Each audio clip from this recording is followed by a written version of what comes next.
two of them. Oh, it's contact. There's contact. And there's contact between Cheryl Paul and Campbell Pilly.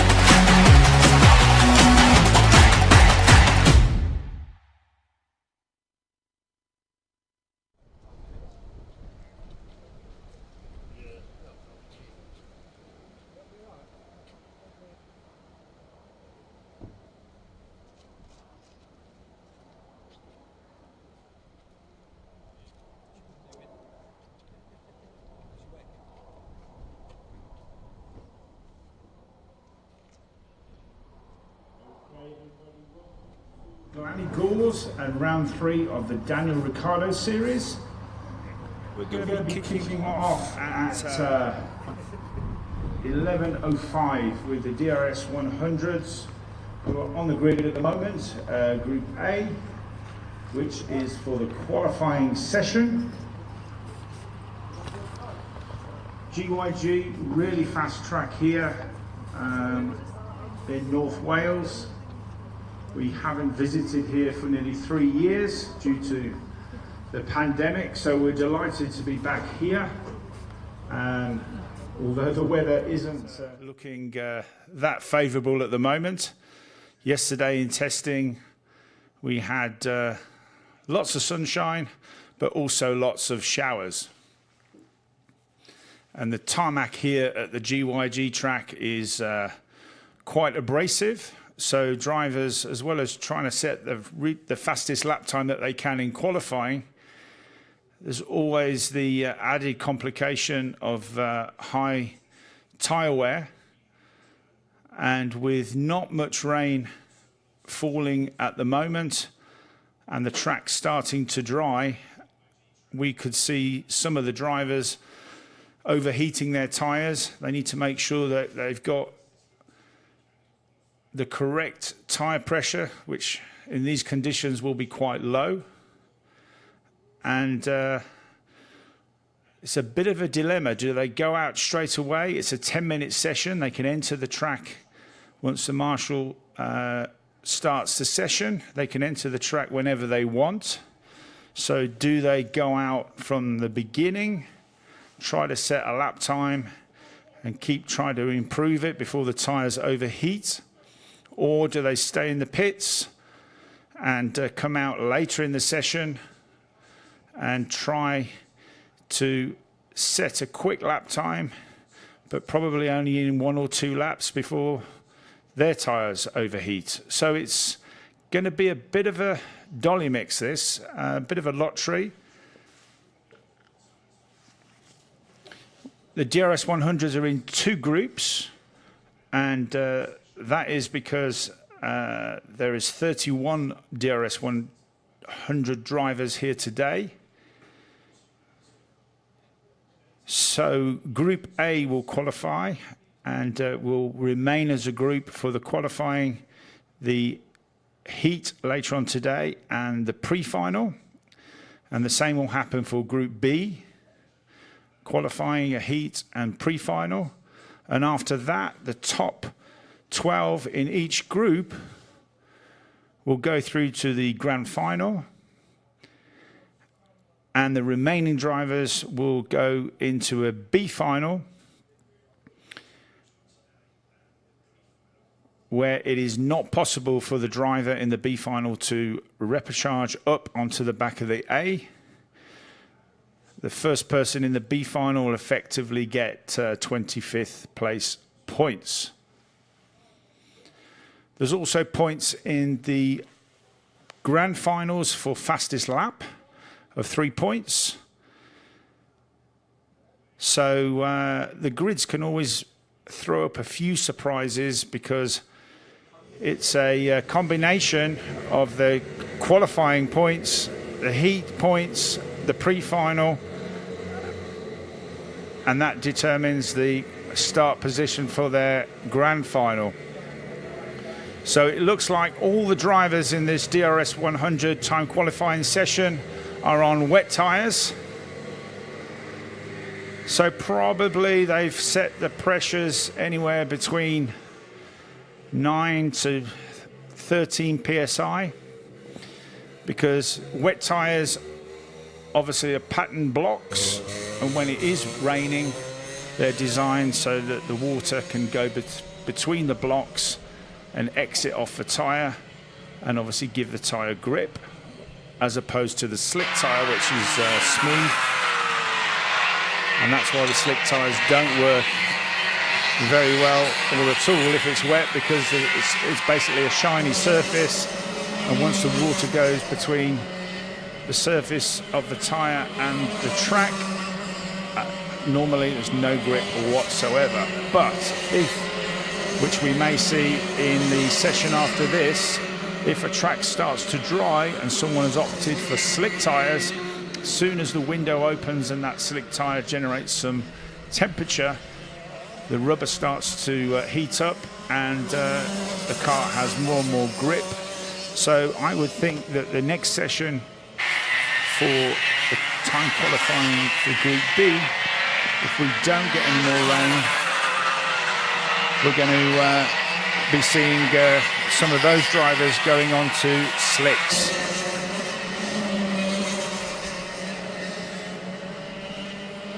So with just over 8 minutes remaining of this first qualifying session, we've got Kai Newman in first position with a 46.617. So that is a much faster time than the warm-up times this morning.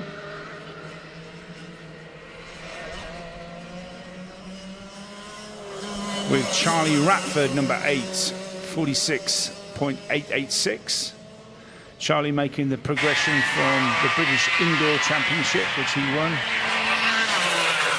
last year, choosing the Daniel Ricciardo series for the next step on his karting career. Then we have in third place, number 125, that's Joe Jennings. Joe's a new driver to the series. Fourth position, 153 for Jamie Scott. And fifth for Max Salarski, who obviously is had a couple of wins this year. And sixth at the moment is 154, Christian Powell, who is leading the championship at the moment.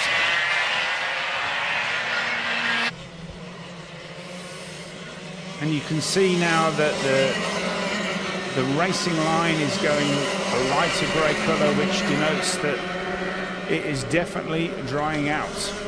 So what you're going to see is the karts, as they do more laps, they're going to be looking like they're sort of squirming about a bit more, and the rear of the kart will start to slide as the tyres overheat. So Kai Newman might have been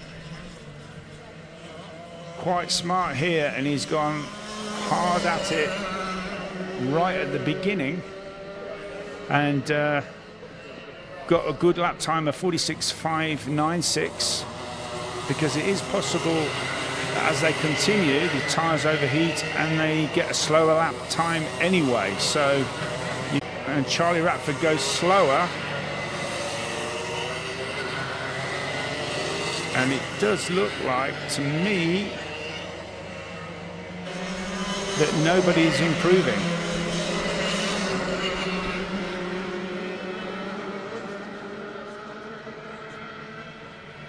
Yeah, I saw 125 as well.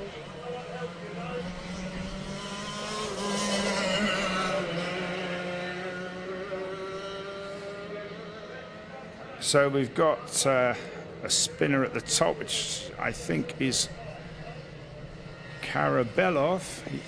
He's got going again.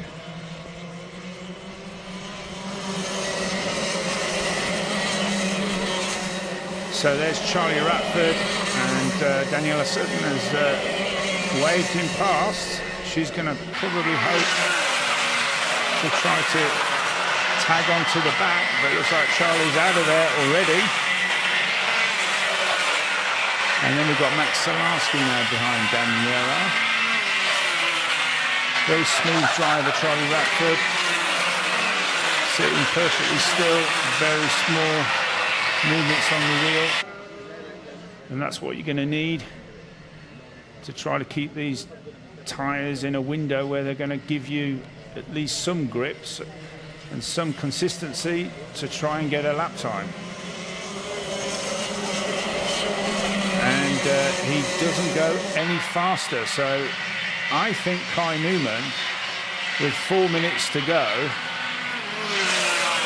and with all the karts on track, has got this one in the bag, because there isn't even any water. Sometimes what you see, if there was any wet patches on the track, you'd see drivers going offline and just going onto the damp or wetter parts of the circuit just to cool the tyres a little bit. But as you can see now, it has, for me, dried.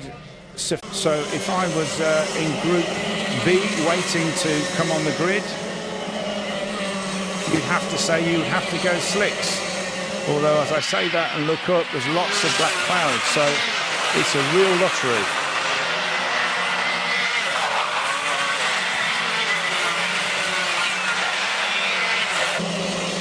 So it's still Kai Newman. There he goes, 46.596.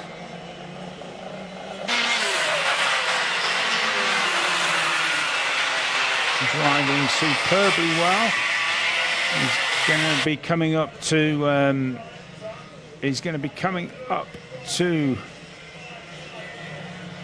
Liam Karabelov, and you can see him bouncing around a little bit, so for sure his mechanic has set those pressures low. You can see the tyre deforming, and he's still got good grip.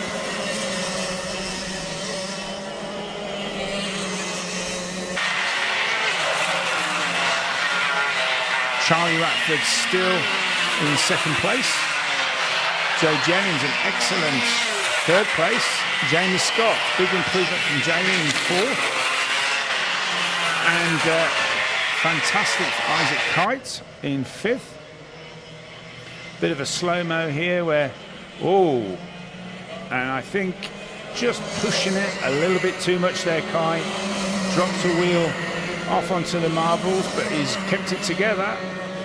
And he's coming now up to Max Salarski, unless Max has dipped into the pits.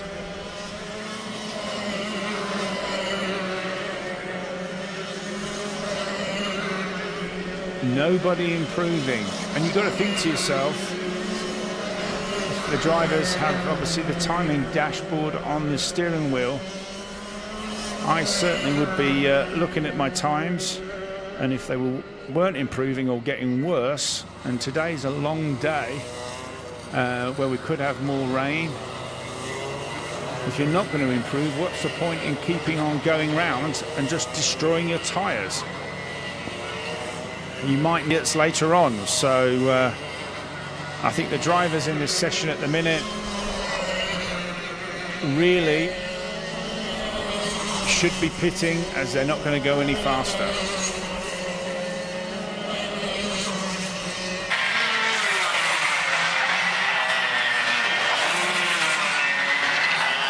Quite windy as well up here today. So when the rain does stop, which it has, the wind obviously is going to help to dry the circuit even more. So we've got, just looking there at Rowan Marston, number 139.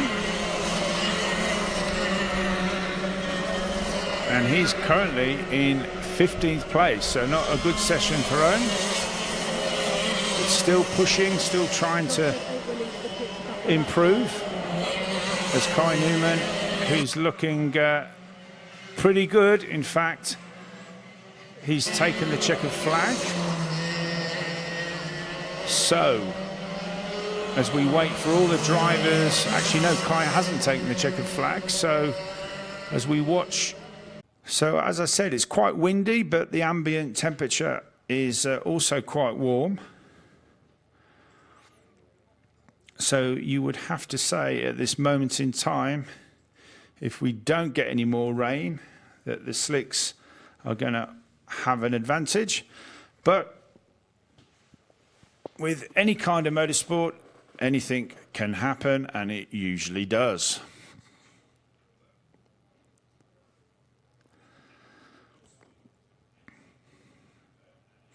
It's always funny on days like these because everybody becomes a weather expert, looking up into the sky, or lots of the dads and mums and mechanics have all got weather apps, and obviously watching the live feed on these weather apps to see if it's going to rain.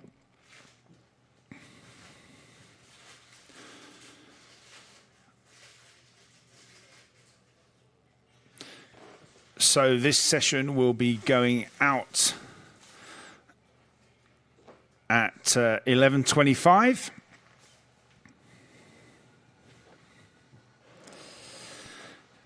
So that's in approximately 5 minutes' time.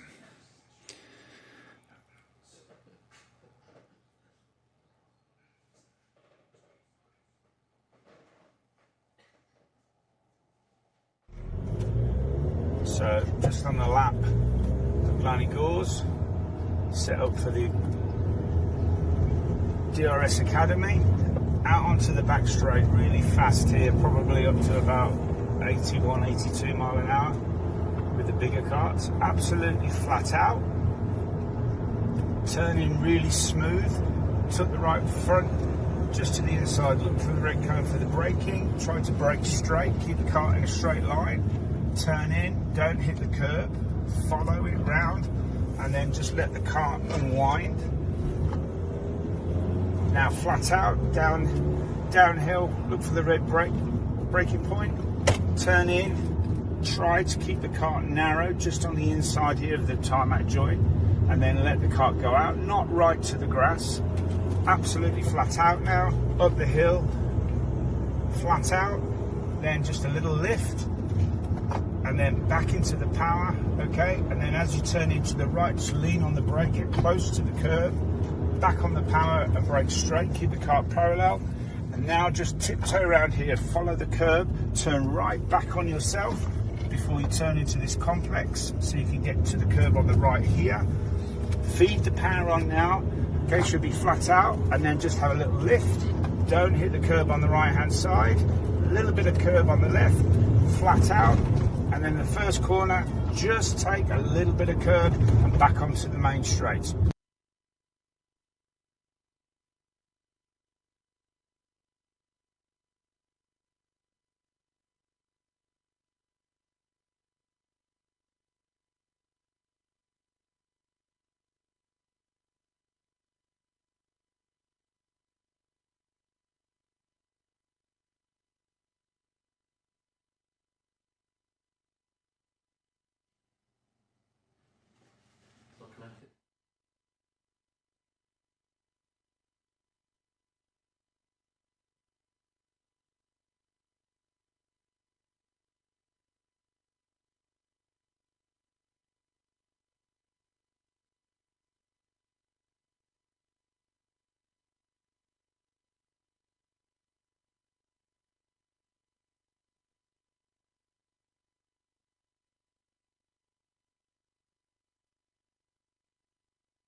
Okay, so just with a couple of minutes to go before this session goes live, in Group B, the drivers in this session, DRS, Freddie Cox, number 5, Henry Foote, number 6, Sherry-Ann Powell, 114, just looking at him there, is Archie Potter, 117, Eldon Holland, 128, Oscar Walmsley-Jones, 140, Sam Halley Hicksman, 146, Aaron Menzer, 150, James Kochulek, 151, Ruby Smith, 156, Archie Cole, 159 Joe Wood, 160 Freddie Farrell, 161 Ben Hoy, and another Ben, 163 Ben Thorley even.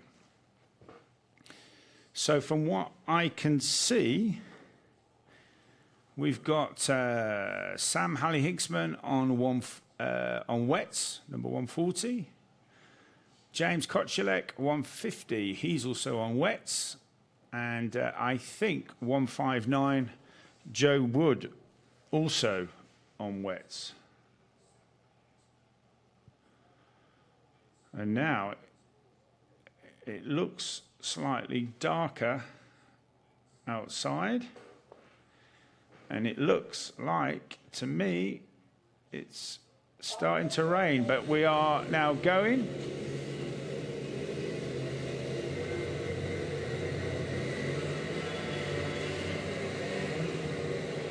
And there's a bit of a blockage there on the track, which is not going to help some drivers.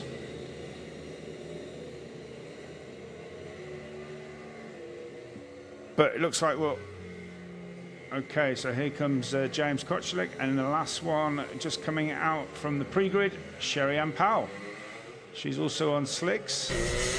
So the guys on slicks now have absolutely got to get those tyres lit up, trying to get some tyre temperature into the tyres to get them working. And don't forget that none of the drivers went out on slicks in the warm-up. So it will take a couple of laps for those tyres to scrub in anyway. And if it is starting to spit, then that's going to be a longer process. Sam Halley-Hinksman is not hanging about. He's absolutely lit. And he's obviously trying to get a lap time in straight away. Just watching Sherry Ann Powell there. And just looking at Sherry, I think there's enough grip at the minute for the slicks. Very fast up here, maybe 80 miles an hour as they turn up. And yes, there is on the camera some signs of rain.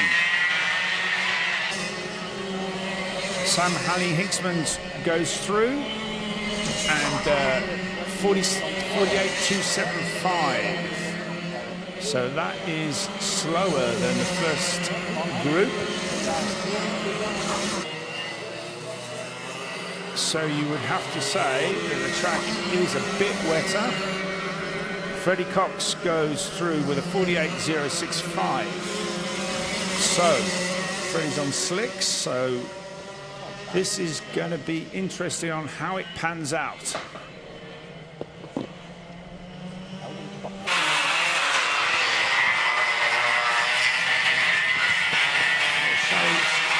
Goes through, comes down the hill. It certainly looks to me as if her slicks are working. And in fact, Henry Foote has gone through 45.005 in P1 at the moment. And Sam Halley-Hinksman is dropping down the order. Freddie Cox, P2, 45.727. And there goes Sherry Ann Powell into third with a 45.897. Oscar Walmsley-Jones in fourth currently with a 46.081. Freddie Farrell just popping up there into fifth with a 46.409. So Foote goes quicker again with a 44.344. So you would have to say the slicks have it.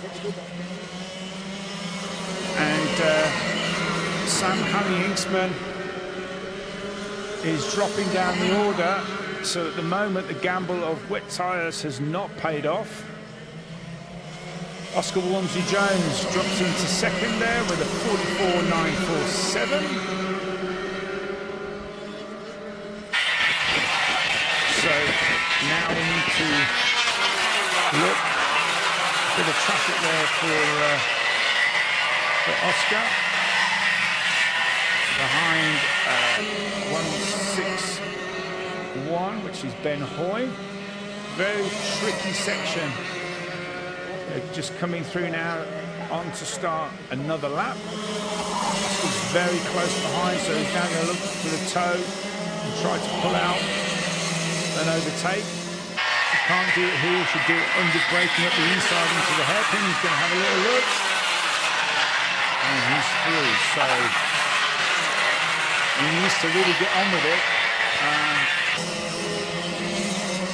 Because that was a 44.947 and he clearly was being held up. Henry Foote goes faster again with a 44.137,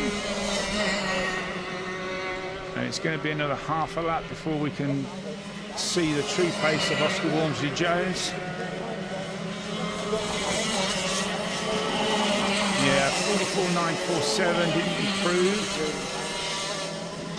Sherry-Ann Powell still in third place with a 44.968. Fourth place to Freddie Cox to 45.050. And we've got a spinner, that's Eden Holland, whose wet tyres have clearly cried enough. They look quite cut up there, so I think Eden's going to struggle for the rest of this session. So now we've just got to see if any of the other drivers can improve and close that gap on Henry Foote's time of a 44.137. The more laps the karts do, the hotter the tyres get. And some drivers just need a bit more tyre temperature and a bit more grip to extract a better lap time. Looking pretty stagnant at the moment for the top five.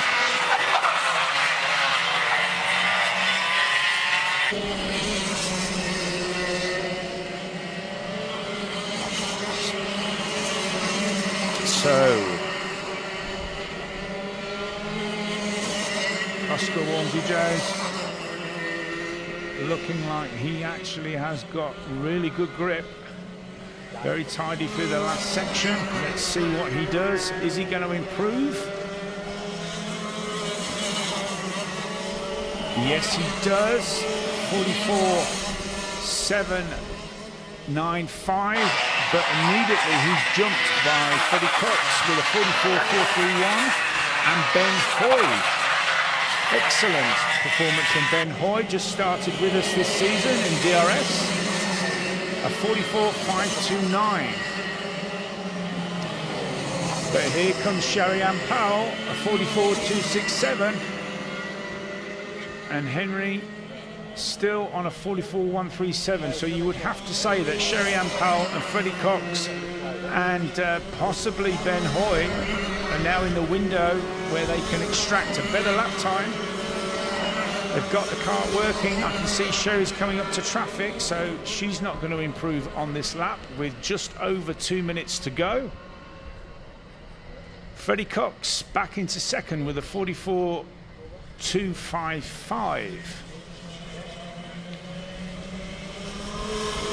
So Sherry now 44.267. She will get the advantage of a toe as she moves to the inside and manages to pass Ruby Smith. But she still has a kart in front of her, so let's see for Sherry if that bit of a toe from Ruby is going to help her lap time. There goes Freddie Cox at the top of the straight, head down. Let's hope he looks up, see where he's going. And again on the camera, there is a little bit, a few spots of rain. Such a fantastic track to drive, GYG. All the different levels of it. Here you've got to be so smooth and exact on your line so you don't get the kart sliding. That's a good exit for his up to 44.145. You have to say He might have been balked there on the last lap, not intentionally, of course, but he had to dip out, and that for sure cost Freddie time. Now Sherry's in clean air now, so she is absolutely going to be going for it. Henry goes faster again, a 44.065. Freddie Cox with a 44.145. And Sherry Ann Powell with a 44.267. Oscar Walmsley Jones has improved also with a 44.319. So, as we come to the conclusion of this qualifying session, everybody is on another lap. Who is going to improve? Is anyone going to demote Henry Foote? There goes Freddie Cox. So, Freddie Farrell is not going to improve. Oh, and that's Freddie Cox gone off. And you can suddenly see on the other side of the circuit, it is suddenly pouring down with rain. And that is what's caused Freddie lose grip. Look, fighting it. And in the end, he's gone. At least he didn't hit the tyre barriers and cause any damage. But that just shows you how quickly things can change. Just enough rain at that particular moment, and with the tyres hot, that was enough to send Freddie wide and off. But as the session ends, there won't be any improvement for any of the drivers. So it looks like P1 for Henry Foote with a 44.065. Second position, P2 for Freddie Cox with a 44.145, despite going off on the last lap.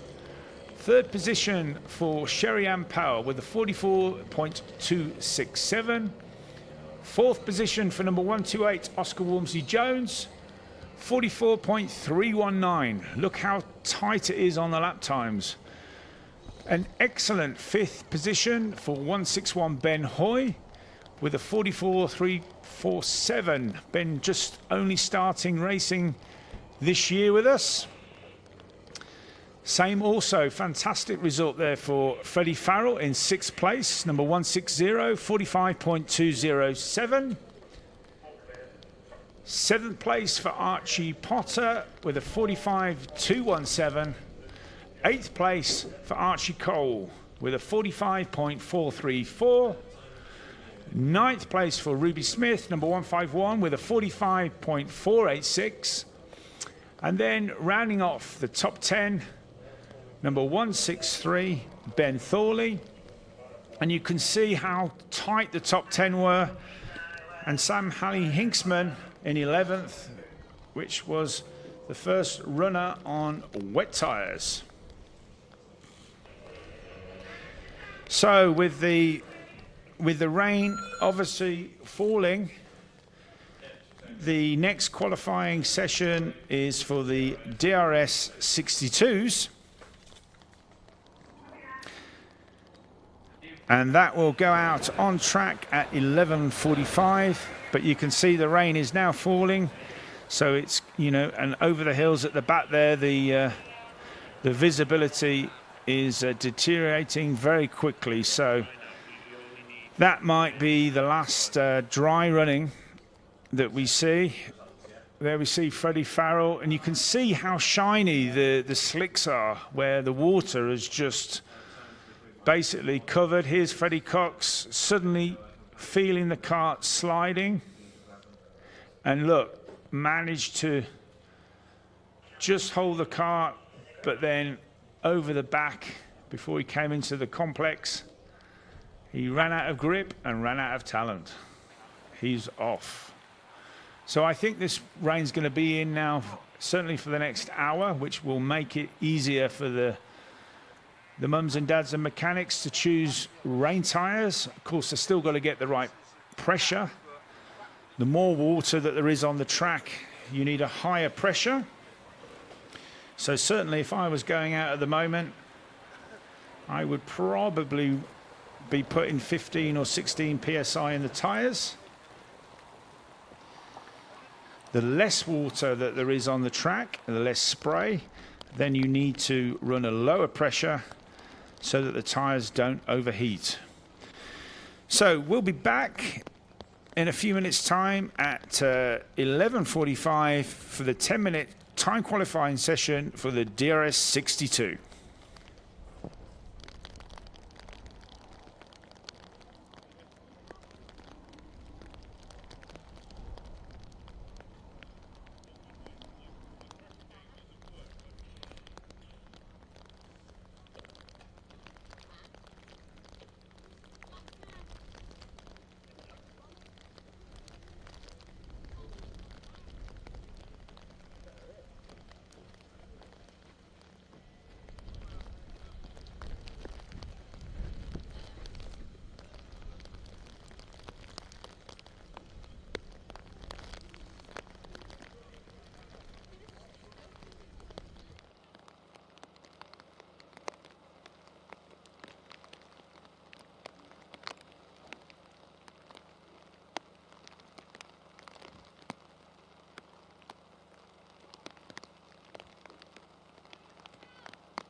The rain's really coming down now.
Okay, so we're about to get this DRS 62 qualifying session underway. And as you can see, quite wet. We have a new driver there, 138, Ava.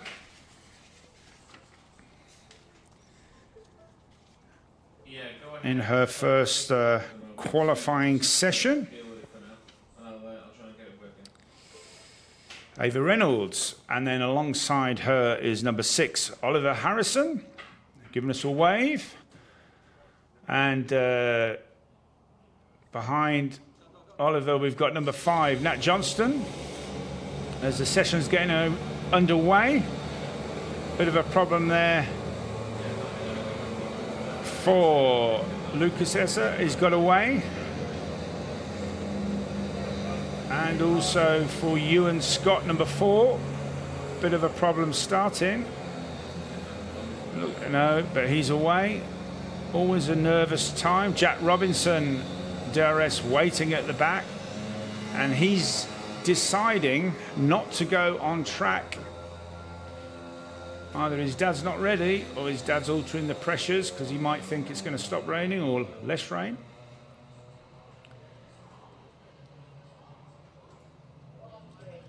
And that's quite okay. So he's going to clearly look for track position. Always in qualifying, you don't want to be towing anyone around behind you, showing people the, you know, your lines in qualifying anyway.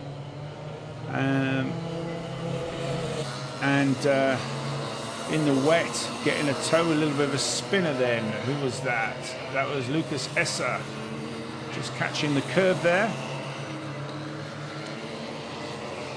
And these young drivers, starting from 8 years old, they can stay in the DRS 62 class until they're 12.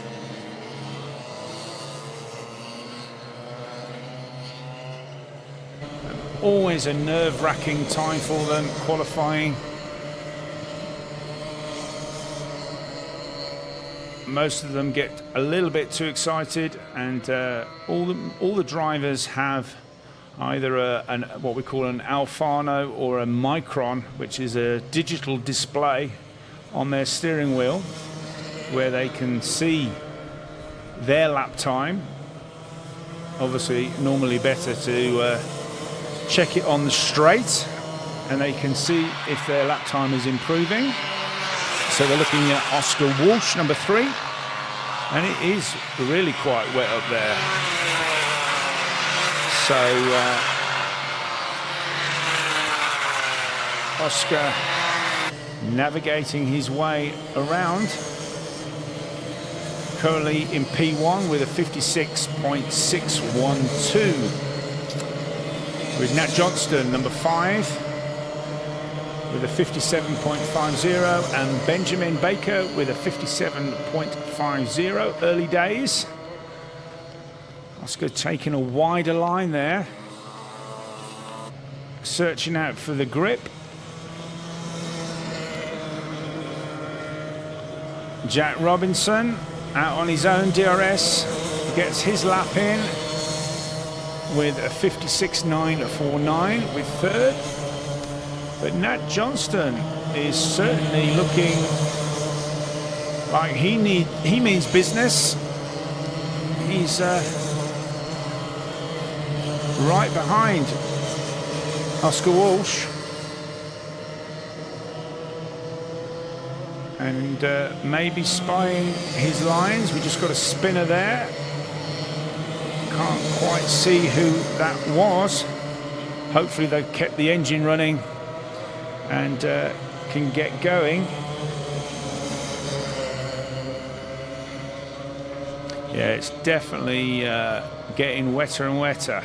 So maybe the drivers that have got a slightly higher pressure in the tyre will start to see some advantage. Another improvement there from Oscar with a 56.215.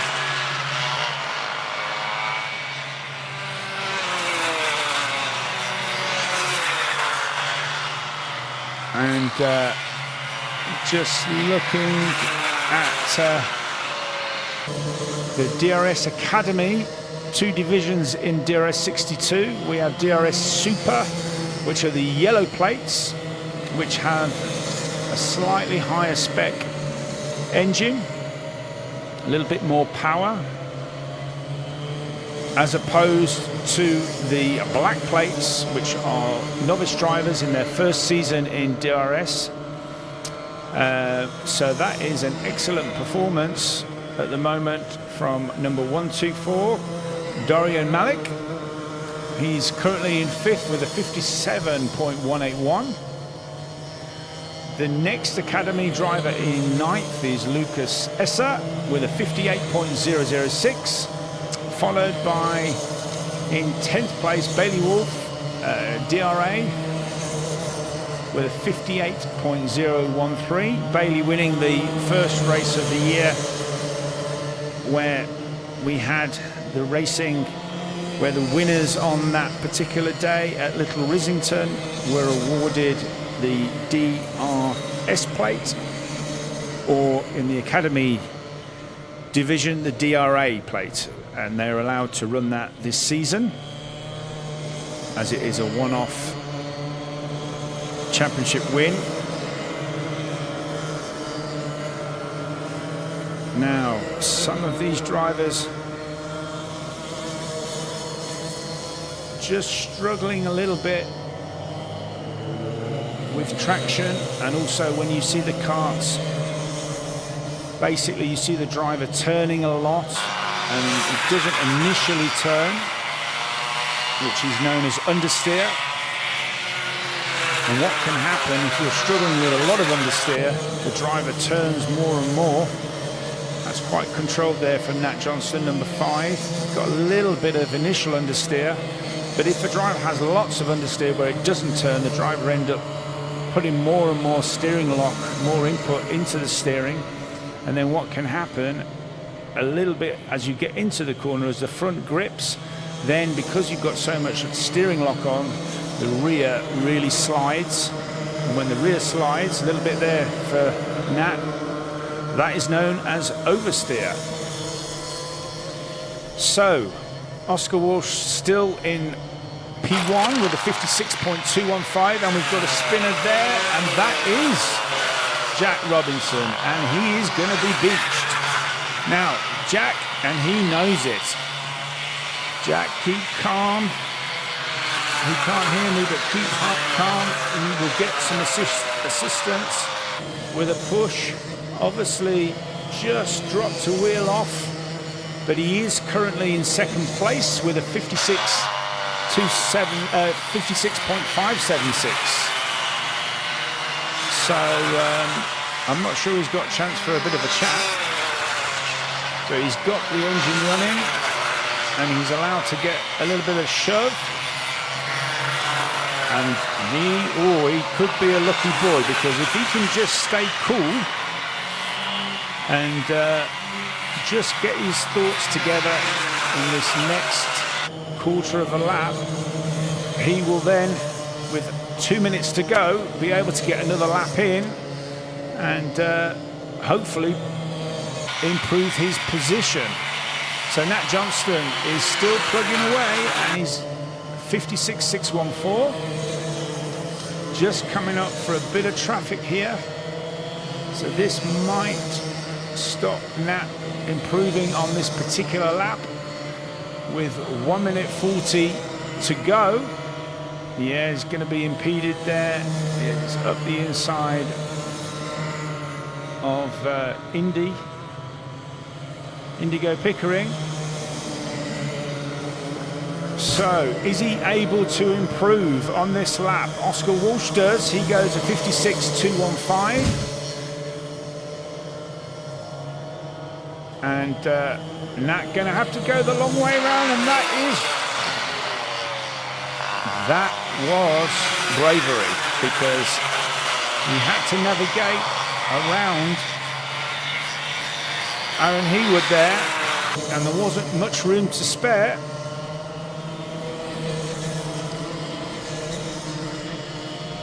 The question is, where is Jack Robinson, DRS? Was he able to start a clean lap? And is he going to be able to post a faster time than Oscar Walsh, despite having an off? Here comes Nat Johnston. He's going to get across the line, and we can start to see how the end of this qualifying session is going to pan out.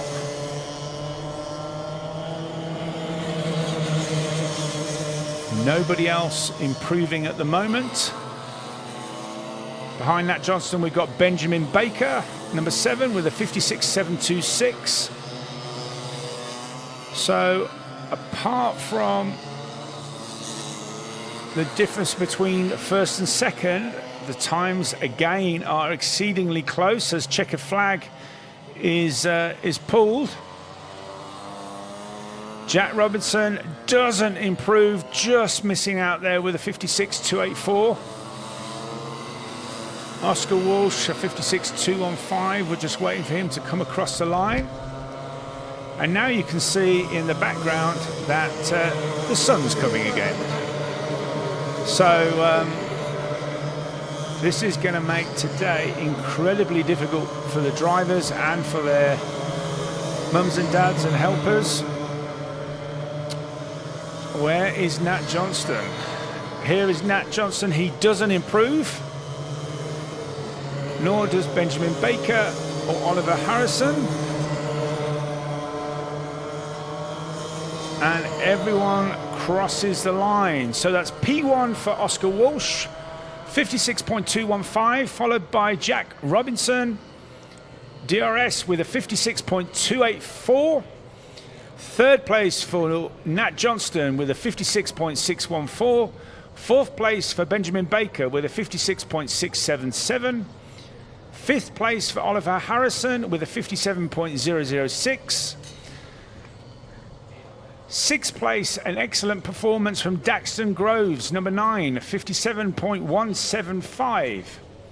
First DRS Academy in 7th position, number 124, which is Dorian Malik. 8th place for Ewan Scott with a 57.331. 9th place for Oscar Cole, 57.453. And bringing up the top 10, DRA Bailey Wolf with a 57.601. So that is the DRS 62 qualifying session. Obviously provisional at this stage until they've gone through scrutineering. So we will now be look at that sky. It depends where you're looking, and obviously it really depends which way the wind is going to come. But we've seen yesterday how quickly the conditions can change. So now what we're doing is we're going to be getting the DRS 125 on the grid, and they're due out on track at 12:05 for their 10-minute qualifying session. You can see them there just on the grid, getting ready and getting sorted. So we'll be back in a few minutes' time to bring you the time qualifying session of the DRS 125.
Okay, so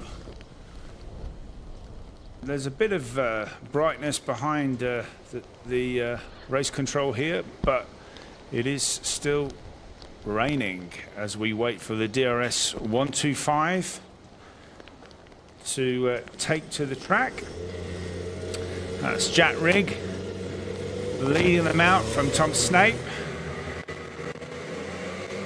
And few drivers missing this weekend from the DRS 125. As Firas Bilbasi gets round, looks like a technical problem there for Carl Watt. Oh no, maybe he forgot to switch it on. Out he goes, all the drivers on wets. The meeting's still, it's classed as open at the moment, but that's looking likely to change. And the wind is really getting up, so I think we've got a bit of a deluge about to come through here at GYG. So it's important on the first lap to get it lit, because if it's going to rain harder, you want to be able to set your lap time early on. As they all go up the back straight. Here comes Carl Watt, obviously late coming out. Ooh, nearly. Who was that? I think that was JJ McGing, who went very wide indeed, and managed just to save it at the last moment. So that's Ollie Owen, 57.188. Managed to get his lap in. What is everybody else going to do? As Jack Rigg comes through the last couple of corners. And of course, what is the rain master going to do? Mr. Mark Lawrence, number 7, who is always, and as I say that, oh no, he went straight to pole, and then demoted by Ben Gartside. Mark is the oldest driver here at, I always get this wrong, he's either 57 or 58 years old, and he's raced in different series that we've had over the years for nearly,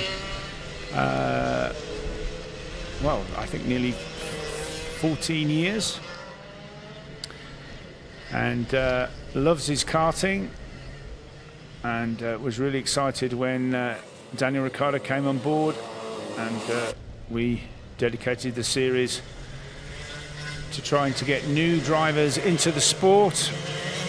And Mark is a fantastic example to show that it doesn't matter what age you are, you can race in DRS 125 all the way from Edinburgh, and that's commitment. That's a long way to travel every month, as most of the tracks, this is one of the furthest north that we come to, GYG, along with Hooton Park.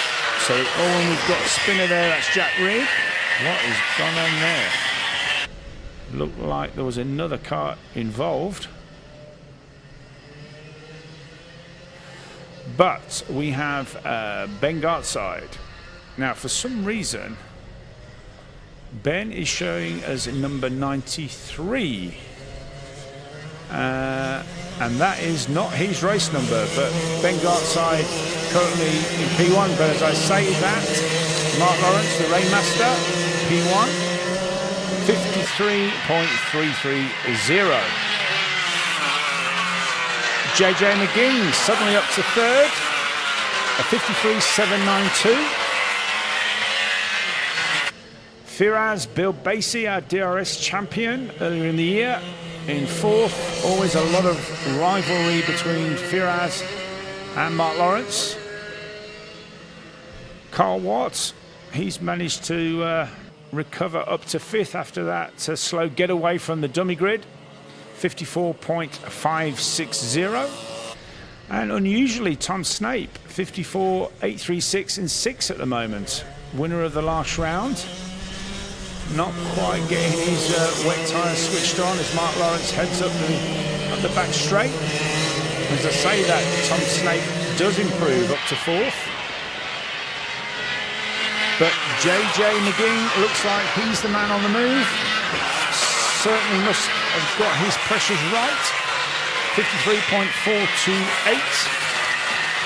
Denoting Ben Gartside, who now has the right number. Number 183. Ben Gartside now into 3rd with a 53.496. So Sam Taylor, the professor of timing, getting Ben on the right number. So that's all good. Firaz still in 4th. And Oliver Owen, who was so quick at round 1 in the wet at Clay Pigeon, at the moment only managing to be in P7. But as we've seen, with just over 4 minutes to go, as JJ McGing. Now that's interesting. He looks like he's got that kart set very wide on the rear. And that does look pretty stable to me. And yeah, nice controlled there, very relaxed. A little bit of oversteer as he snatched the brake. Always important not to snatch the brake too much. It's better to put more input into the steering and try to slow the kart down using the steering and the grip in the front. Mark Lawrence goes 53. In fact, Mark Lawrence goes quicker again at 52.953. And Ben Gartside suddenly catapults himself by nearly 4/10 faster to a 52.501. What can JJ McGing do on this lap? He does like to slide it into the corner there. And on the exit, if he could just be a bit more progressive on the throttle. When you're going sideways, you're not going forwards. As the great Michael Simpson, fabulous kart driver, used to say.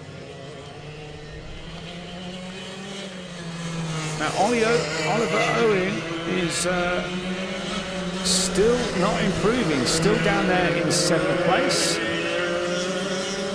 Ahead of Kurt Foudry, number 311. And Jack Rigg in 9th, who looks like he's having a mare. He's 55.073 and followed in 10th by our new driver, Roberto Megnoni, number 324 from Italy. First season with us here in Daniel Ricciardo series.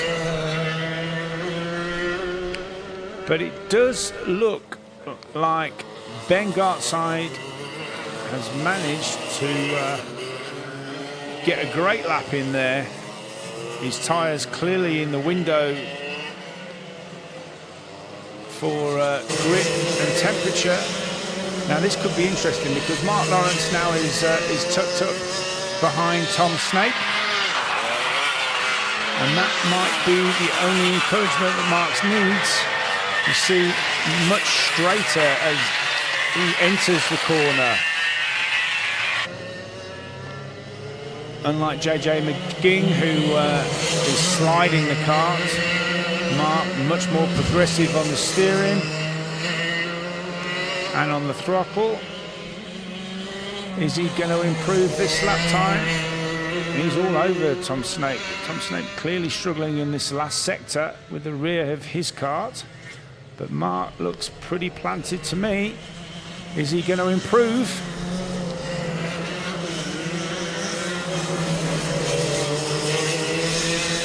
No, but now he is, and Tom waves Mark past. So, with this session nearly over,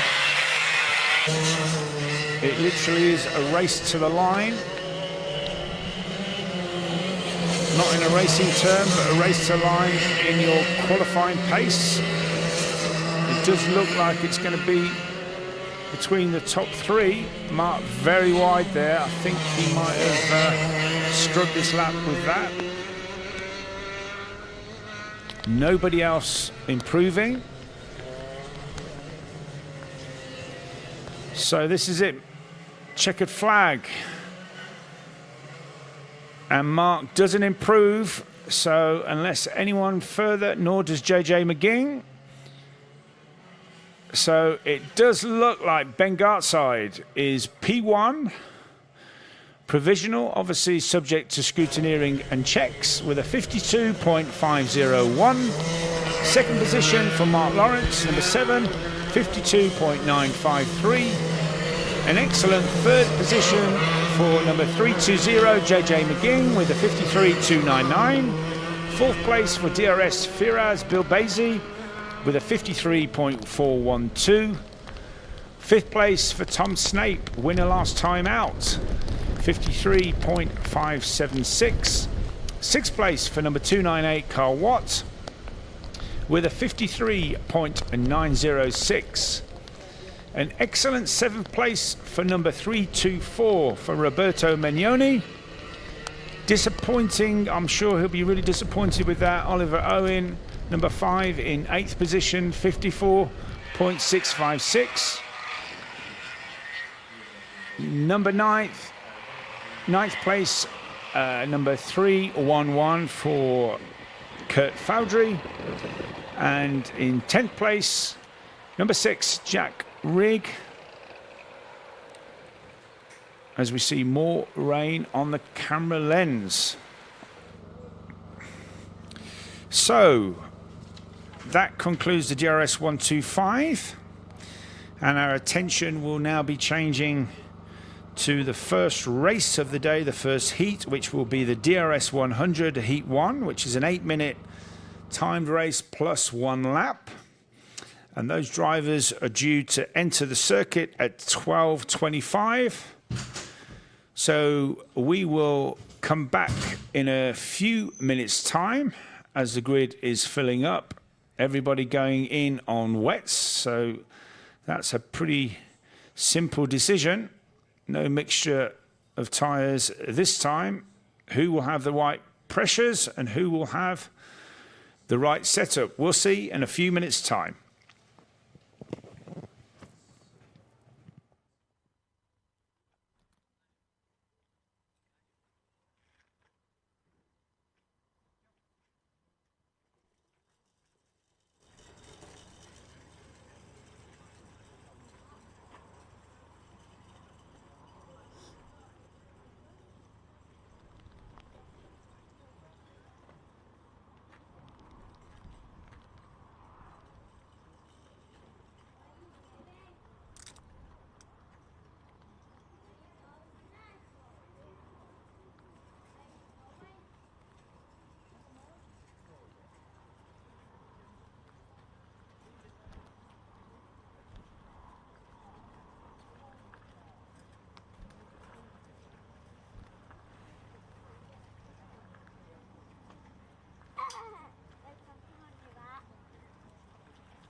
Okay, so now we're looking at getting this first heat for the DRS 100 Group A.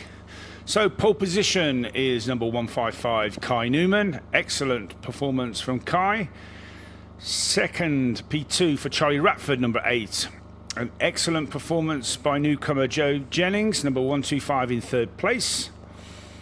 And a welcome sight to see Jamie Scott back up at the front, number 153 on fourth position. Another excellent performance from Isaac Kite, number 131 in P5. Sixth position for Max Salarski for number 3. Current championship leader Tristan Powell, 154 in grid 7. In grid 9, we've got Tuscany Groves, number 148. Cassidy Southall in 10th position. Ethan Critchley on P11. Jake Woodrow on P12. Liam Karabelov in P13. And Daniela Sutton, P14. With Roan Marsden, number 139, in P15. So this race is going to be 8 minutes timed plus 1 lap. So the drivers are going to be going out, and we've got a problem here for Charlie Ratford. A non-start on his motor. So let's see if he can get some assistance. It's his dad trying to get him going. And it sounds to me like he's flooded it. Yeah, too much fuel. No. Now, he needs to stay calm because they will send the pack round again. And if he was smart, he would wait, but he hasn't. Just needs to give that a bit of a choke, get the fuel through, and off he goes. So he obviously flooded it to begin with, and they cut off the fuel, got it started. But once it started, he didn't have enough fuel, ironically, to get out of the pits as the rain really starts to fall.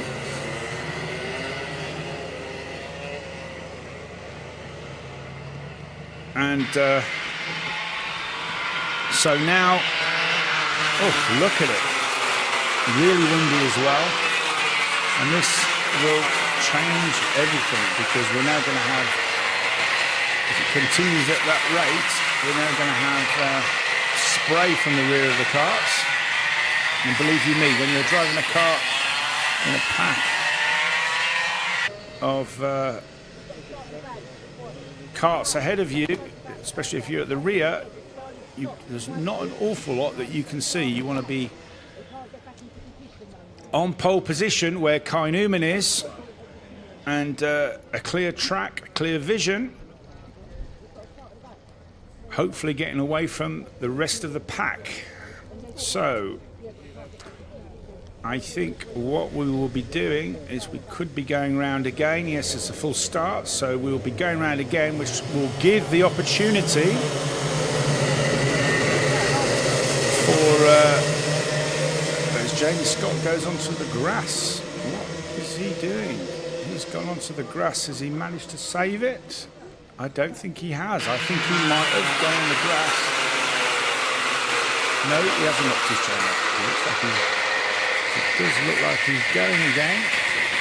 But this gives the opportunity for Charlie Ratford to make his way back to the front of the grid before they come round under starters orders. Jamie Scott's going to struggle. I'm not quite sure what happened there. The pack bunched up on the back straight and slowed. Some drivers did listen from driver's briefing, false flag, put your hand in the air. And I think so. Charlie Ratford's back in position, but it's far too quick. But we are racing. No, we're not racing.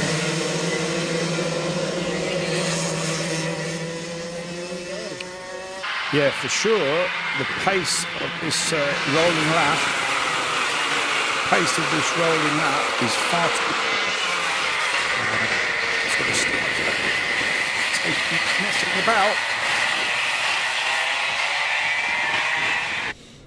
The drivers should come at a controlled pace, and as they come up to the acceleration line, they have to stay in formation, but as soon as the racing lights go out, they are allowed to break formation.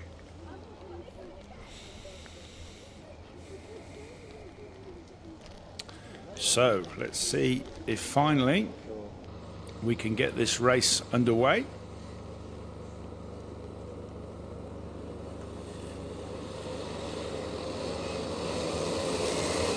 And that's looking a better pace.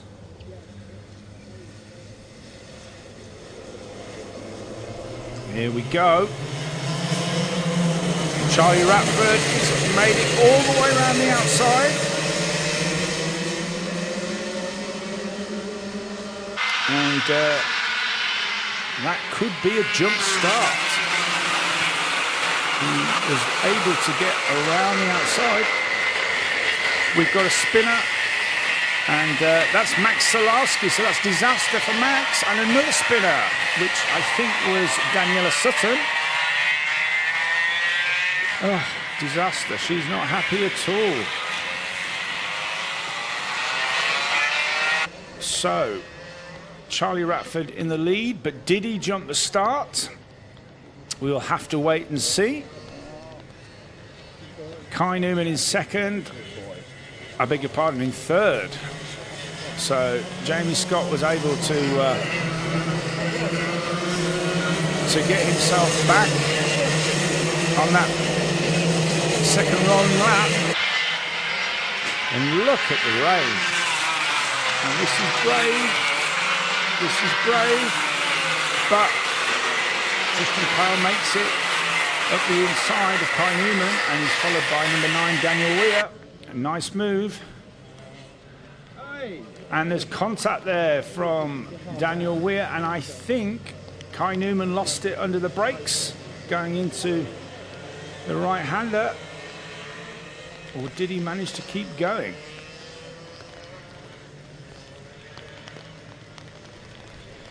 So a bit of contact there from Daniel Weir, number 9. Very tricky under braking into some of these corners.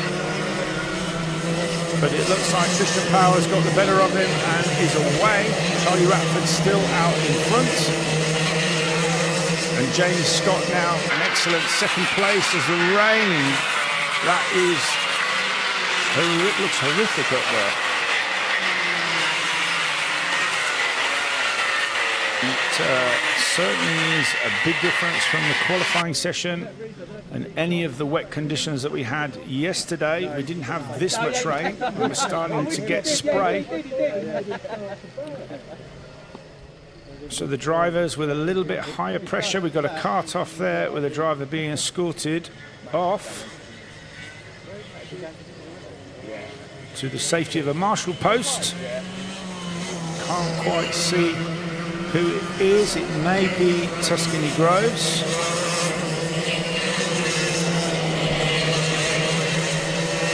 With the first 4 now reasonably spaced out. Isaac Kite still in 5th position. All 2 wheels off there. They can struggle to make the corner. But they managed it. Whoever it was wasn't quite in shot, so I didn't quite see who that was. But championship leader number 154, Tristan Powell, now closing in on Jamie Scott. Jamie very wide there, not quite on the correct line. And that last section can make maybe half a second difference on your lap time if you get the wrong line. Very important to be technically correct in this last couple of sectors.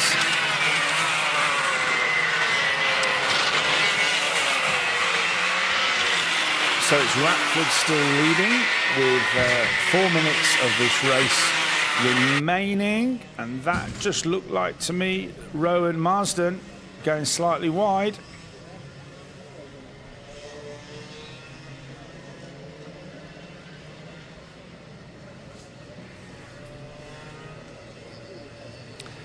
So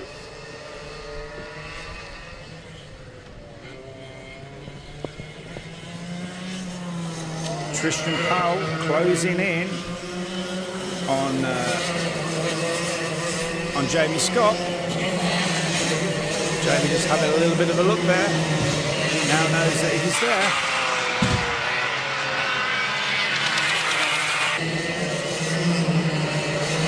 Bit wide, Tristan going on the tighter line, got a little bit more traction. Now Jamie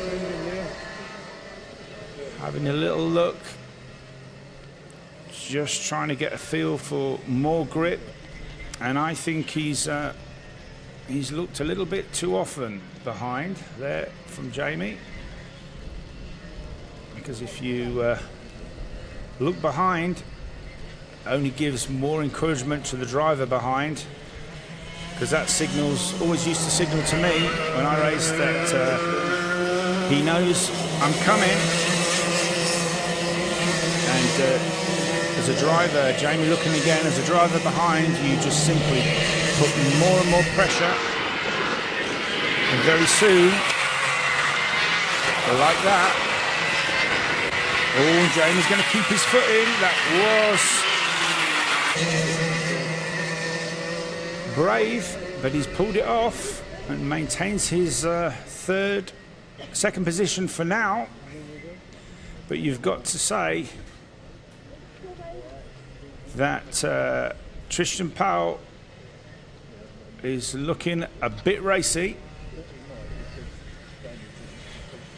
And it may be sooner rather than later that he will make a pass. And a mistake there from Tristan, hit the curb quite hard.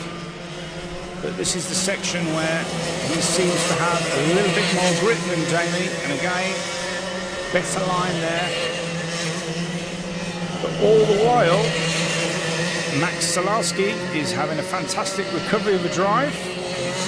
And he is cruising up onto the back of this battle.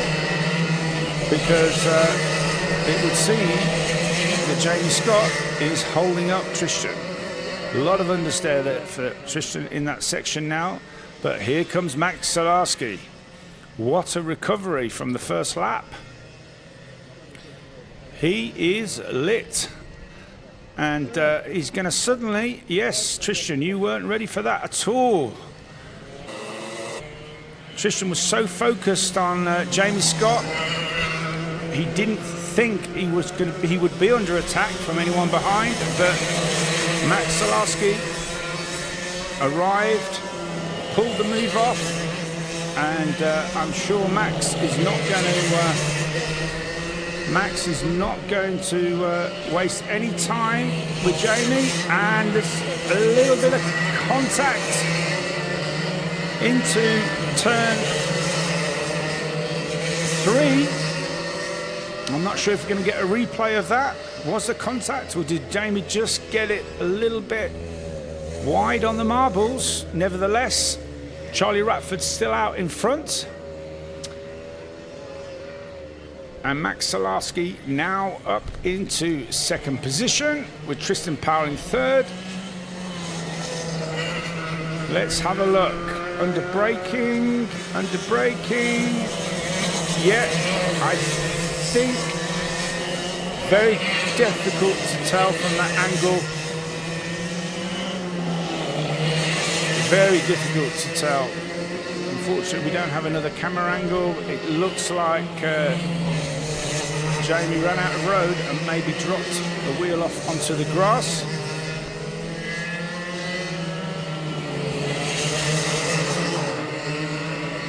We'll have to wait and see if the observer there up on the top corner reports anything to race director Matt Daniels. And nevertheless, Max Salarski has shown a clean pair of heels to Tristan Powell as they start the last lap. Charlie Ratford out in front. Fantastic recovery drive from Max Salarski.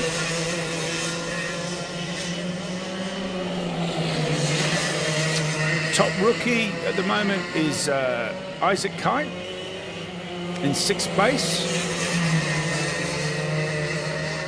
And we've got a driver off there that looks like Ethan Critchley to me.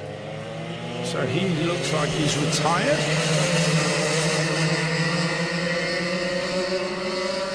Very dejected walk. So something clearly has happened to his DRS 100.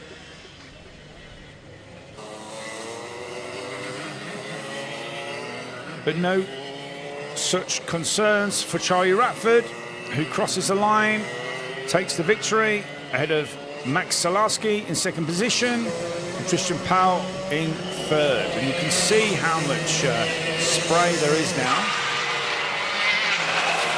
Fourth place, hopefully not too disappointed, because that's an excellent result for Jamie Scott, back up there at the front in fourth position.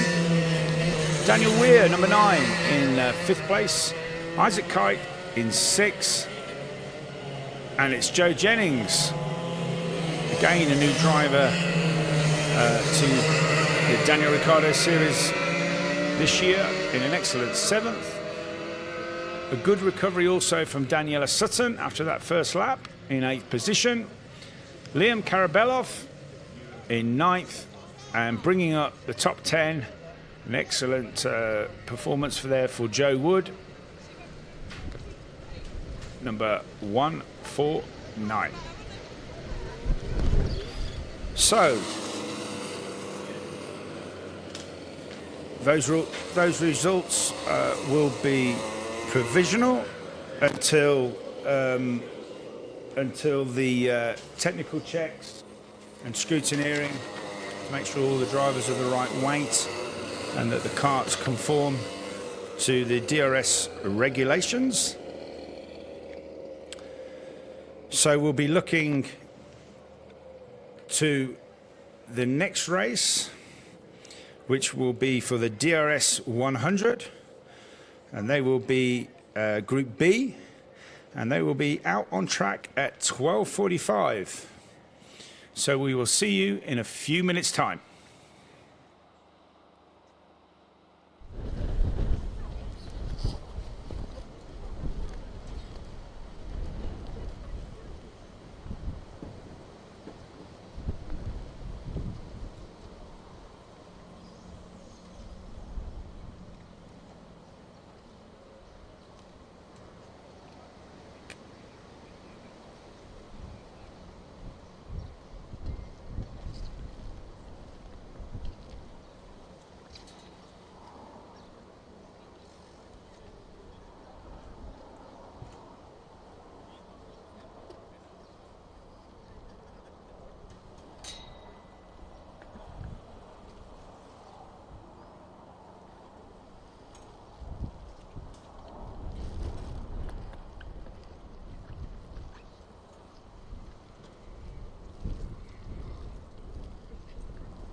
Okay, so here comes the Group B of the DRS 100 with their first heat, all the drivers on wets. And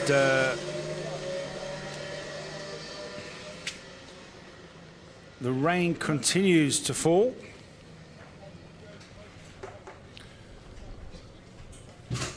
And let's have a little look at the grid on the front row. We've got P1 for Henry Foote.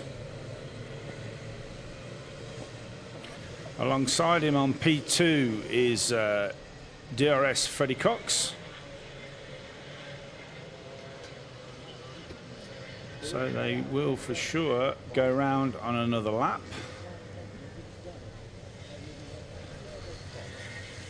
Sherry-Ann Powell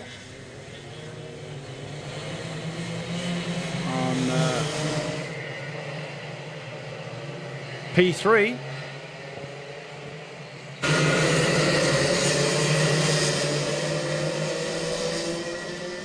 And for some of these drivers, as I said, even though we did get a bit of rain yesterday, this will be the first time that they're experiencing this track a lot more wet.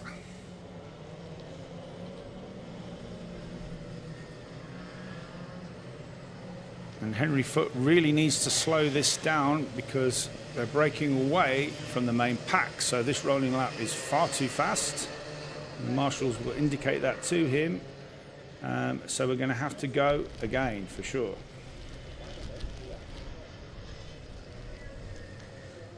Quite tight there in the last section. So yeah, for sure the grid might just make it in time.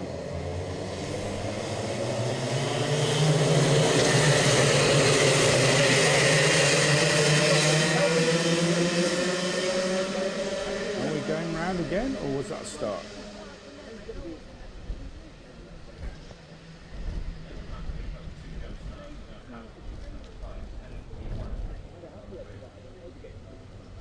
So it looks like we're racing, and it is Freddie Cox out in P1. And who is that going up the inside and taking himself out? That is Archie Cole and also Ruby Smith.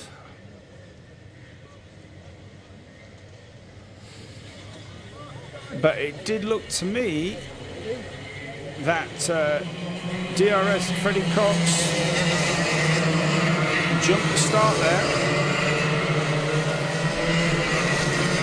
Whether Henry Foote had a problem off the line. Nevertheless, Henry Foote has dropped down the field.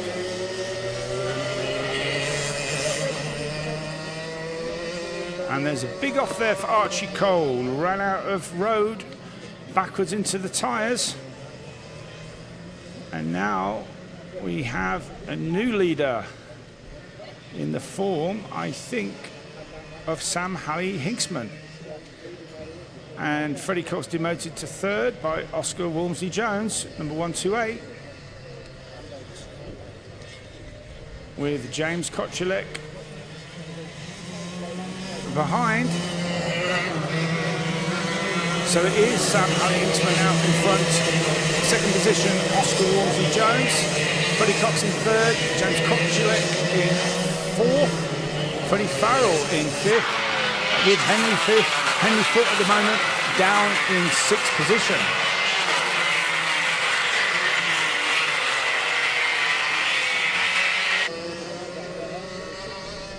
Tighter line there from Oscar Walmsley Jones. Definitely more grip. Tighter in the corner. James Kochulek there, quite a bit of smoke. Obviously running a richer setting on his engine.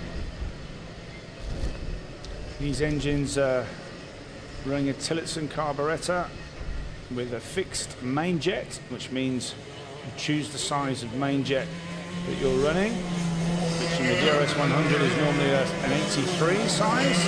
And then it's possible to adjust the load jet to optimize your carburetor setting.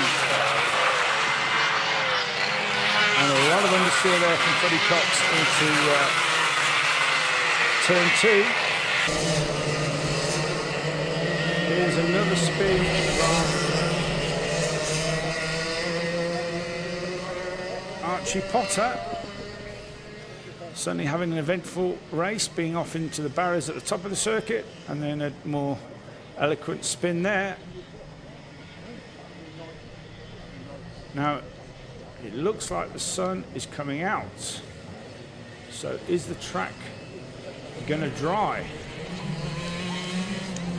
And I wouldn't mind guessing and saying that James Kochilek has had to put better wets on, because if you remember in qualifying, he went with used wets, and the same for Sam Hinksman, and without doubt would have cut and damaged the wets. So I would imagine they've had to put new wets on, or much better condition wets for this heat.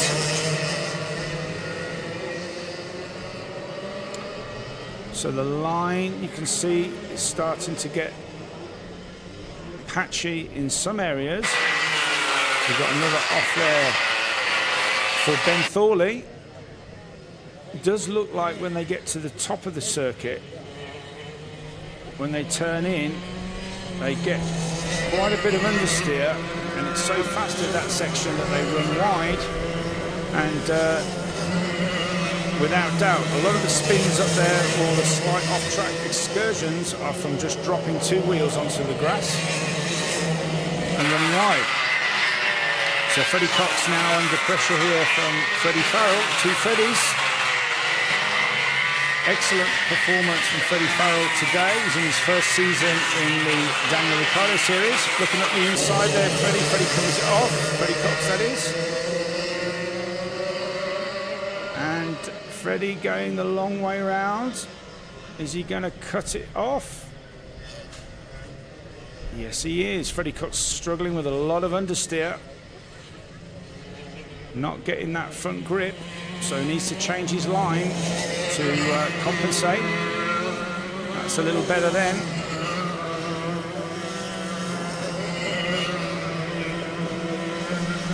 Managed to put a little space between him and Freddie this time. The margins of error are so fine. You have to take every opportunity. And when you're following, work out where your competitors' weaknesses are. And again, Freddie this time remembered that Freddie Cox was wide in that turn, and this time Freddie paid the price, and Freddie Farrell got the prize. So out in front, it's still Sam Hinksman from Oscar Walmsley Jones. Another off there for Ben Thorley. Third position for James Kochilek.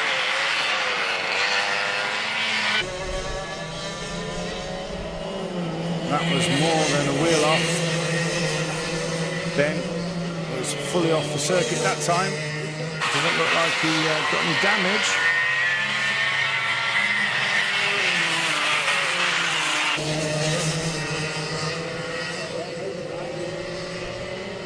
So, as we come round with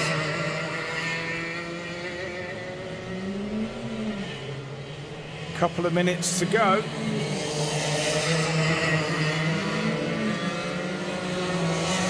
quite a quiet race for the first two, and for James Kochilek.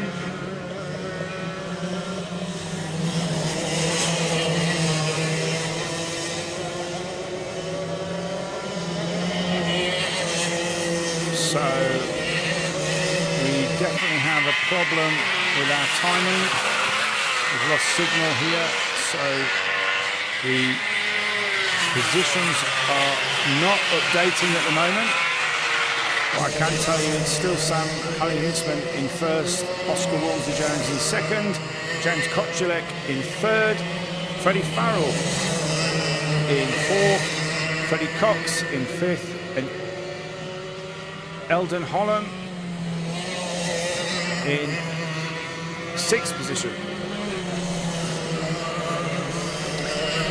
So we have a manual backup here in race control. So I think the next time round will be the last lap for 140.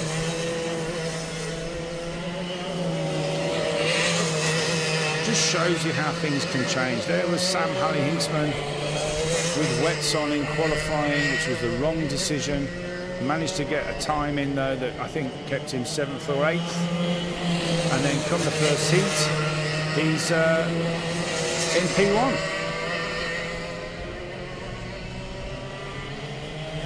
I think we're going to see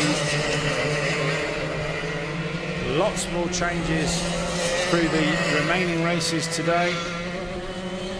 When you factor in the driver's ability and the conditions, the changeable conditions, it does look very much to me like anything could and will happen today.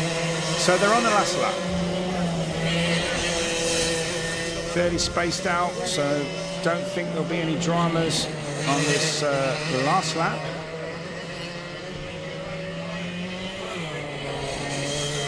And Freddie Farrell just having a quick look over his shoulder. We're going to need some blue flags for these back markers just as we bring this race to a close. So Sam Halley-Hinksman takes the flag from Oscar Walmsley-Jones. James Kochulek, 3rd position, and Freddie Cox in 4th. 5th position for Freddie Farrell. Sorry, I beg your pardon. 4th position for Freddie Farrell and 5th position for Freddie Cox.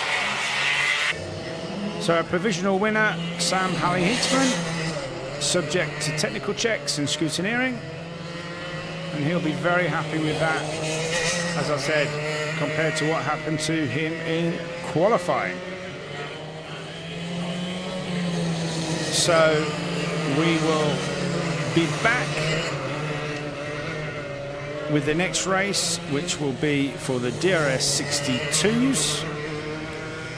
And that will be an 8-minute race plus 1 lap, entering the circuit at 1:05. So we'll be back in just a few minutes' time.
get it nice and tidy, please, okay?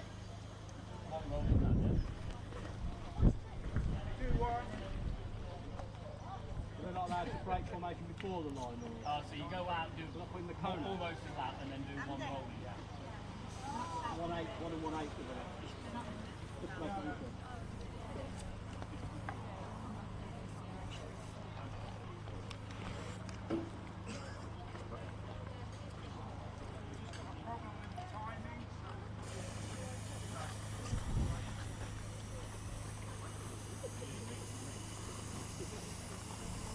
Yeah,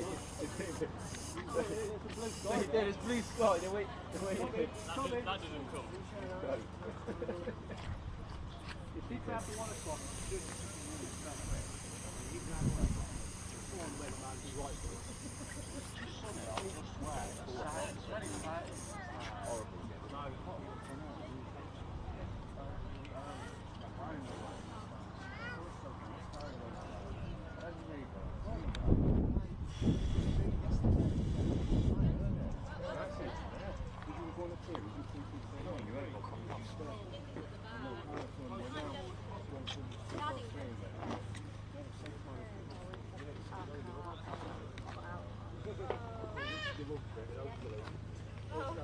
Alice, yeah, like when we went to parking at Alice. Sunny or raining. Yeah.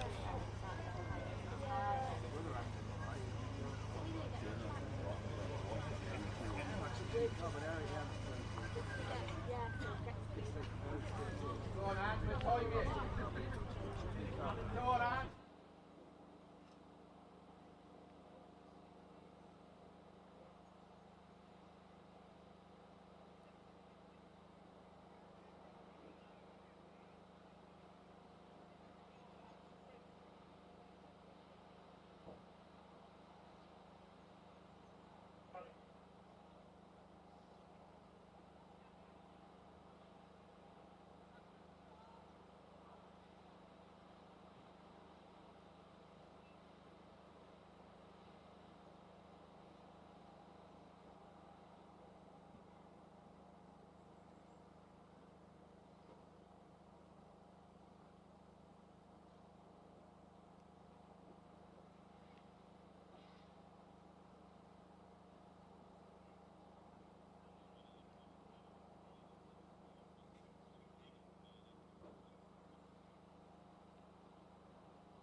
Do that, we'll be here till tomorrow.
John, can you give this gentleman his transponder back? Yeah, you off about that. You got to do dig it up. Nice and warm now, he's been in shock. I'm not smelling it. He's left in the tent over there last night. A bit further back. Wouldn't mind if you've got a transponder that work, it probably work. Batteries dead. Got 2 flashes on it. Flashing red one.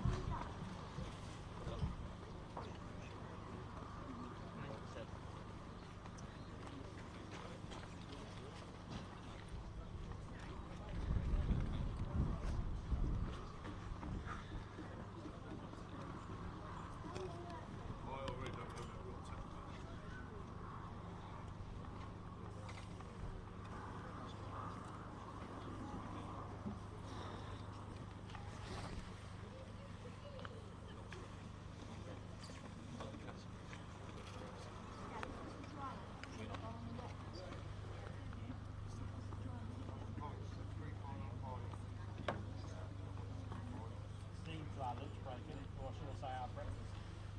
Yeah. What's that? I'm coming down now for cheese and crackers last night. I sat there and just getting into it.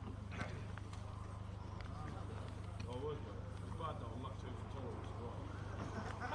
I'm still opening caramel pots till I pass one this morning.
Someone's got their radio on again.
Down to the front, please.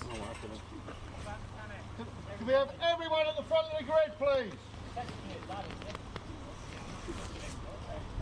Right, so we've got a failure on the timing system, okay?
Okay, everybody. So, unfortunately, at the moment, we have a technical power issue in the timing system in the race control here, which means that we can't start this next race without the timing system.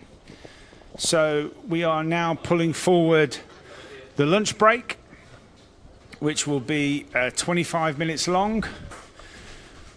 We will update the timings of the race schedules, and this DRS 62 heat will be the first heat to come out after the lunch break, and then the order will remain the same, but just to get the guys off the grid and give us some breathing space to sort out this issue with the timing system, and then a restart after the lunch at after about 25 minutes. We'll be back. Thank you.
Gors. There's a little bit of contact between the two of them. Oh, contact.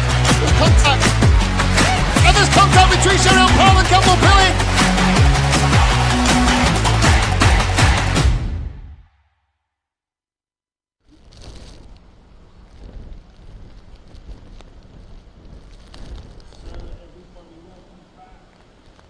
Apologies for technical difficulties with the timing system and the computer crash.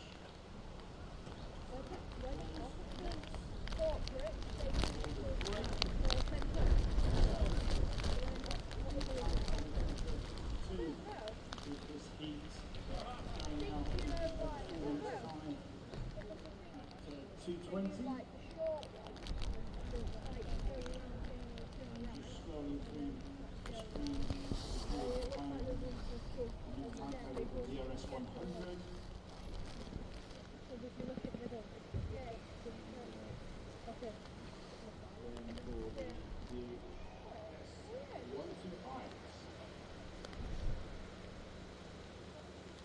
So the rain mist continues to fall. All drivers on wet tyres. And still in North Wales, Glan Y Gors.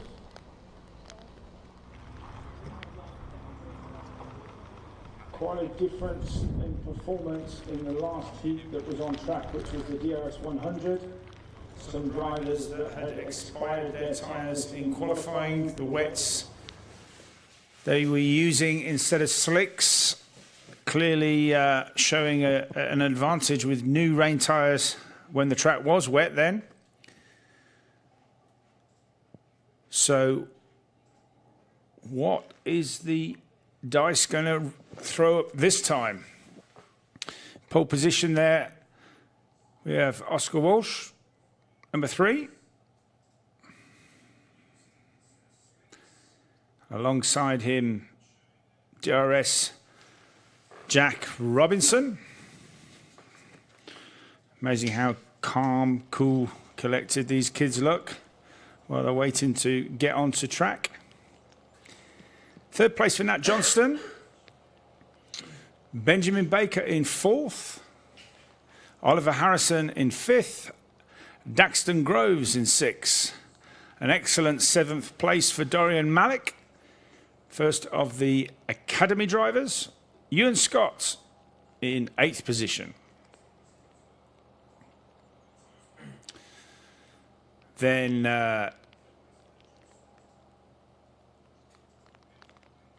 we're just looking to get going in a couple of minutes' time.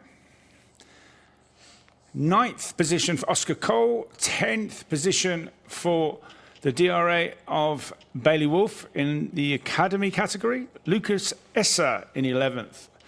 Ethan Whitlam in 12th position. Ashton Redpath in 13th.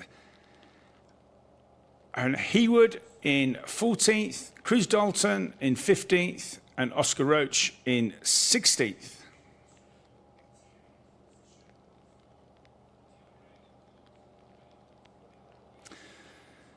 Jensen Woodhouse taking up grid spot 17. New driver Ava Reynolds on P18. Indigo Pickering on 19. And finally on grid 20, Lewin AD all the way from the Isle of Wight.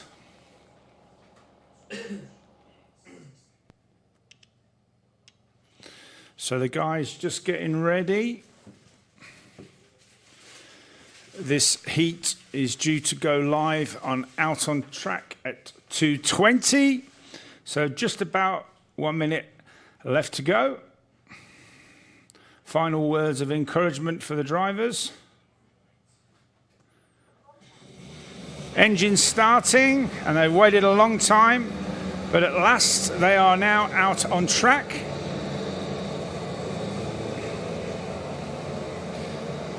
And this first lap, this first installation lap for them out of the pits is really important because the track is a lot wetter than last time, and it'll give them an opportunity just to see where the grip is, just to have a feel how hard they can push, whether they've got any understeer or oversteer. Get some temperature into the tyres and the engine and the brakes.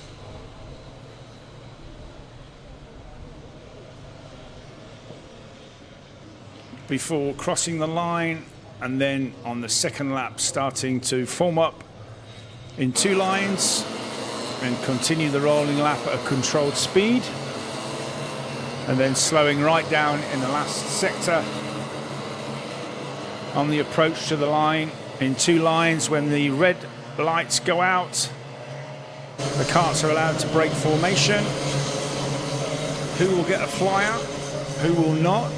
And as we've seen in the last 2 heats, we've had a couple of drivers penalised for jump starts. So let's see how these DRS62s get themselves together. As Lucas Ezra trying desperately to catch up. He should catch them up, because the race direction team should start to slow up the field now as they come into the complex.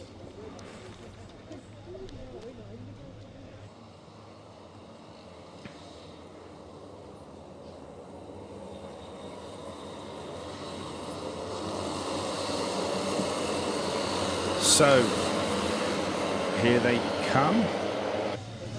Are we going to get a start?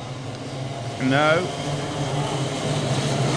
Last few rows of the grid were a bit too far apart, so the guys at the front putting their hand in the air, saying another rotation, another lap.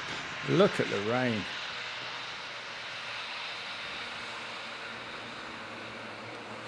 Welcome to Wales.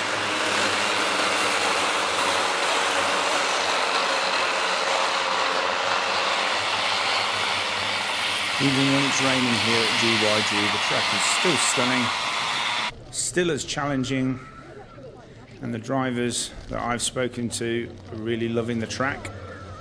So if you've never been to GYG, you can go to their website, and if you're an owner driver, you can book in and test.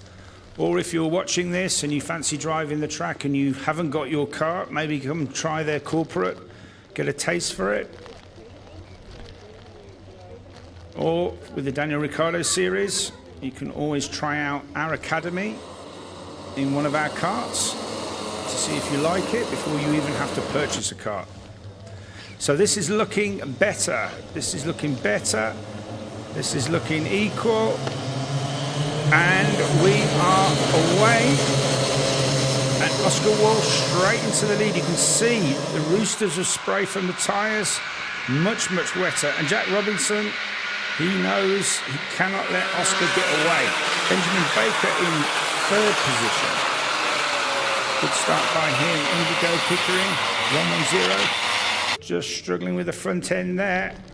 And Nat Johnston obviously made a move. Oliver Harrison now on the inside of Nat Johnston. Is he going to hang him out to dry? Nat's going to have to keep firm. He's kept his line. Switch back. But looks like Nat did enough there just to cover it off into the complex for the first time. Benjamin Baker trying to get past the academy driver. Excellent start for Bailey Wolf. And these early laps are so critical in the DRS62. It's important trying to keep up with the pack, trying to work together to stay with the leaders. But it does look like Oscar is slowly but surely inching away from Jack Robinson. A lot less grip here at the top. A lot of understeer. And again, Benjamin Baker making good traction there. He's going to go on the cutback here, up the hill, just to close on Oliver Harrison. Meanwhile, Nat Johnson has managed to just put a bit of fresh air between him and Oliver Harrison, and is looking up ahead at Jack Robinson, and he knows he's got to try to close that gap. Definitely Benjamin Baker looking a bit racy here. He's looking for the inside. He's going to take some curb. Who is going to get the drag race to the top? Oliver's on the outside. I don't think Benjamin has got enough speed. Is he going to got the inside of the hairpin? He's close. Needs to control it. No. Oliver shut the door and Benjamin had to slam on the brakes, but he's managed to get a good traction anyway. He's going to look for the inside. Is he going to make it stick? No, decides that it's just too risky. You can see here that he had to take avoiding action. Great kart control from Benjamin. And actually, because Oliver went tight, he lost some speed on the exit. So really, the status quo was kept the same. So there's a little bit of a gaggle of karts now closing up behind Oliver Harrison and Benjamin Baker. Nat Johnston is inching away, but our two leaders are up the road. They have certainly checked out and are fully lit in this wet heat at GYG for the DRS 62s. And this is a good opportunity for Jack Robinson if he can just keep the distance, keep a check on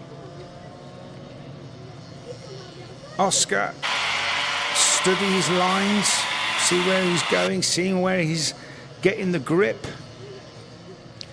And of course, during the race, it may become apparent who has the right pressures. Remember, if your pressures are too high, it's possible to overheat your tyres. But normally that means that you're quicker in the first part of the race. If your tyres are lower, the temperature comes up bit by bit and your performance increases through the race, and hopefully you've been able to compromise and your pace gets quicker through the race and your tyres don't go off. So it will be interesting. I suspect that Jack may have slightly lower pressures than Oscar. So let's see if he closes up with just over 3 minutes of this heat remaining.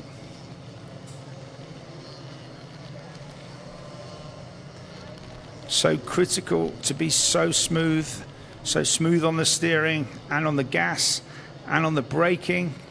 And Jack Robinson looks to be inching onto the back of Oscar Walsh. Now the drag race is picking up a little bit of toe. Is he going to fancy his chances into the hairpin at the top? Little bit of a mistake there from Jack. So not on this lap. Nat Johnston still in third place, with Benjamin Baker. You can just see he was looking to line Oscar up into the hairpin, and then you just see, look there, just slid the back, and that was enough to cause him to abort any possible overtake he was thinking about. Oscar going very wide there. Now he was that's going to make his exit not so good here for sure. There's a big bump on that corner and you need to be on the inside of it, otherwise it throws the car too wide. And let's see if Jack has learnt from the previous lap. He's tucked even closer, and when he goes wide he needs to steady the rear of the cart. Looks like he's got it this time, and he will now know that Oscar didn't close off that hairpin that time.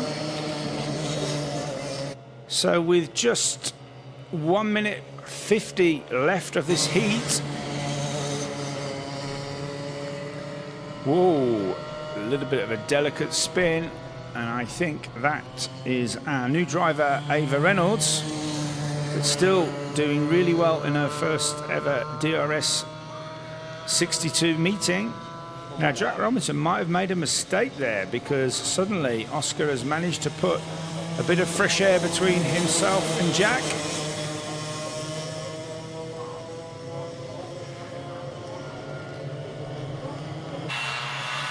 So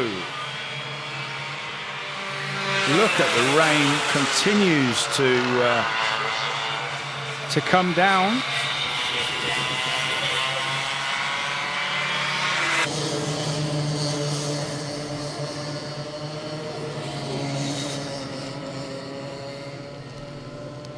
Ewan Scott up to 5th place, Bailey Wolf in 6th. Oliver Harrison now finds himself back in 7th with Oscar Cole having a good drive and up to 8th. Ashton Redpath in 9th and Dorian Malik rounding out the top 10.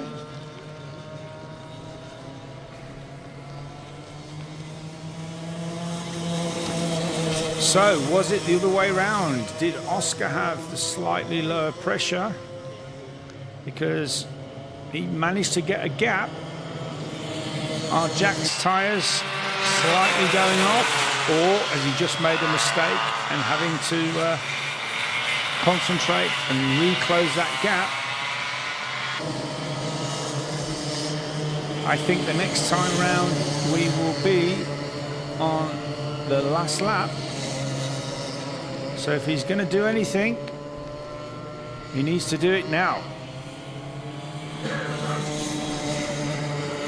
Changed his line there. Now Oscar went wide here before and Jack has gone narrow. So let's look. Oh, Oscar's on the outside of the bump. Now this is what happened last time. And Jack's closer, carrying a bit more mid-corner understeer there. So had to lift the gas a little bit. Can he get a good exit? There's going to be some blue flags up ahead because they're going to catch some back markers on the tail end of this lap. That's certainly something that you don't want on the last lap.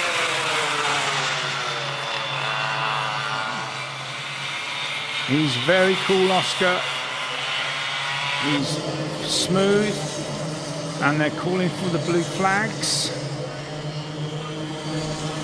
They could catch it on the last couple of corners. Will Jack take a dive? And not quite. Oh yes, this is going to be a traffic jam. Which side are they going to go? Here's Ava Reynolds. They've got to go tight. But Oscar Walsh hangs on for the victory from Jack Robinson. 3rd place for Nat Johnston and 4th for Benjamin Baker, with Ewan Scott in 5th place. First Academy driver across the line is Bailey Wolf. Oliver Harrison, after that promising start, having to settle for 7th in the end. Ashton Redpath making a place on the last lap for 8th.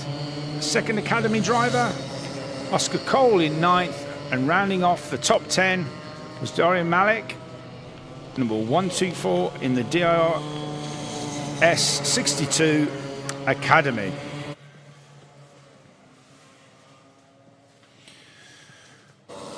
So we now move on to the DRS 125. First heat for our seniors. These drivers will be out on circuit at 14:40. So we'll be back with you very soon.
We didn't have one. No, we'll make it work.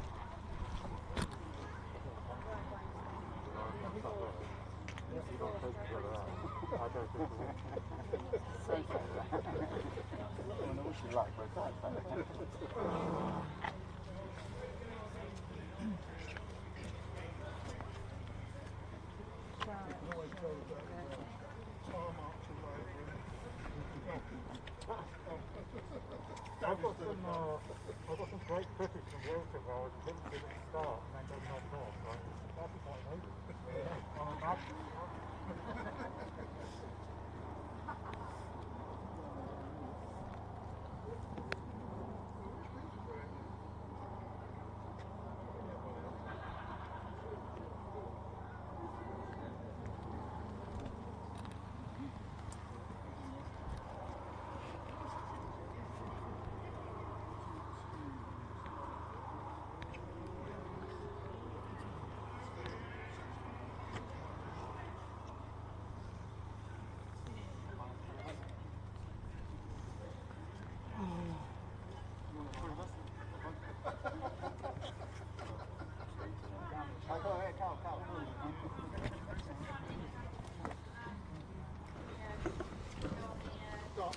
AC. Grid 5 for Tom Snape, winner last time out at Wilton Mill, with on grid 6, Carl Watt. From Italia, ciao, Roberto Megnoni. On grid 7, number 324.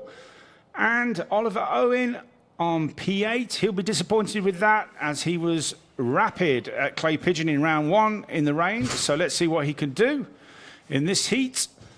Kurt Foudry on grid 9. And Jack Rigg on grid 10, which is not like Jack at all. So let's see what he can do in this heat. We've got a problem with our P2 sitter not starting.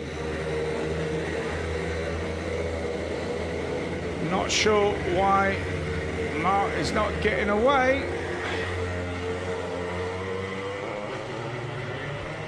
But it's clearly something with that car. Looks like a battery problem, or they need to get the starter gun.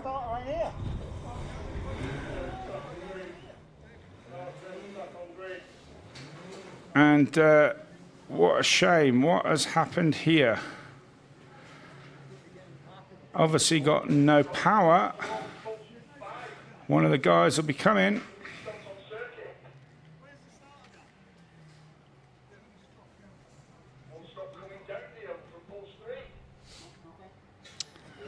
And clearly that's a battery issue.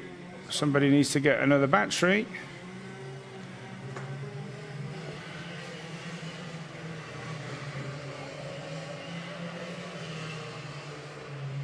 And currently, that is not playing ball.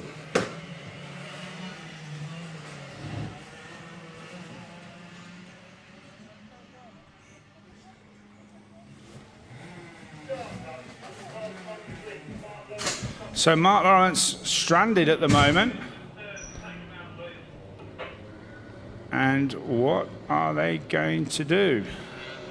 It looks like a mechanic. Here comes the starter gun. That should have been at the front of the grid. And by the look of the field, they will be going round again. We've got a kart stopped. Here comes one of the DRS techs. And this, I would imagine, will start. Yeah, that will start. So Mark needs to look and just wait for them, and he can join and retake his position.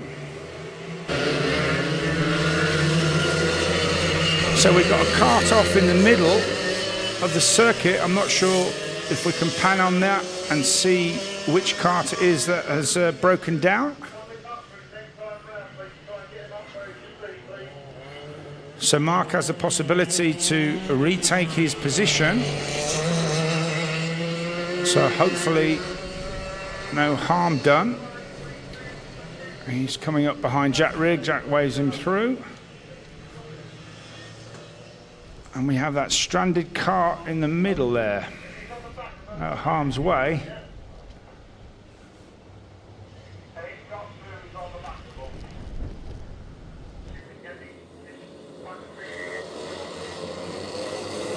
So, are they going to go round again?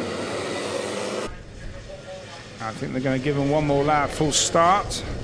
So that will be a sight for sore eyes for Mark Lawrence. He needs to get a bit of a wriggle on here and get back up in front of Firas Bilbasi.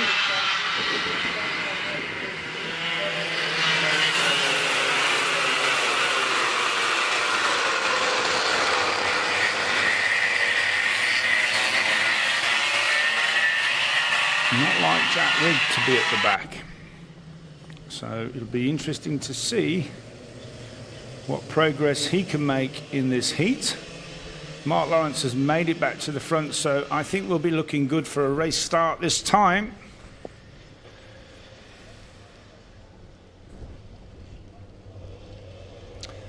So, slowing down.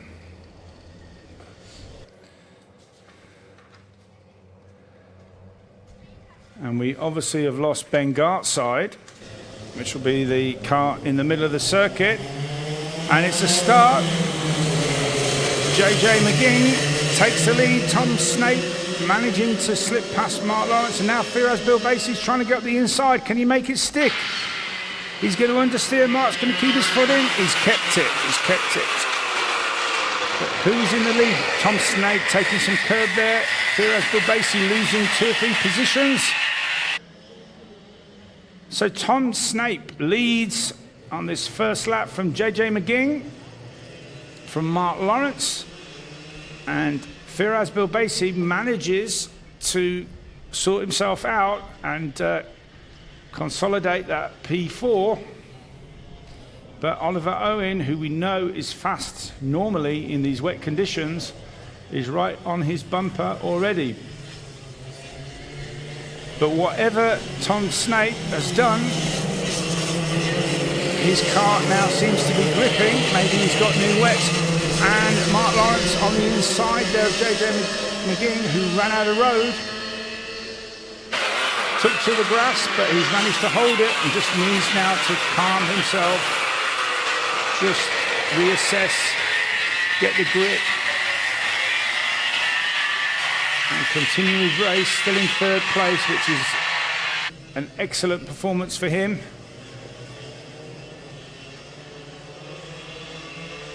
And Firas under intense pressure now. He's got a lot of karts up behind him. Just see there, just think that unsightedly Mark ran wide and JJ had to take avoiding action.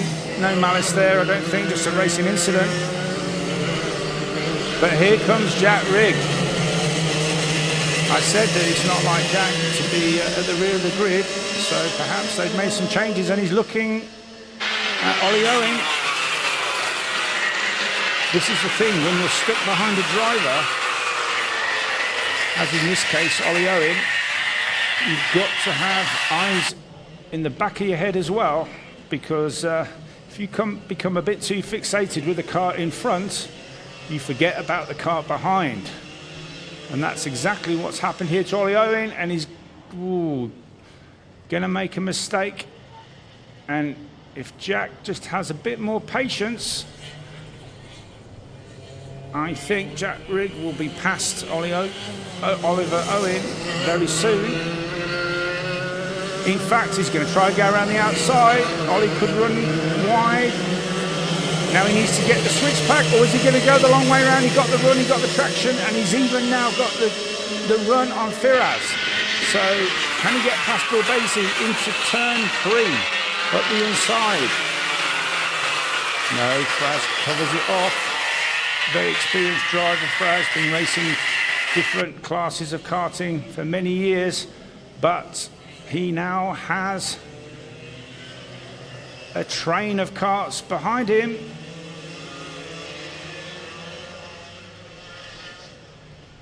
Jack Rigg struggling from a lot of understeer in that far corner, but certainly has the traction in the slower corners in this last section. Firaz has gone wide, he's gone the wrong side of the bump, and there you go.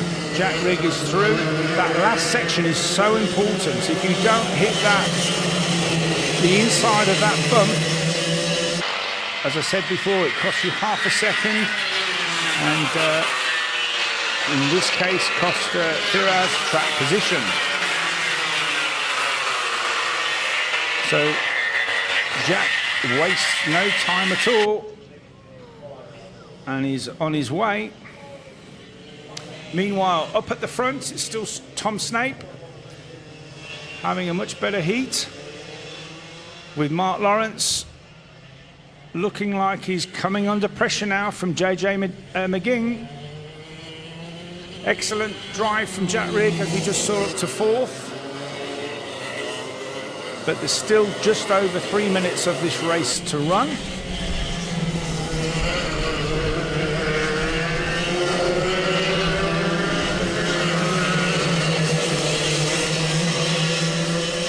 And Tom has been able to check out at the front, with 2nd and 3rd having a bit of a dice at the beginning, and that's all you need.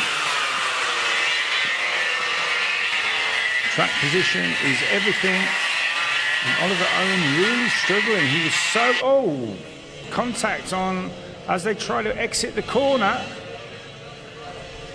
He definitely lost the rear of the car and slid into, I think that was Roberto Mignoni. Let's just have a look at it. So he's not really alongside. He loses the rear, and then he catches the side of Roberto, who had nowhere to go,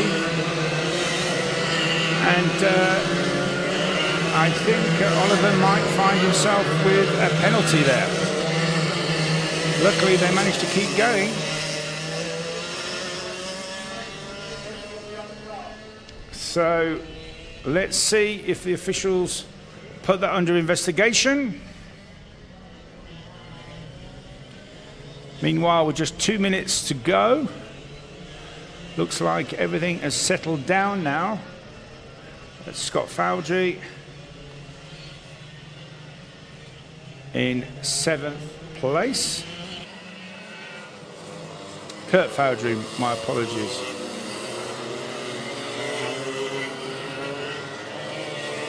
But Roberto will be displeased at that. He's been driving very well in these wet conditions, but it's only heat 1. We've still got the pre-final to go, and of course the grand final. And the weather forecast for this afternoon is more Pacific. Try to climb back at the grid. No such troubles for Tom. Tom Snape, number 4, cruising away. needs to think about his tyres now and just consolidate his position. Don't overwork his tyres. Looks like Mark Lawrence has now been able to put a bit of distance between himself and JJ McGing. Great drive from JJ. Only started last year. And so this will really boost his confidence.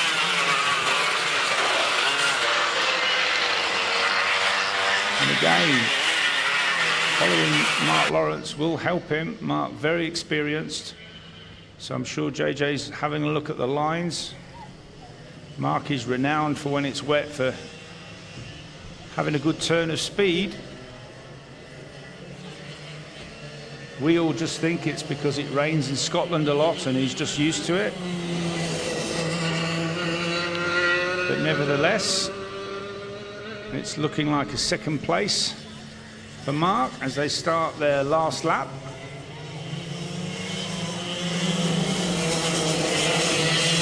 So I wonder what happened to Ben Gartside. I can only imagine that he's either thrown a chain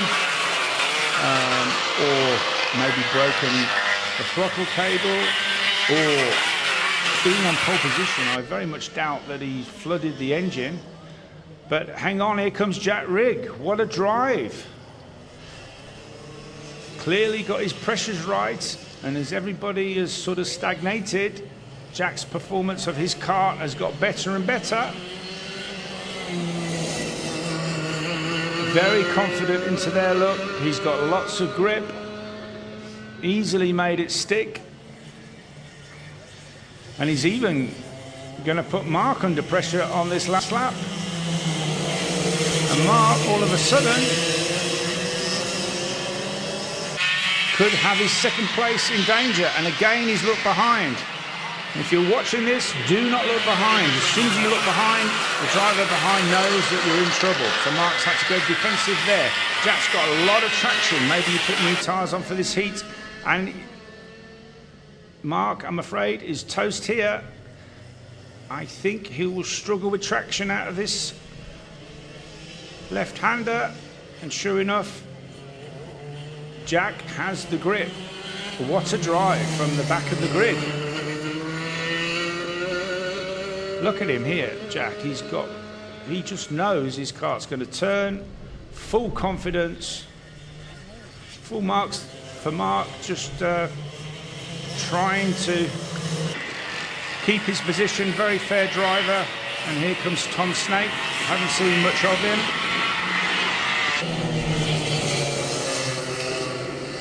But provisional winner, subject to the technical checks. All the drivers and karts are weighed. Parts of the kart are checked to make sure they conform to the very strict regulations of the Daniel Ricciardo series. The ethos is that all the karts are the same, and the only thing to make the difference between the performance is the driver.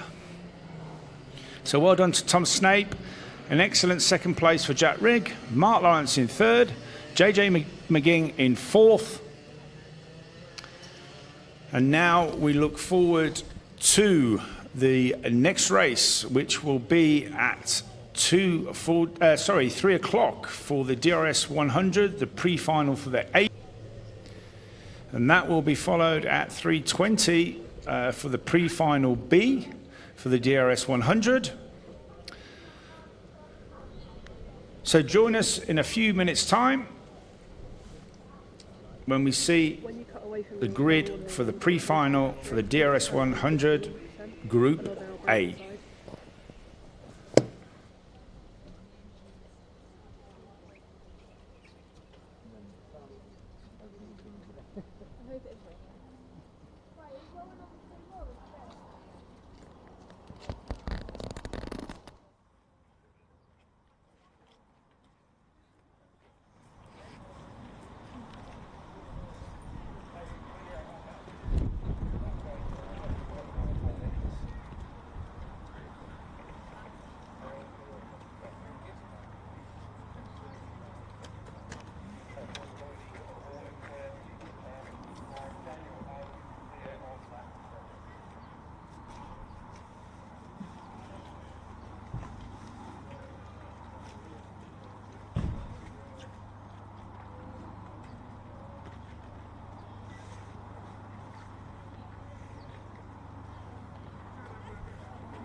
Gentlemen, I'm just have to check that I wasn't.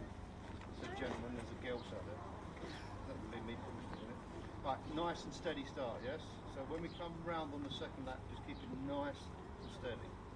I know, when we go racing, you're the one that controls the pace, but the pair of you need to be together and nice and steady, yeah? So everyone behind you slows up rather than gets around that corner rather than ends up your exhaust pipe, yes?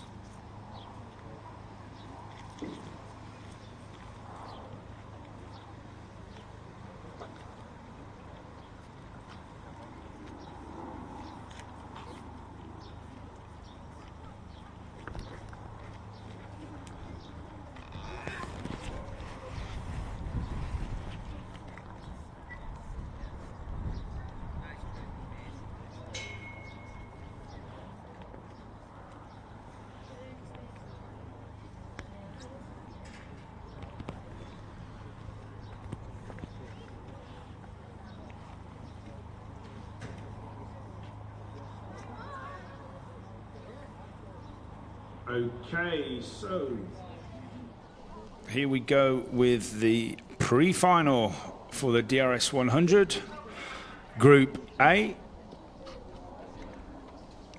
And it's Max Salarski in P1, with championship leader Tristan Powell on P2, Charlie Ratford P3, Jamie Scott P4, Daniel Weir, number 9, in P5.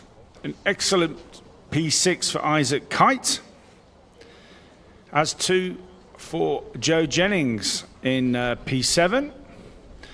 An excellent 8th place for Daniela Sutton. Good recovery in the heat. Then looking at P9 for Liam Karabelov. Roe Marsden, again a good recovery from his qualifying into P10. Cassidy Southall, he's on P11. Kai Newman really losing out in that first heat, down to P12.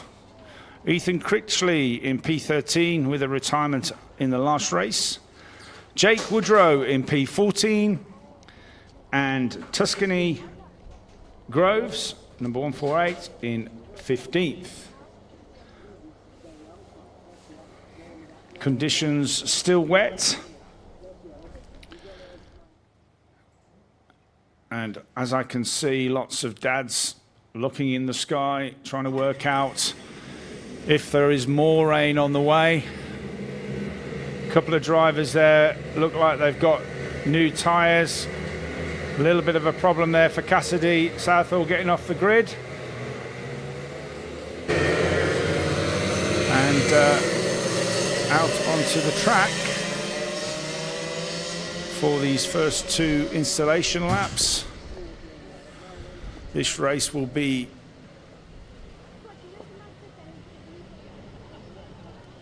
8 minutes. 8 minutes plus 1 lap.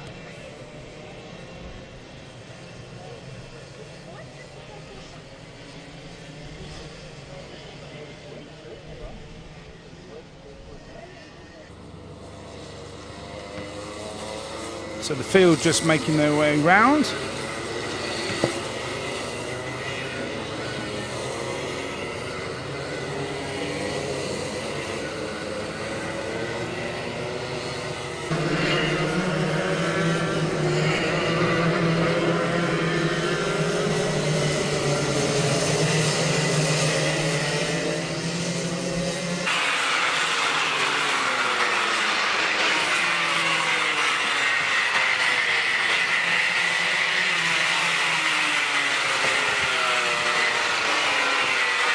Tuscany Groves just bringing up the rear there.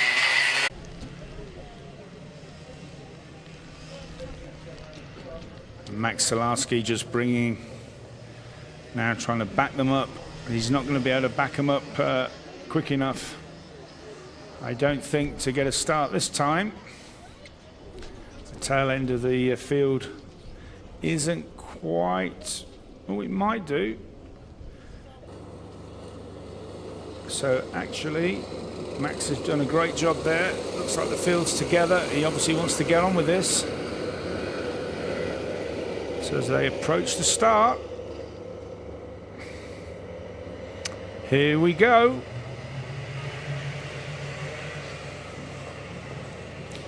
And we're away, and it is Max Salarski in to the lead. It looks like Tristan Parr's going to try and go around the outside. Max covers it off.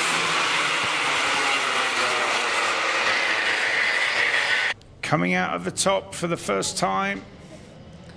Max Salarski taking a narrower lot tighter, so he's going to have good grip and good traction. Couple of tail enders there. What happened here? Oh, and that's Jake Woodrow, I think, just catching the curb, getting the car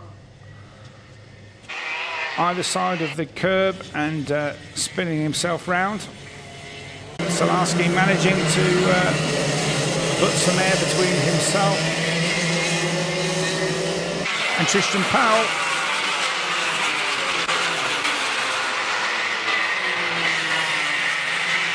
And Kai Newman just struggling. Now he's gone up the inside. That's a good move. He can make it stick. Next target for him is Rowan Marsden. So Kai was quick, obviously, in qualifying. And then really lost out badly in the first heat. Looks like he's got this under control. Tyres are up to temperature. Jamie Scott, Daniel Weir looking to make a move. Now, Jamie's going to be compromised here. Can Daniel get the run on him up the hill? A little bit of mid-quarter understeer there for Jamie. Now the speed builds. And again, look, Jamie's looking behind. Big understeer there for Daniel. So he couldn't even have a look at the inside. It's awful when you're driving in the wet. You need the front grip. As it washes away from you, you lose confidence. And that's why it's so important which bit of the track you're on and you don't overdrive the car. So Jamie lives to fight another lap here in 4th place. Charlie Ratford up ahead in 3rd. Daniel all the way from Cornwall. Has a fantastic family, travelling up to all the rounds. Peter and Nicola.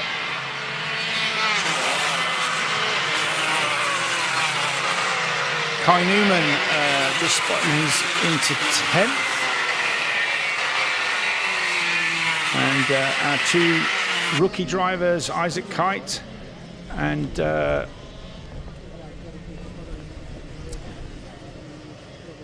Jennings in 7th, 6th and 7th respectively.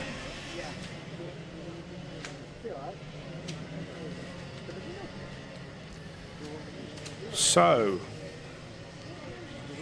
Daniel's still trying to size up Jamie here, and he's done it again. So has he learnt from the first time? He's gone higher.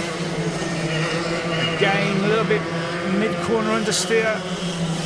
Is that going to affect him for his top-end speed? I think it is. Daniel, knowing that he's made a mistake, so just checked over his shoulder there, and he's going to have to work at it for another lap. As we see here, as he turns in, look, gets a big mid-corner understeer. He's going to have to lift off. Because he had so much lock on, the back end of the kart starts to slide. And that's his opportunity gone. And restart again, Daniel. Whole lap. The best wet drivers are the ones that can drive the car on the edge and not make mistakes. Like the late great Ayrton Senna, who could forget that 1993 start at Donington Park. He had confidence in his car, confidence in the tyres and the line. Now Daniel's going to go high this time, so if he lifts off and tries the undercut, he should get the front grip. There you go. Is Jamie going to cover it off? Ooh, I think Daniel could have gone for that then. He did everything right. The corner set it up beautifully. What he's going to do. Experienced driver, Jamie, even though he's still a junior, raced with us in the DRS 62 category in cadets. Oh, and Daniel, there you go. He just took his eye off the ball, just not thinking for a slight second, and you're gone. So that shows how slippy it is. And now he's got to contend with another driver, which is Liam Karabelov, and Liam is protecting his line. Meanwhile, Max Salarski still in the lead up the front of 2.6 ahead of Tristan Powell and 3 seconds ahead of Charlie Ratford. Jamie Scott has kept that fourth, and Isaac Kite up to 5th place. So for sure Isaac likes these wet conditions, as does Joe Jennings. Fantastic performance from him up to 6. And now the battle with Liam Karabelov and Daniel Weir for 7th and 8th. Vermaas in 9th, top 10.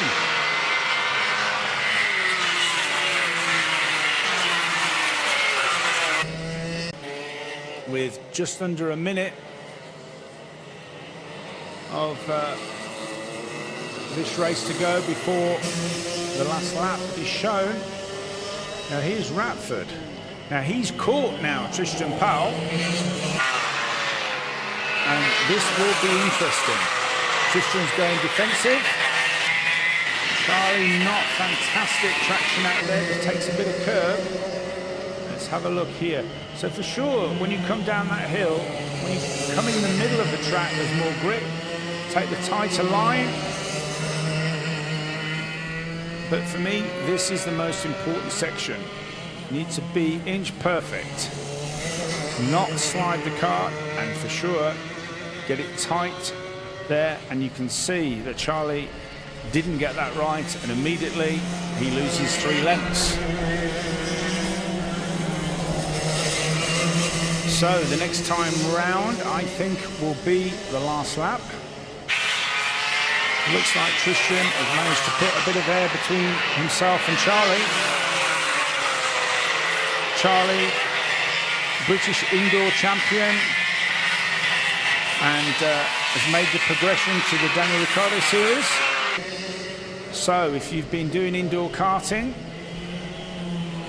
the Daniel Ricciardo series is the next stop on your list. You can visit danielricciardoseries.com, the website, and request a callback if you're interested in the Daniel Ricciardo Series Young Driver Academy, where you can come and try out one of the DRS karts. We run from 8:30 on a Saturday morning on the practice day till midday, where you can receive coaching, try out a kart to see if you like it, experience our paddock, which is a really friendly paddock experience, and then perhaps you're going to get your own DRS kart and join the fray just like Charlie has.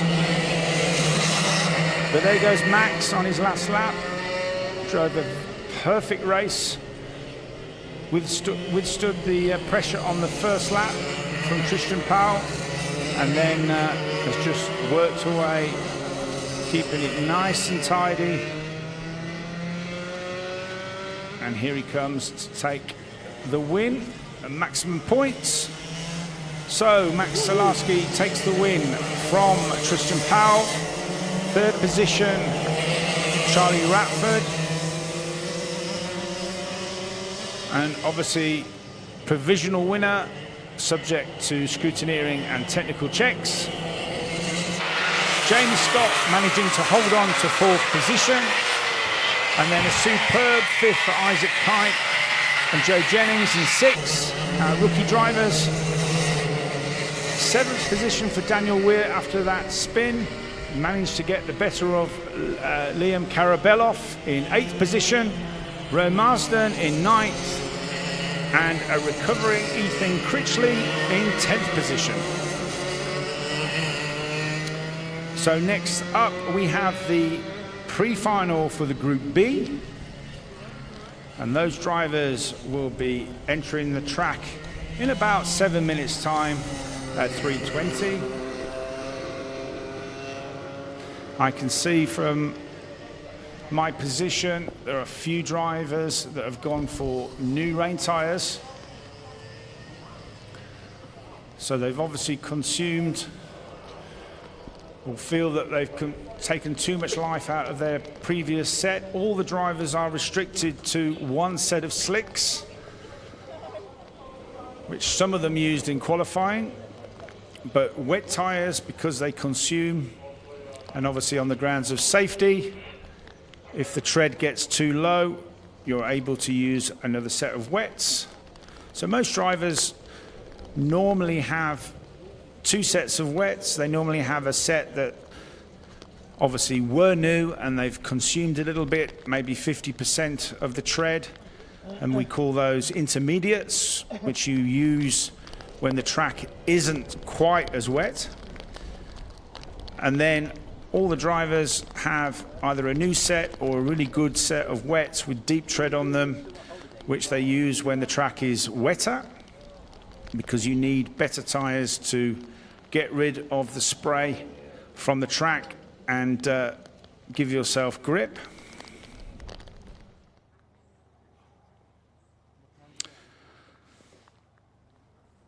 You can see from this shot actually where you can see where the blocks, where the rainwater can come out the side of the grooves. You can see that this tyre on Sam Halley-Hinksman was starting to get some temperature. You can see the edge, and what happens is if those blocks overheat, then suddenly you lose grip,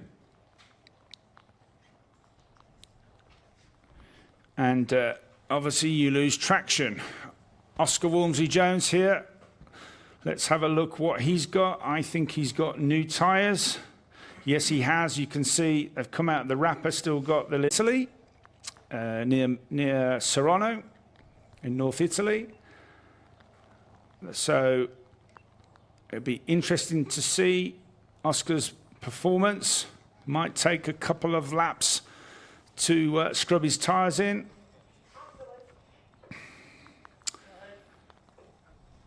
Good drive from Freddie Farrell there, 160. Rookie driver in his first season.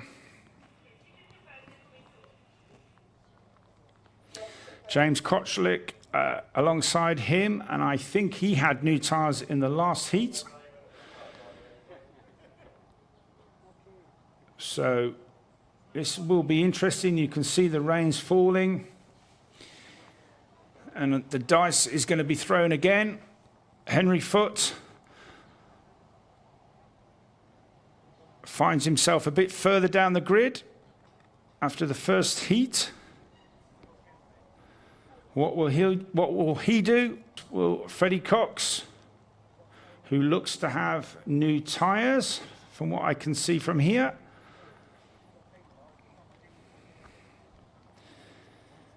Yep, new tyres. And the rain continues to fall.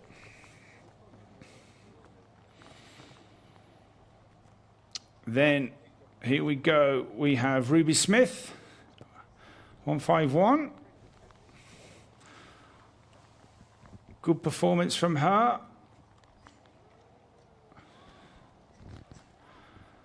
Then we have Archie, number 114, Archie Potter, and Archie Cole. It's the Archie row by the looks of it. Eldon Holland, 117, had a good weekend. So obviously had a problem in his heat, finds himself a little bit further back. Joe Wood, 159.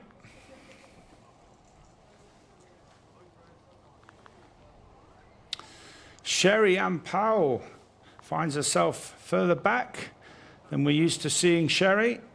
So watch out in this pre-final I'm sure Sherry will be coming through. A distinctive crash helmet. And then Ben Thorley, 163. New driver to DRS. So a quick recap of the grid. Pole position for Sam Halley-Hinksman. Second for Oscar Walmsley-Jones. Third for James Kochulek. Fourth for Freddie Farrell. Fifth for Aaron Menza. Sixth for Henry Foote. Seventh for Freddie Cox. Eighth for Ruby Smith.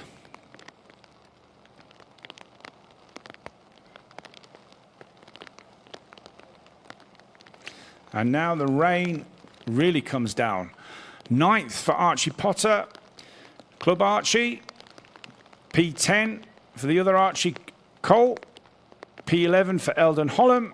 12th for Joe Wood. 13th for Sherry-Ann Powell. And 14th for Ben Thornley. And bringing up in P15, Ben Hoy. So this race looking to depart at 3:20. And this will be the wettest that the guys have driven this GYG track. So there'll for sure be a lot more spray.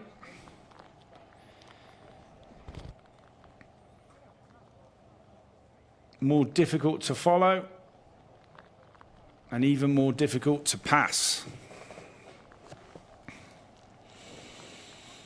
And today at GYG is so windy as well. So all the elements that the drivers have got to contend with. Engine start. Everybody's looking okay. Bit of a slow getaway there for Henry Foote. But it looks like they're all the way ready for these installation laps.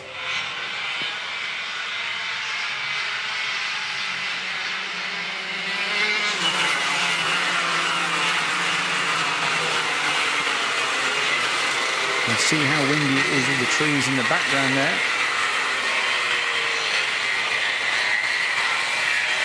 Oh, a bit of a spinner there. That's Ben Thorley, 163.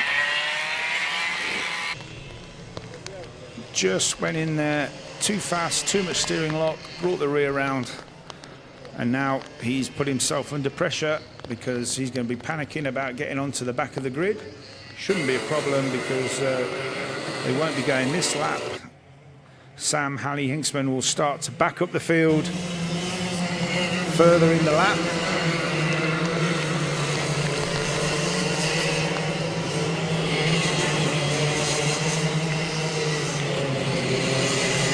And this will be helping the drivers with the new tyres scrub their tyres in, get some temperature into them.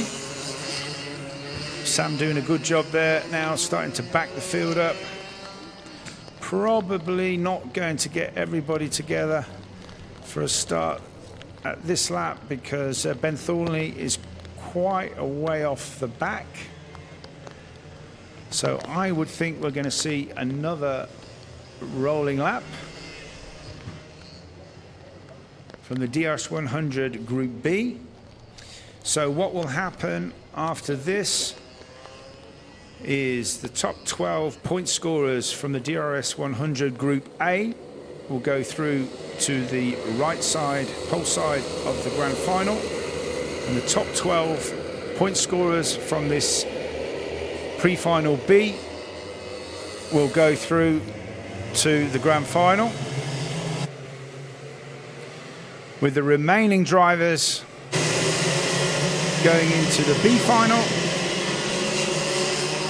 where they still score points, but they're not able to recharge, they're not able to get onto the grand final. So the top 24 will be in the grand final. Remember, your points come from your qualifying, your heat, and your pre-final. So drivers that didn't have a good qualifying and maybe had a good heat or a good pre-final don't necessarily start right up at the front. It just depends, obviously, how everybody else has done. So Sam doing a good job now, just taking a look behind, backing up everyone, Looking like we're going to get a start this time. Everybody is together. Slowing it right down.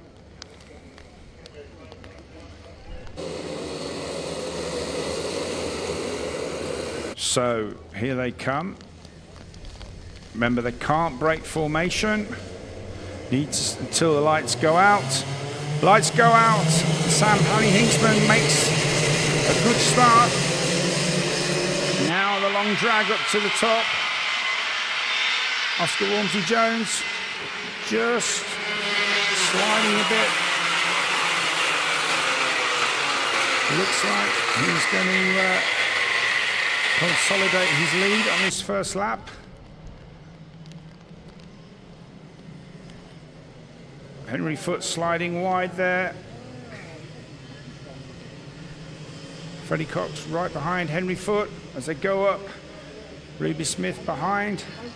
And then a move by Archie Potter. So as they stream through at the end of lap 1, it's Sam Hinksman from Oscar Walmsley-Jones, from James Cochillet, Freddie Farrell.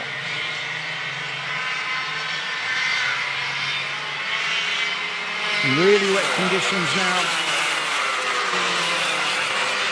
And I think Oscar Walmsley-Jones's tyres, they're new, but they won't be scrubbed in yet. So look out for him being stronger through the race as it goes longer. Distance.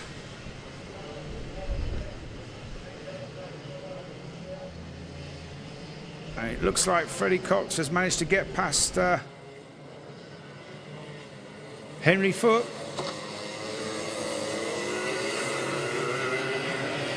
But really good drive from Freddie Farrell. As I said, only his first season.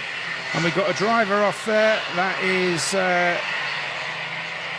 Ben Hoy.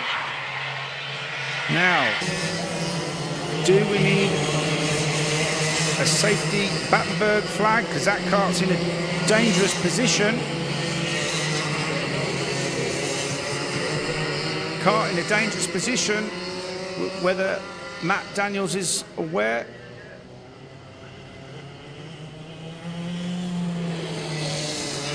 So he's moving to the marshal post.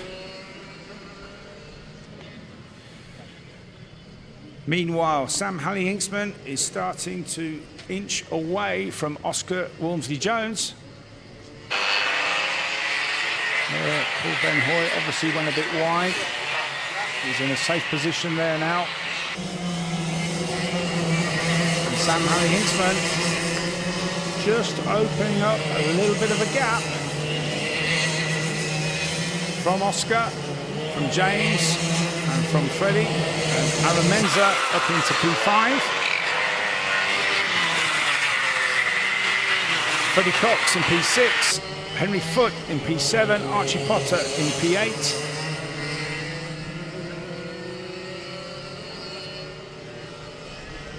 Joe Wood in P9 and Archie Cole in P10. Sherry-Ann Powell only making a bit of progress into P12.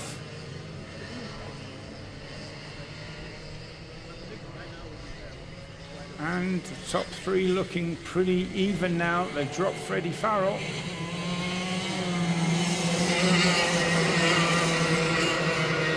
Aaron Menza and Freddie Cox. There's lots of space between them.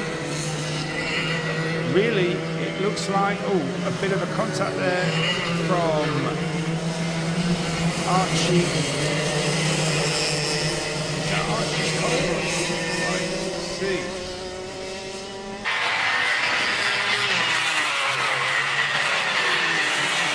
Now Henry Foote has the attention of Joe Wood.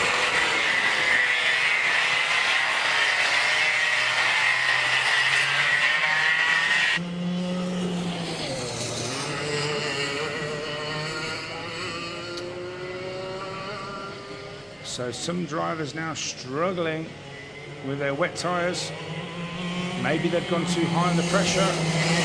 Just struggling for traction, sliding. Henry looking like he's sliding a lot. Joe Wood now just working his car. And now Eldon Holland is joining the party.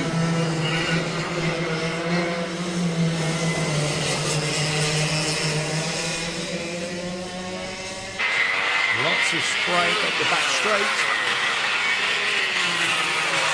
Still a fast corner at the top of the circuit. Got to have great kart control. Let's have a look here. Henry Foote sliding really wide, and then Joe Wood doing exactly the same. Managed to gather it up. So now a real traffic jam behind Henry Foote.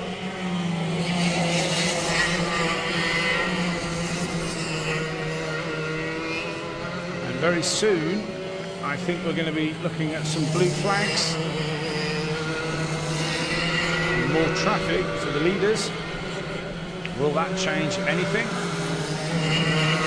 Only 0.4 of a second now between Sam and Oscar Walmsley-Jones. 2.7 to James Kotchelek. And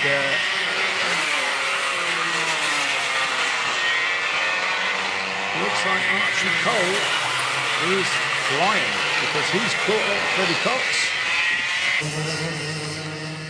And he's looking to make a pass and drives right around the inside of him. So Archie Cole on a mission.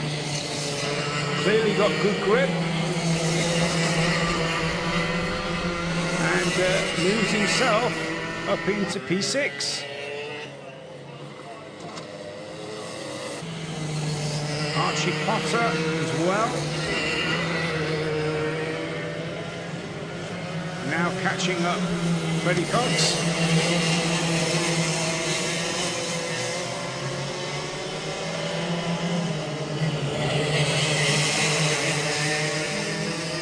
Blue flags coming out ahead of the leader, and there's more rain falling.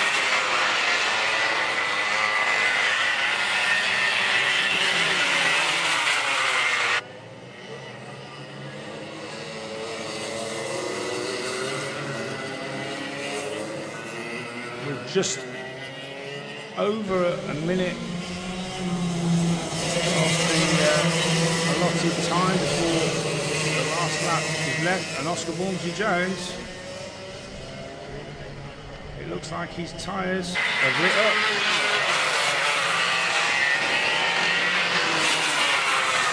Will he be able to make a move on these final laps? Oscar just clipping the curve here. Sam looking like he's now struggling for traction.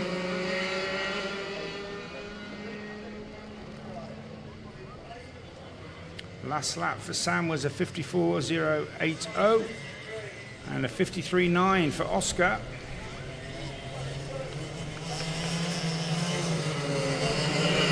Archie Cole a 54.4. But it looks like Sam has done enough on this last lap.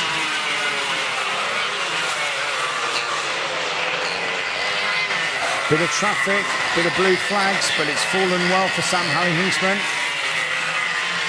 Oscar's not going to get in this time. Yeah, he had to make the move, couldn't get stuck there behind Ben Thorley. When he made that move, he knew that Oscar wouldn't get through, so he should be confident now that he can just get it through these last couple of turns and get the flag. Although he's gone wide and he's looked behind, that's not smart, but it's enough.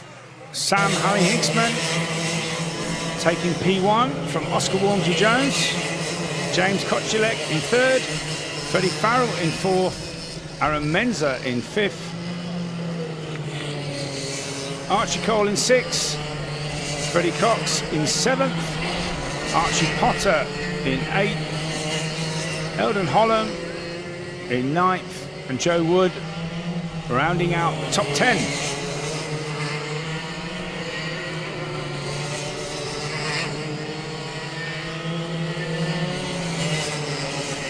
Next race out is the DRS 62s, who will be out for their pre-final at 15:40. Sam making his way into scrutineering for technical checks. So this result remains provisional. You can see the results at Alpha Timing Results. Look for the Daniel Ricciardo series. You'll be able to see the results for each race. Next up, the DR62 pre-final will be back in a few minutes' time.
Okay, everybody, here we go for the DRS 62 pre-final, which is P1 for Oscar Walsh, number 3.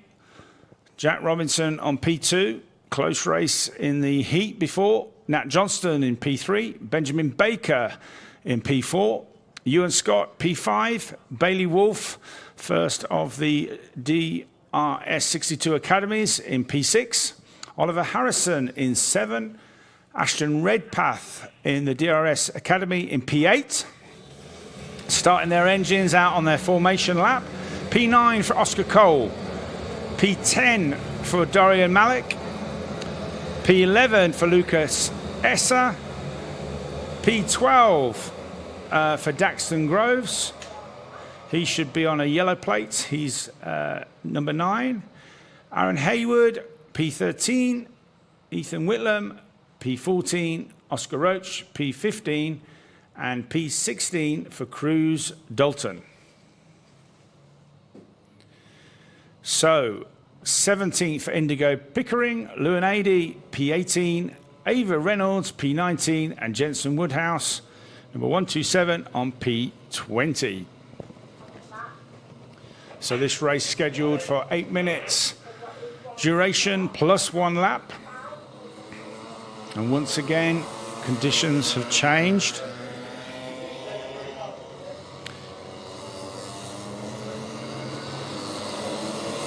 And they do another lap, with P1 and P2 actually quite far ahead. So they really need to slow down, which they are doing, to back up. Still quite a bit of spray on the back straight. So once again, tyre pressures are going to play a part, as will the amount of tread that the drivers have on their wet tyres.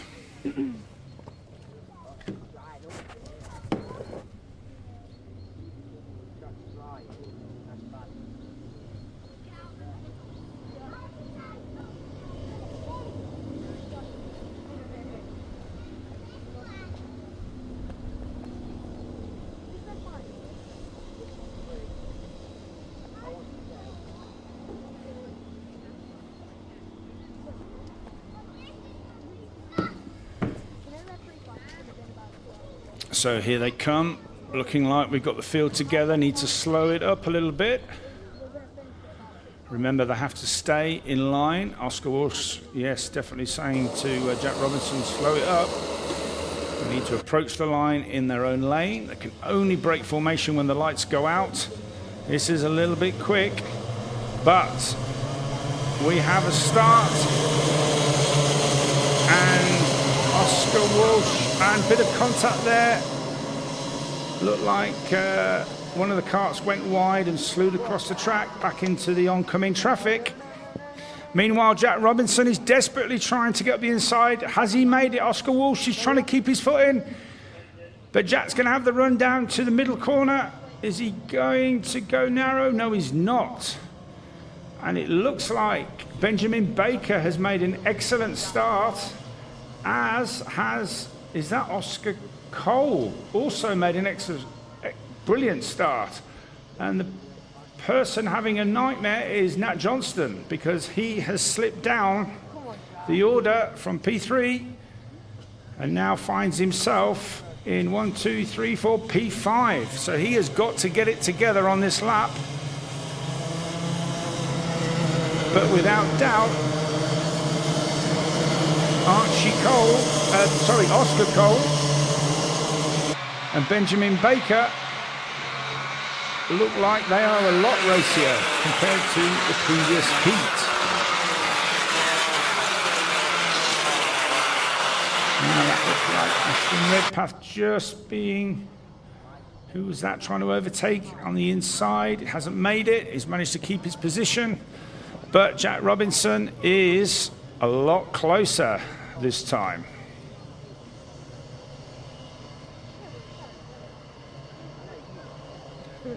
A lot closer. Lewin Adey from the Isle of Wight, 112. Looks like he's had a bit of an off. I think he just had a spin and continued. But Jack Robinson looking like he's got much more front grip this time. Maybe his dad's made some alterations to his setup. But without doubt, compared to the previous race, he is a lot closer at this stage.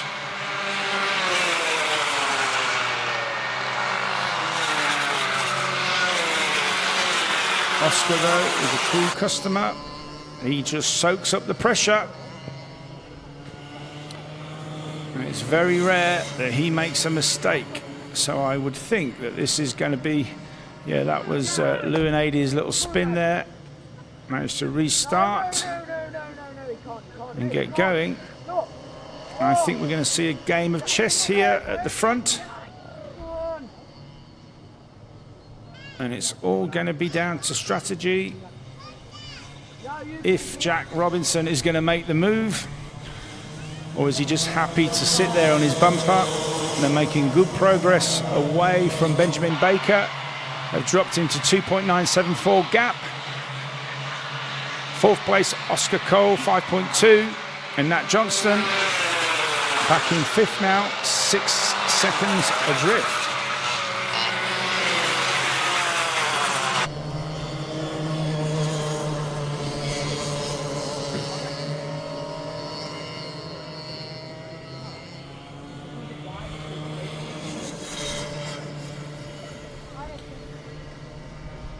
They almost are so close, in some parts they almost look like they're tied together.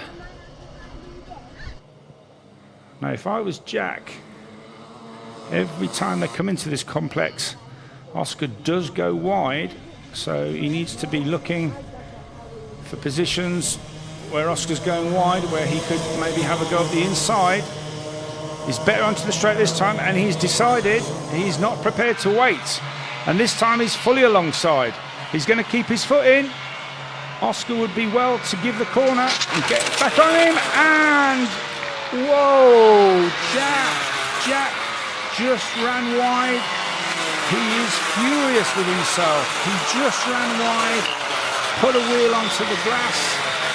And don't worry about that, Jack. Just get the engine going, get the engine going, get moving. As you see, look, did everything right. Understeered, carried a lot of speed, looked to his right, didn't look where he was going, dropped 2 wheels off, and Oscar said, thank you very much. No contact, just driver error there. What a shame for Jack, and what a shame for us, because I think that wouldn't have been the end of it. I think we would have seen more racing action and more changes of position. The marshal needs to pick up the back of the car and push. Jack's got it lit. Probably sprayed the marshal with a lot of mud, and he is going to be furious. But yeah, I'm not sure if we can have a look at it again. But that was all down to understeer initially. Look, he's carried lots of speed. He's correcting. Instead of concentrating on his car, he's looked just for a second to see where Oscar is, and he's just took his eye off the ball. What a shame. He won't forget that, and I'm sure he won't ever do that again. But that's what racing is about. It's all about learning. It's all about trying to improve and learn your racecraft. So the one man that is going to be delighted about that is Benjamin Baker, because he now finds himself in P2. He may be 4.52 seconds behind Oscar, but he is a good 3 seconds ahead of Oscar Cole, who's just lost the position there to Bailey Wolf, who's having a great drive, and he is now up to P3. Remember, the engine specs are different between the yellow plates and the yellow plates. We've got a little spin there for Oliver Harrison. So the engine spec of the yellow plates is a little bit faster than the black plates, but of course, in the wet, engine power means nothing. It's all about grip. So even though Bailey has slightly less power, he has got more grip than the pack that he's just changed. And here comes a bit of a nudge there from Ewan Scott, who wasn't any way past, but he's gone the long way round. Can he make it stick? Yep. Oh, and Nat Johnston has took his eye off the ball and just pushed too hard, lost the rear, and he's now falling down the order. Let's just have a look here. So Ewan, there wasn't really room there. He needed just to have a bit of patience, but he used his brain there. And if you look at Nat's just gone in. And again, he was looking at the back of Oscar Cole's car and took his eye off the ball and didn't react. And around she went.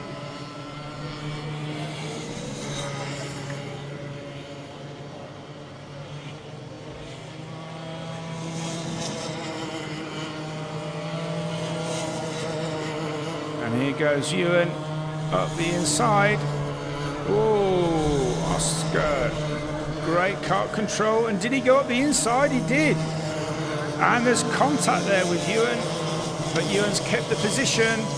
And Oscar apologising, realising that he was a little bit too greedy.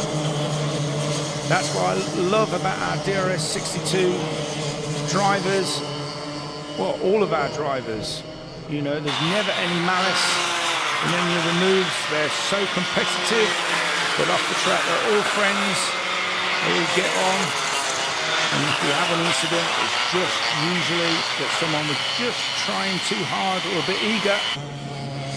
Great atmosphere in the paddock of Daniel Ricciardo series, all the families, all the kids, because this is where they all start off, first couple of years, getting some experience, all driving the same karts before they carry on as they get older and maybe into cars, into the formula, like some of our old drivers have done. Alicia Palmowski being one of them, going up from juniors, now winning the Ginetta Junior car scholarship, and now she's racing cars and gaining experience in her first car season and showing that the Daniel Ricciardo series is the place to learn your skills. But back to the race, Nat Johnston now, that seems to have woke him up. He's going to be furious. He wants to get as many positions back as he can. Meanwhile, Benjamin Baker, 7.5 seconds now behind Oscar Walsh, who I'm sure is now cruising, with Oscar Walsh taking the victory. Benjamin Baker crossing the line for second. That's his best ever result. And Bailey Wolf in third. Great drive from him. Ewan Scott, fourth. Oscar Cole in fifth. Aaron Hewood, an excellent drive for sixth position. Nat Johnston, well, everything was going on there for Nat Johnston in that race, ending up eventually in P7. Great result for Daxton Grove in 8th position. And look at Oscar Roach, fantastic, in 9th position. Third rookie. And the glint of blue sky there, just in the background. Is that going to change everything up again for the finals?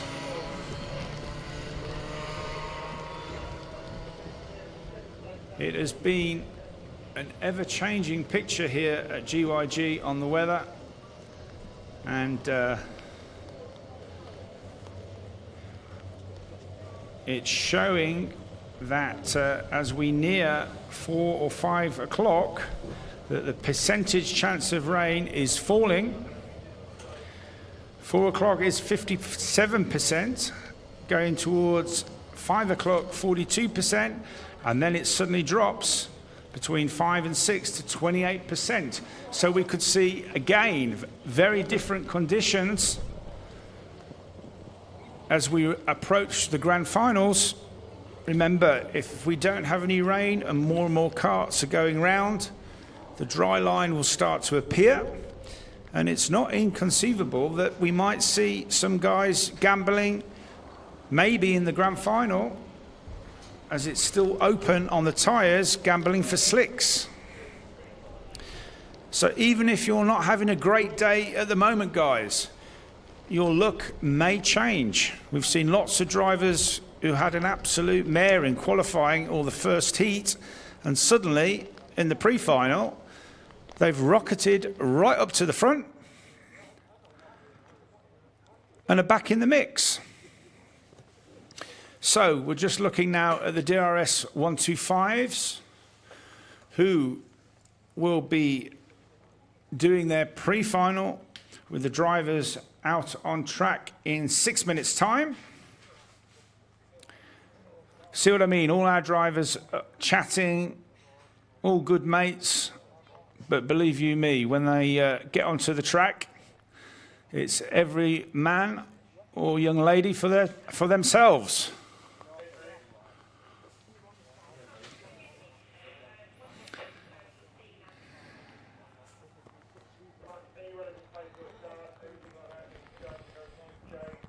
So,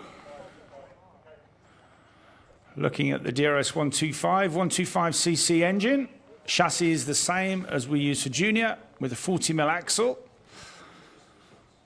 Self-adjusting brake, the Daniel Ricciardo kart. Obviously backed by Daniel himself. He loves that he's got a series that offers an opportunity for drivers to race on an equal playing field. Something that is completely different to what he races in Formula One, where it is a constant evolution of design of the F1 cars. The DRS series, the chassis has remained stable. This year we've seen the development only for more safety of the front fairing and the front pod. But the chassis and engine has stayed the same, as have the tyres.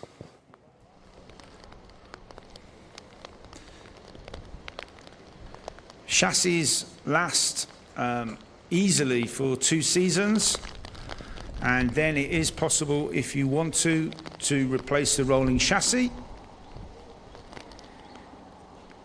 Costs, what does it cost? Well, if you're running your kart yourself, which the majority of drivers are, the seniors and the juniors, racing in the DRS Championship, all your entry fees, your test fees, new tyres every race, your consumables like your brake pads, carb kits, chains, sprockets, and probably an engine rebuild. All of the juniors and the seniors have a running cost of between £4,000 and £5,000 for a season. To purchase everything brand new kart with the timer, your spare wets and spare slicks, and your transponder that you need for racing. Brand new, you're looking round about, including the VAT, round about just over £6,000. But of course, you don't have that cost in the second season. So it really is an inexpensive way to get racing, get some experience, own your first kart. All of our members have access to a private members area on the DanielRicciardoSeries.com, where if you're learning, there are self-help videos which show you how to maintain your kart, how to make adjustments. All the drivers at every race get a setup sheet, a basic setup sheet for each circuit, so that everybody knows roughly what setup to put their car, what sort of parameter of tyre pressures to have. And of course, the DRS staff are on hand to give any advice. So you really do have a great support in the DRS paddock with our transporter, with any spare parts. So you only buy spare parts as and when you need them. Really is a one-stop shop and a fantastic series to get started. And obviously, as you've seen, many drivers enjoy it and have been racing with us for many years.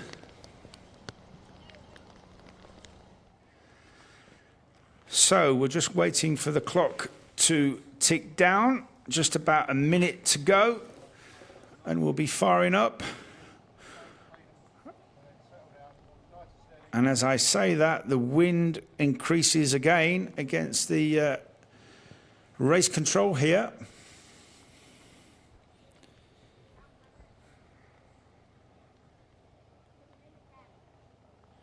Few spots of rain, but it's deceiving, isn't it? From time to time the sun tries to come through, and yet it's still raining.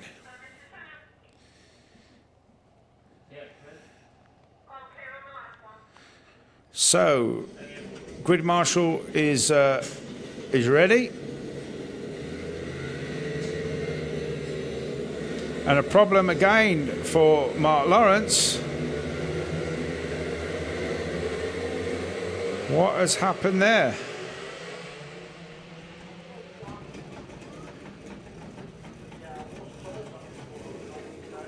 I know, I've never seen that. It looked like the engine went into direct drive, so there was a problem with his clutch there, and I'm amazed that Mark has managed to get out of the grid. His mechanic is clearly pleased. So I would guess, as long as Mark can keep going, he's had a lot of luck there. So the boys need to have a look at that before the final, because that's 2 times that Mark has had an issue on the grid. They either need to change the starter motor or put a new battery on that. Meanwhile, Tom Snape leads them through. So now we're going to have a different race, because in the heat, Jack Rigg had to come from the rear of the grid and now finds himself in P2. Someone has gone wide there at the top. Who is that? Let's have a look here. Oh, that is the kart of 298, which is Carl Watt. He's clearly found out that that is not the fastest line around the top hairpin. He's got his hand up, so he's trying to get back in position. Should be able to. And of course, we don't know the performance of Ben Gartside, because obviously he retired from P1 in the last race. So I'm looking forward to seeing everybody's performance in this race. So Tom Snape makes the start. He's going to make Jack go the long way around, and Mark Lawrence. And has Jack Rigg got the jump? No, it's a full start. Green flag with the yellow chevron. And now we can see the rain is coming again.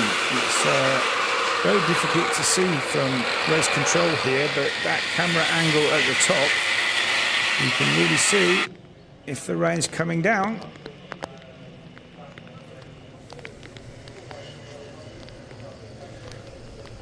Obviously the different levels of this GYG track, it's very good for drainage, so you don't really get big puddles. Well, apart from the barrier, that's good, isn't it? Let's hope no one goes over there.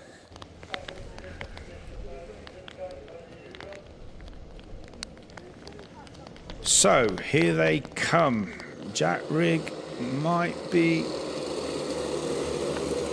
worrying that he showed his hand there on that full start. So will Tom try and block him off on this one? Here they go then. And Jack, again, almost a carbon copy. He's going to go right on the outside. He's had to swat him. And there's Kurt Fowdry and Carl Watt. But Kurt's managed to keep it going.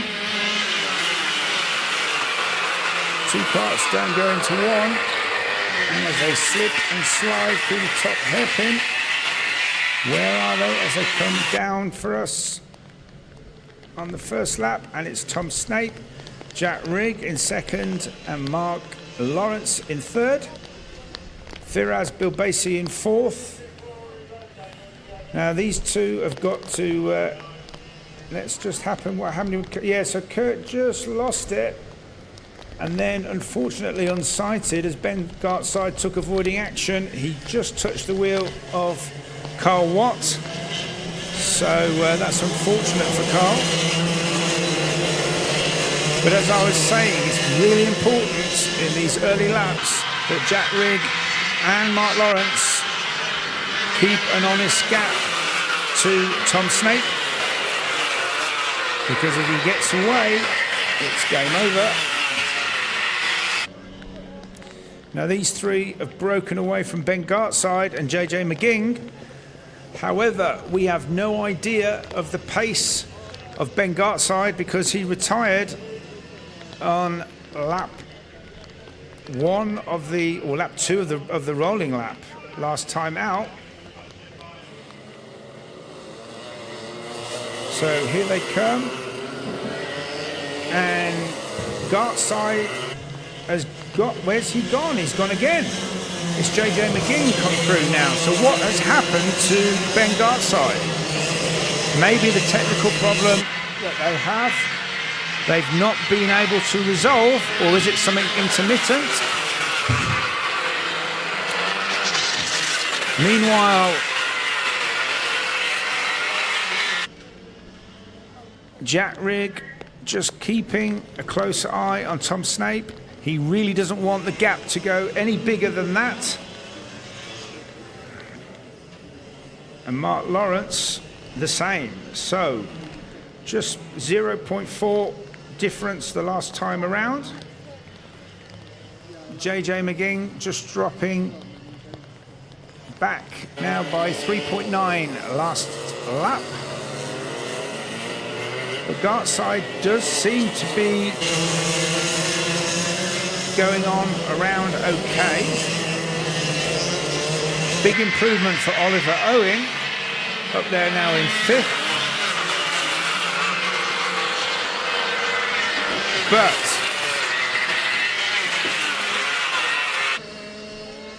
it does look like Tom Snape is edging away. His tyres are starting to come on. Looks like he's got good traction there. And it does look that he's going to start to edge away, and we're going to have this battle between Jack Rigg and Mark Lawrence. Everybody else pretty much static.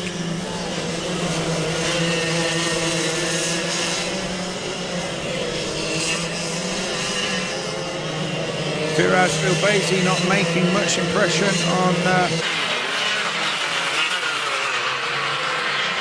Oliver Owen.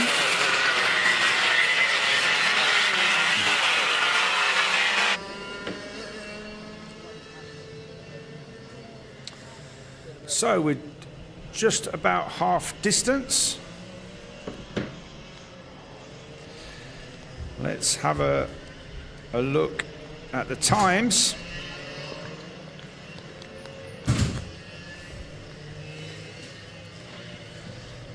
Last lap, 53.657 for Tom Snape.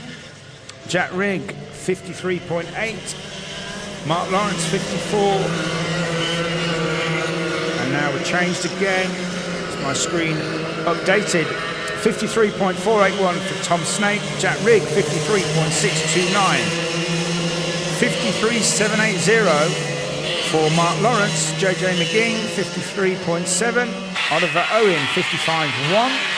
Firaz Bilbazi, 54.992, and Ben Gartside, 53.86. So you would have to say that Ben Gartside, at his current pace, as he comes into shot there behind Firaz, looks to me like his car is hooked up, he's got good traction.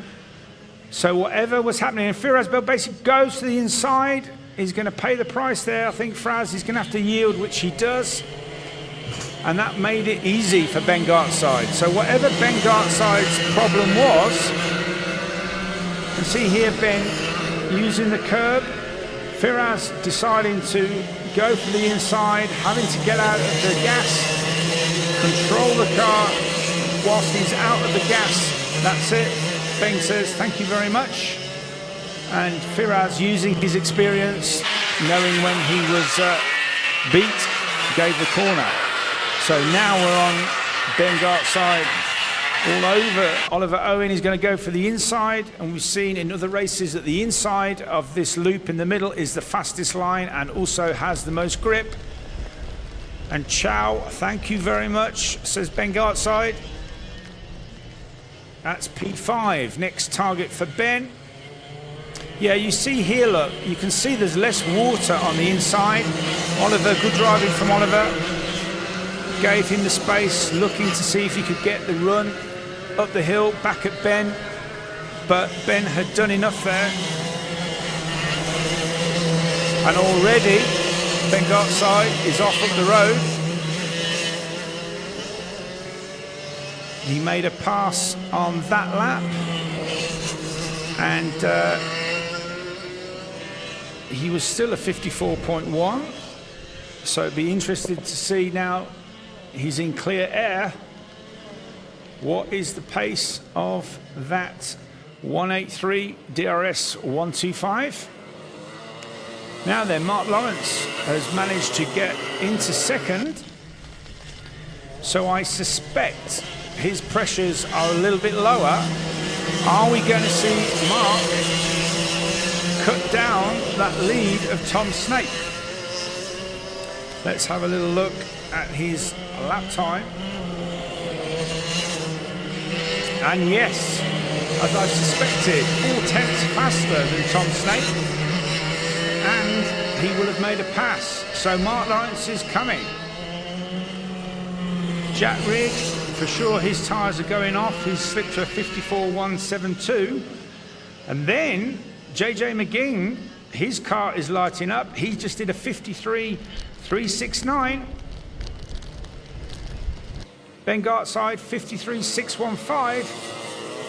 So can JJ McGing close on Jack Rigg, who obviously went for the strategy to have a faster car in the beginning, although it might be a little bit too much to ask as this is now starting their last lap.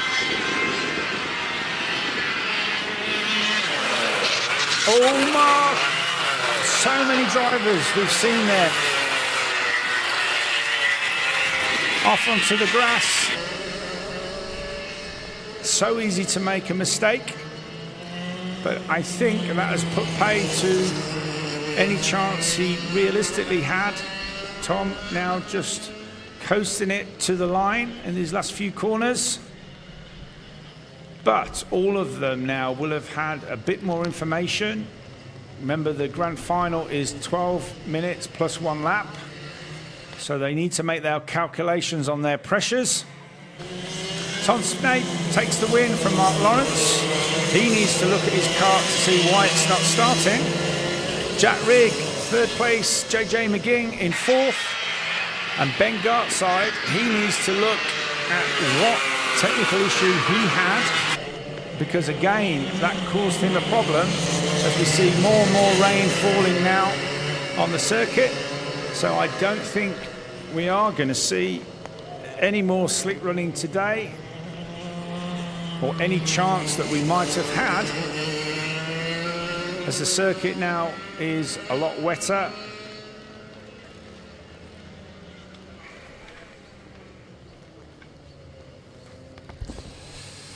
So, it's a technical check. Nate, the winner of DRS 125 pre-final. So, we're going to be back in a few minutes' time for the DRS 100 Final B. In a few minutes.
Okay, so now we have the DRS 100B final.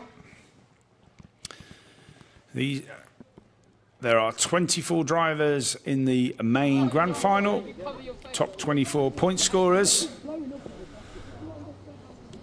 So the remainder drivers you see here in the B final, which means that their point scoring from today was just outside the top 24.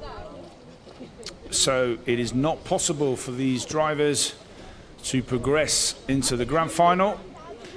The best they can hope for is to win the race, which effectively is 25th place points.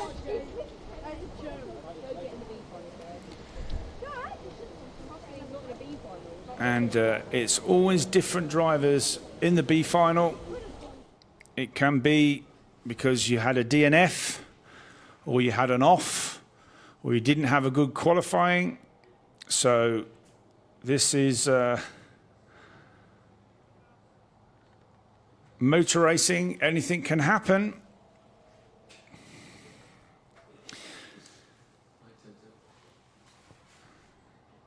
So on P1, if we have a look at the grid, Daniela Sutton, number 143. Daniela, a big surprise to see in the B final, and she had some bad luck in the racing.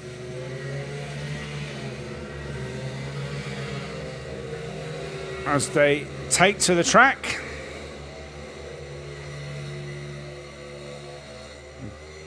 With Ben Thorley last out onto the track. So there is a trophy for this race, which in effect is a consolation race, but there are still points up for grab.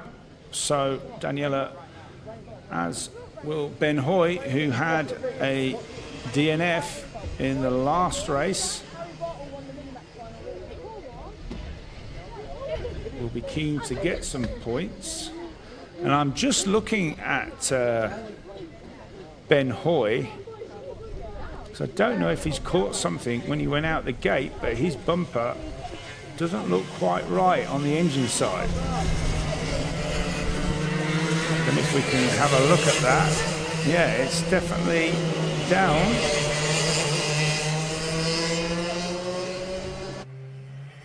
And that may cause him an issue in this race.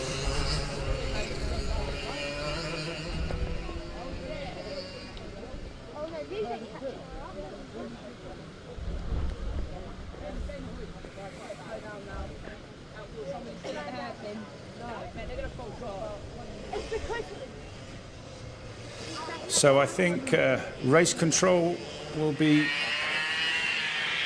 checking Ben Hoy's rear bumper, because if there's any chance of it touching the wheel or the floor, that would be deemed unsafe. And safety obviously is of the most paramount importance in the DRS. So here comes Ben Thorley, just trying to get onto the back of this B final grid, if they're going to get away. Here they come then.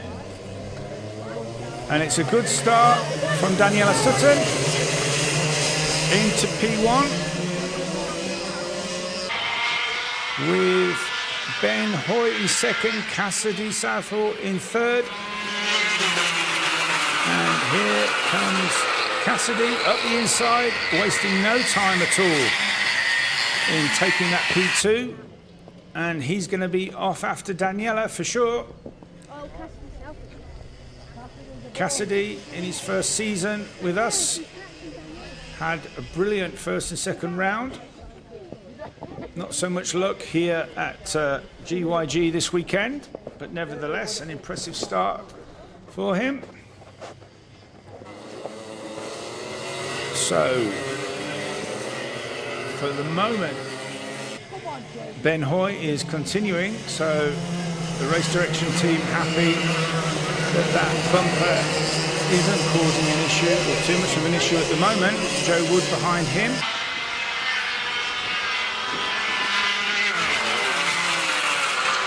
He is sliding quite a bit. We've got Jake Woodrow behind Joe Wood. And then Ben Thorley in only his second race. Finding these wet conditions quite tricky. But not so for Daniela Sutton. Very experienced driver. Unusual to see her in the B final. So without checking her results, she must have had a DNF or a bad heat or qualifying. But very determined young lady, and pushing ahead here in this B final. She can't progress, but she's going to want to make sure she can get as many points as possible. Ooh, big slide there from Joe Wood. And Jake Woodrow suffering with a lot of understeer there. And again, it could be for a number of reasons. It could be either they're taking the corner too fast, or it could be that their wets at this part of the day are starting to wear down and they just don't have the adhesion or grip that they need. And Jake now sizing up Joe here. Tiptoeing their way round. Now Jake Woodrow was close on the last lap. And he's got better drive this time. Can he get the front in? Big slide from Joe, and this could be Jake's chance. He's moved to the inside. Joe just covers it off. But is Jake going to look for the inside? He has a little look, but Joe's just got it covered. But here we go, ladies and gents. There's Joe doing the thing that you shouldn't do and look behind. So that's done nothing but give Jake Woodrow encouragement, because he now knows he's got Joe's attention and he's just got to keep doing what he's doing, Jake, and just try to force an error from Joe. And Joe has got to be as cool as a cucumber now. He knows that Jake is there. He can't put a foot wrong. And at the same time, he's trying to go as fast as he can. Now that's an even worse exit there. Can Joe hold it this time? Now Jake needs to think and stay right where he is. Don't go to the inside, wait for the corner and then go tight. Have a look on the inside, not quite close enough. Nice bit of curve there from Jake, good traction. He might have a run down the hill here. Take him away, please, I beg you. I will pay you money just to take him away. How much? Bit too much speed in there for Jake, carried a bit too much understeer. On to another lap with just over 5 minutes remaining of this B final. It's Daniela Sutton out in front.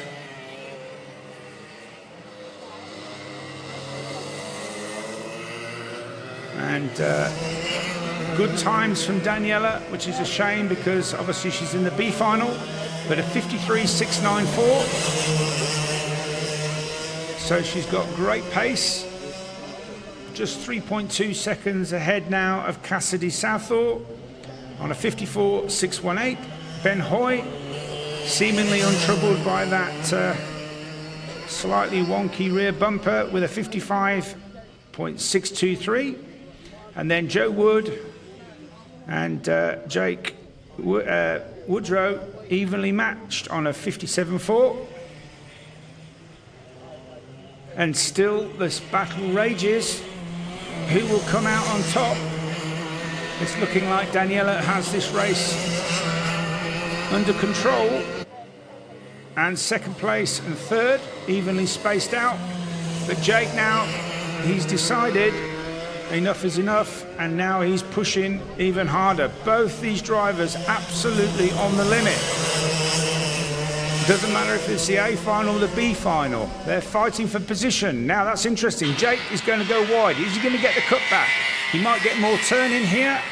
Yes, he did, but for the first time, Joe Wood got better grip there at the top of the circuit. But this is where Jake has the traction, and for me, he needs to have a go down the inside. Needs to go on the inside, hook it up on the curb, use the traction. Definitely Joe struggling for rear end grip. And that is the difference with the two drivers and the two setups of these karts.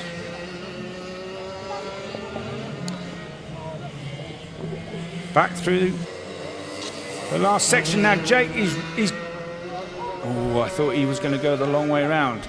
Now he's got more grip because he's turned in. He's going to try to go around the outside. Wide, high and handsome, and he pulls it off. What a move! What a move! Around the outside. He didn't need a second chance. Really good driving look. He turned in later into the last corner. Joe lost it on the rear, which lost him some momentum, gave Jake a chance to get on the outside. Real respect there from Joe Wood. They kept their line, and Jake kept his foot in. And the result is now that Jake is up to P4. Great little race there from those two drivers. Just over 2 minutes now to go. And let's see if we can have a look at our leader, 143, Daniela Sutton. Now 5.374 ahead.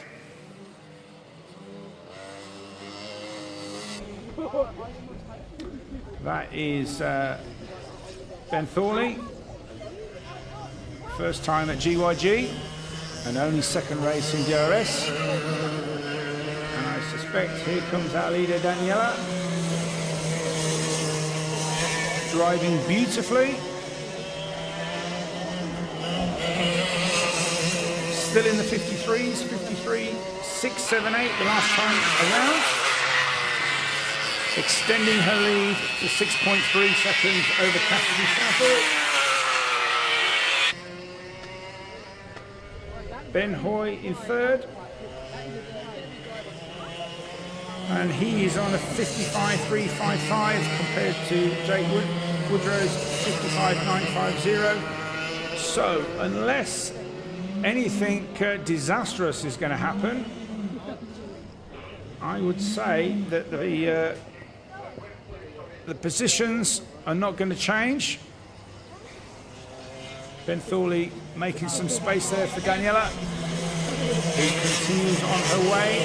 Just under a minute to go, so she may get another lap in, or if she slows up a little bit, she would get the last lap aboard the next time around.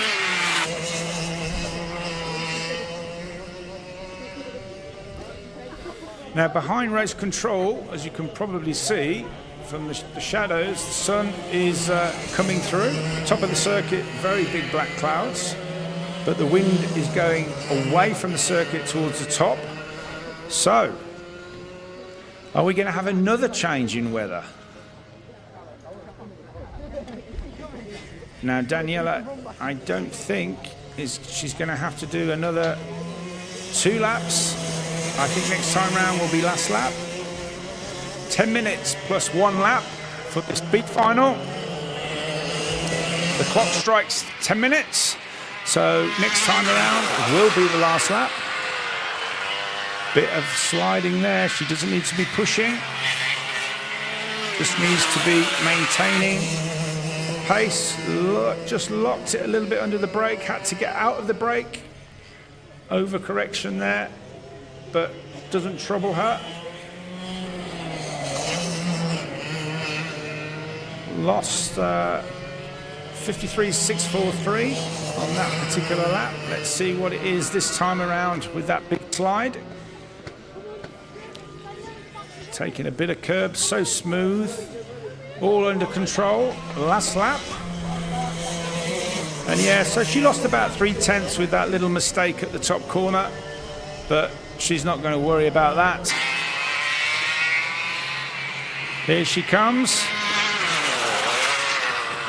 Look, much neater that time. Small input in the steering wheel, good traction out.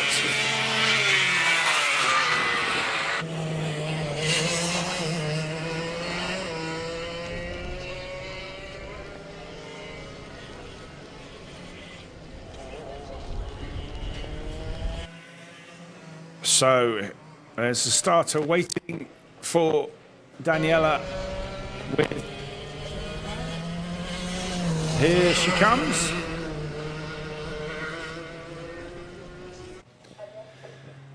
So Daniela Sutton wins the B final. She's happy. So now we await Cassidy Southall, number 162 in second.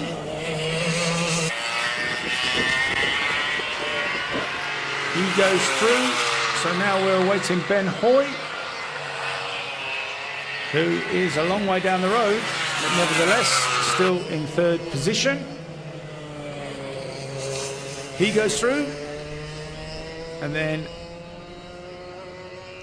Jake Woodrow, who came out on top of that great little battle with Joe Wood. Really enjoyed watching that.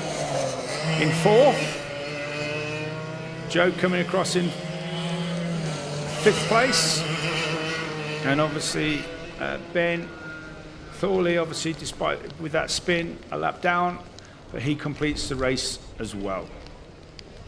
So this result is subject to technical checks in scrutineering.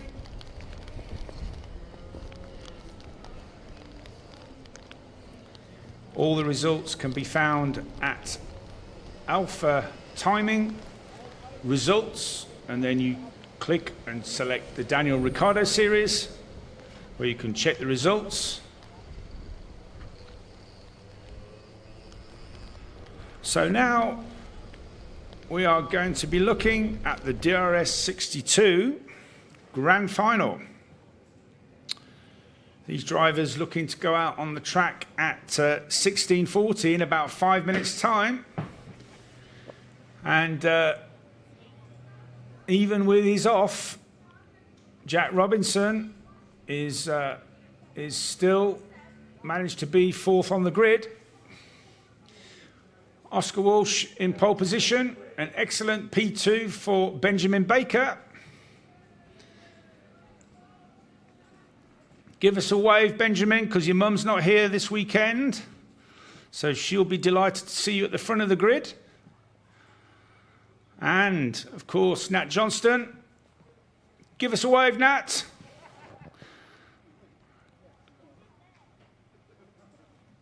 And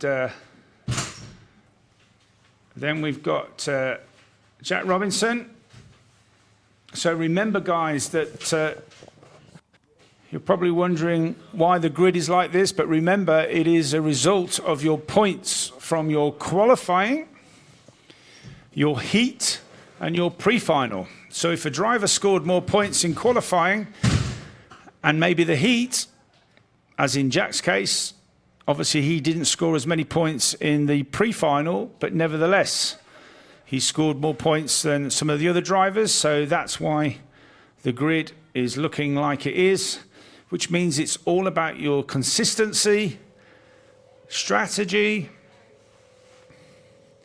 and also just shows it's never over until the checkered flag. And we've got one more checkered flag today in this grand final. So it's all to play for. The drivers will have learnt in the previous races. There's Bailey Wolf, DRA. First in Academy. Give us a wave, Bailey. Who else have we got? Where's Ewan? Someone. Ewan, give us a wave. Ewan Scott, number 4. Damien, 666, new, give us a wave. Oscar Cole, 125, showed good pace in the last race. Oliver Harrison, give you everybody a wave. Where's Daxton? Daxton, number 9, over the back. That's not a wave, Daxton, that's... And then who have we got next? We've got Ashton, 105. Thumbs up in our DRS 62 Academy. Then we've got Lucas Esser. Oh, look, concentration, looking forward, that's good. And then we have number 134, which is Aaron Heawood. Bit of a wave, Aaron. Okay. Then we have 124. Dorian. New helmet, I see. New helmet design. And then 117, which is Ethan Whitlam. Ethan. Wave to people at home, whoever might be watching. Number 64, Cruz Dalton. And Cruz. Then we have the Instagram sensation, number 136, Oscar Roach, who always updates us of his progress through his DRS race weekends. Then we have Jensen Woodhouse, 127. And then all the way from the Isle of Wight, number 112, Lewin 80. Did we miss someone in front of Lewin? Or did we get Cruz? No, we got Cruz. I beg your pardon. So then we have 138, our new driver, Ava Reynolds. And finally, at the back, 1110, Indigo Pickering. And we've got a little bit of a problem of a start here for Ethan Whitlam. The guys will get him going. Don't panic, guys. Look, don't panic. There we go. Everybody's out onto the track. And we have a couple of installation races. Not races, laps even. As the sun comes in, but that black cloud, yeah, is looking a bit threatening. So we'll have to look at it. It looks really quite nice as they come down into the middle section of this beautiful GYG circuit. But it won't be until they get to the top with our camera where we'll be able to see if it's actually raining, because from race control, it's lovely and dry in here and warm.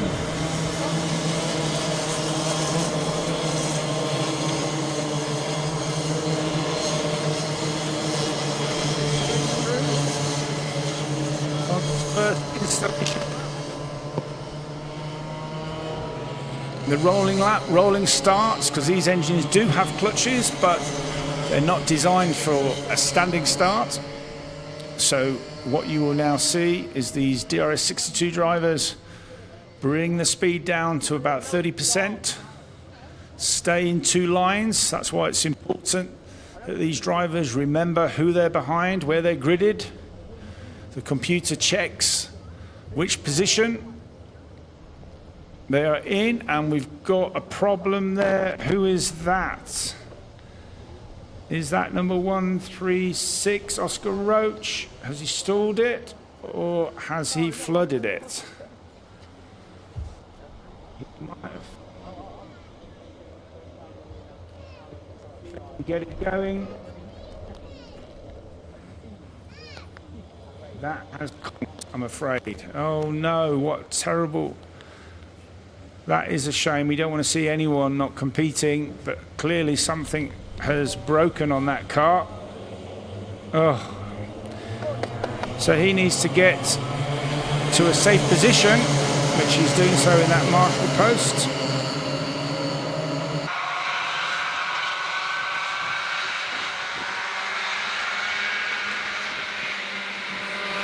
And I'm just looking at my timekeeper because I didn't see. I was focusing on Oscar Roach. And we are racing. And Oscar Walsh is up, and we've got a car off at the top. That is Ethan Whitlam. Now, that is in a dangerous position. And he's not going anywhere. And as we can see from our camera at the top, it is raining. So, Matt Daniels needs to look at that stranded cart.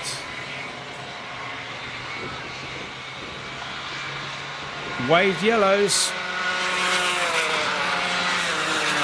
As the cart stream through.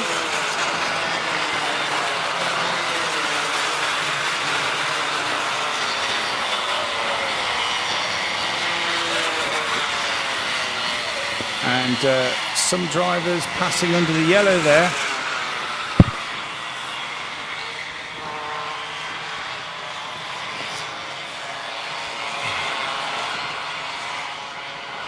So Ethan makes his way quickly.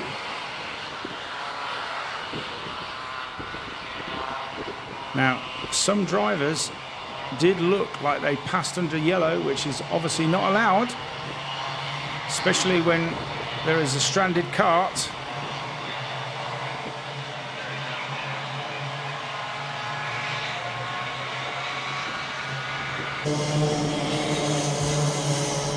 So Ethan is into the safety of the marshal post. So that's 2 retirements on the early laps. Meanwhile, Oscar Walsh is away.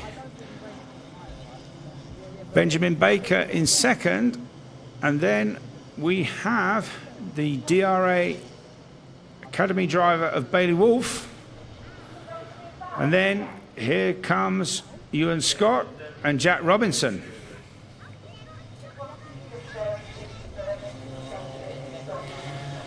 Now it seems drier down here at the bottom of the circuit than it does at the top.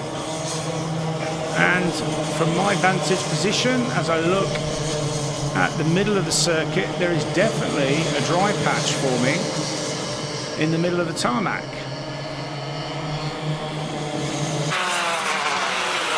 So the drivers that are queuing up in the next race, which are the DRS 125, they need to consider their tyre choice, because it does look now to me like the circuit is drying.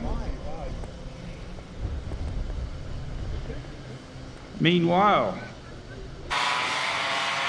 oh no, we've got a spin there for Oliver Harrison, number 6. Let's have a look. Oh, he'd already gone. Obviously just got his foot in a bit early, and he knows it. Now Benjamin Baker, let's just have a look, a bit of a time check and see what is happening on the pace. So Benjamin Baker 57.041 as opposed to Oscar Walsh's 56.791. So he's in the ballpark. DRA Bailey Wolf 57.78. and Jack Robinson 57.194. So Jack has the pace, but he doesn't have track position at the minute. So let's see if Jack can make it past the DRA kart of Bailey Wolf. And it's definitely looking dry over there in the last two sectors. What's happened here? Oh, that's a big moment there. Eva Reynolds. Oh, is she going to hold it? I'm not sure if she is. That's Indigo Pickering. Lost it going into the corner. Oh, no, Ava didn't manage to hold it. So our two ladies off at the top of the circuit, but look like they're both getting underway. And that's a spin for DRA. What happened there? Yes, just lost the rear himself. And I think this is because we're starting to see the circuit dry and these tyres are just starting to overheat slightly and lose grip.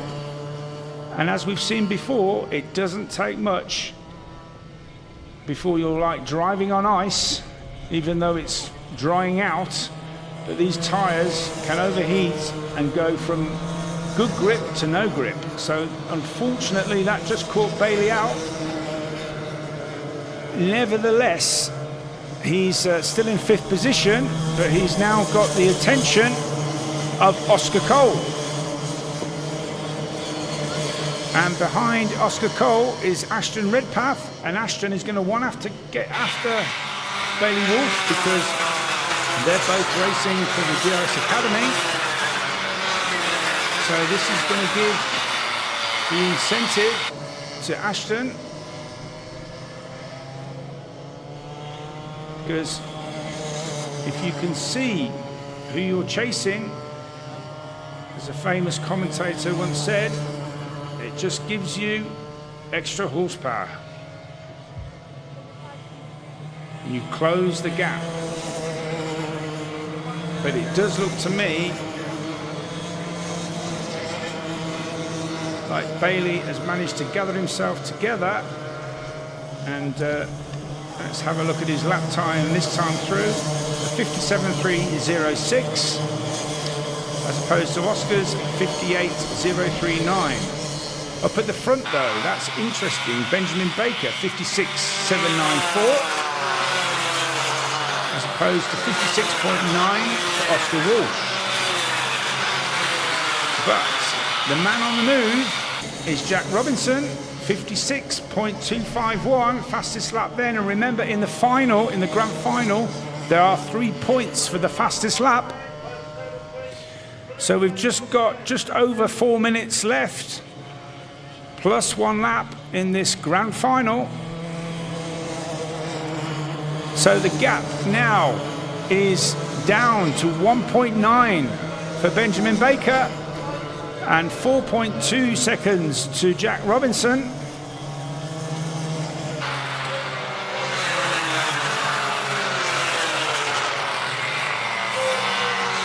So the sun starts to come out and more dry patches are appearing. So there's Oscar as he goes up the hill, followed by Benjamin. And Jack Robinson just overtaking Ava Reynolds. And then a bit of a lonely race for Ethan Scott in 4th. So, and we've got a spinner in the middle section, 2 spinners, 2 carts off, but they look like they're restarting. And are more drivers getting caught out by these drying conditions? You can see now the shadows across the track. And now a bit of blue sky forming. And definitely a dry line. But Jack Robinson is now fully lit. He can see Benjamin Baker. Benjamin just going offline there to maybe cool his tyres a bit. But I'm not sure it's going to stop Jack Robinson, who is now 55.9. He is flying. His dad obviously has got the pressures just right. And unfortunately, he had such a bad opening to this race on the early laps. But the gap is now 2 seconds from Oscar Walsh to 3.5. What is it this time round with 2.5 minutes to go? What's happening here? Oh, look at Oscar. Oh no, Oscar spun it. I missed that, and Benjamin Baker has took the lead.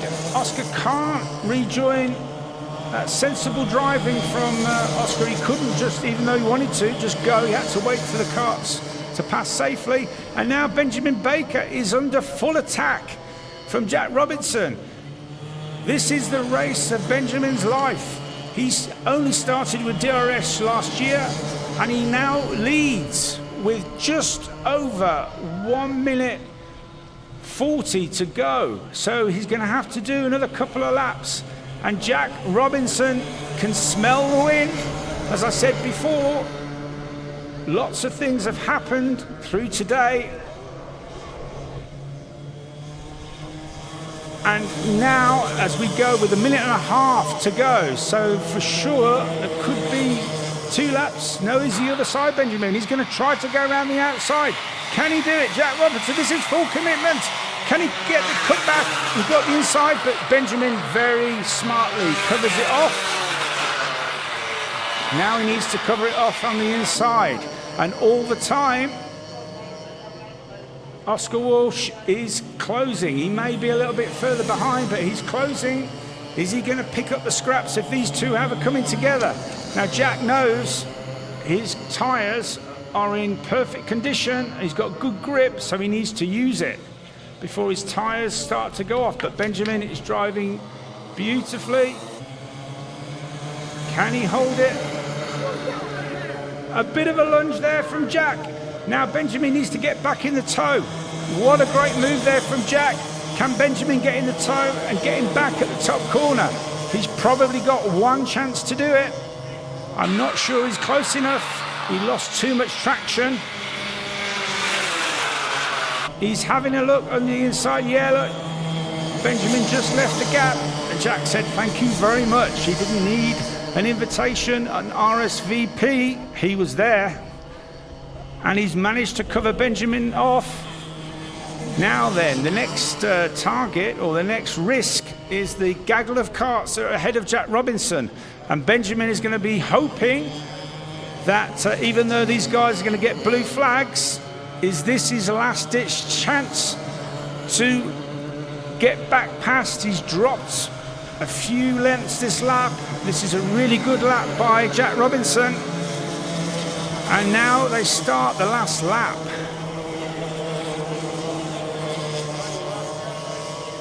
And that was the fastest lap then by Jack Robinson. So he's going to pick up 3 points for that, a 54.694.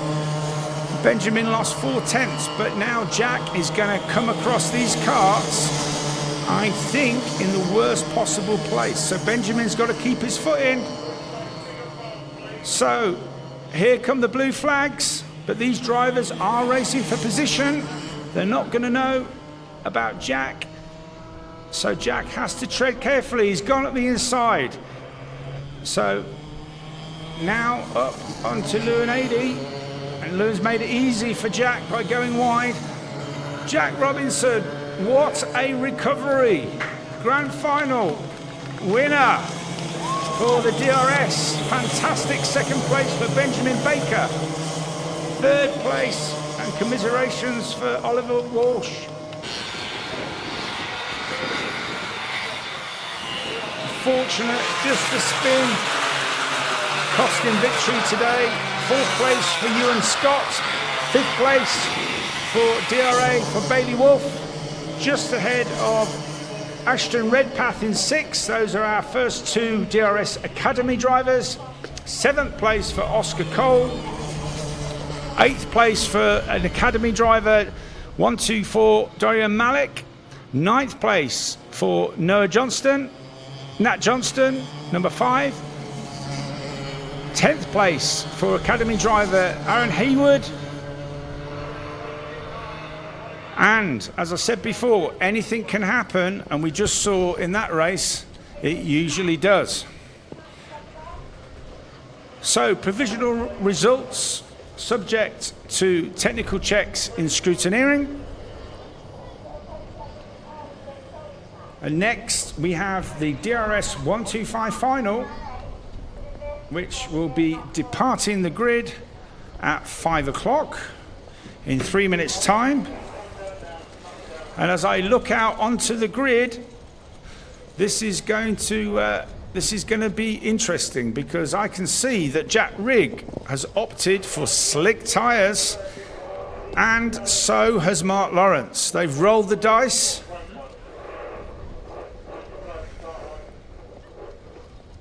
Will it pay off? Tom Snape, pole sitter, staying with the wets, as is JJ McGing, as is Firaz Bilbaisi. But I can also see that Oliver Owen has gone for slicks on P6. So has, I think, from what I can see, can't quite see what Roberto has on his cart. He's got wets. And Kurt Foudry has also gone for slicks. So this will be interesting. I can't see behind race control here, but I can only imagine it must be blue skies to give the confidence to the slick runners to go for it and go for slicks.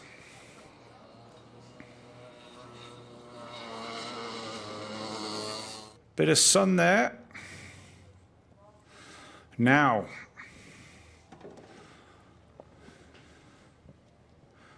brand new slicks, look, for Mark Lawrence. Hasn't used them today, so every qualifying and race has been on rain tyres. And those are pretty good wets on Tom Snape.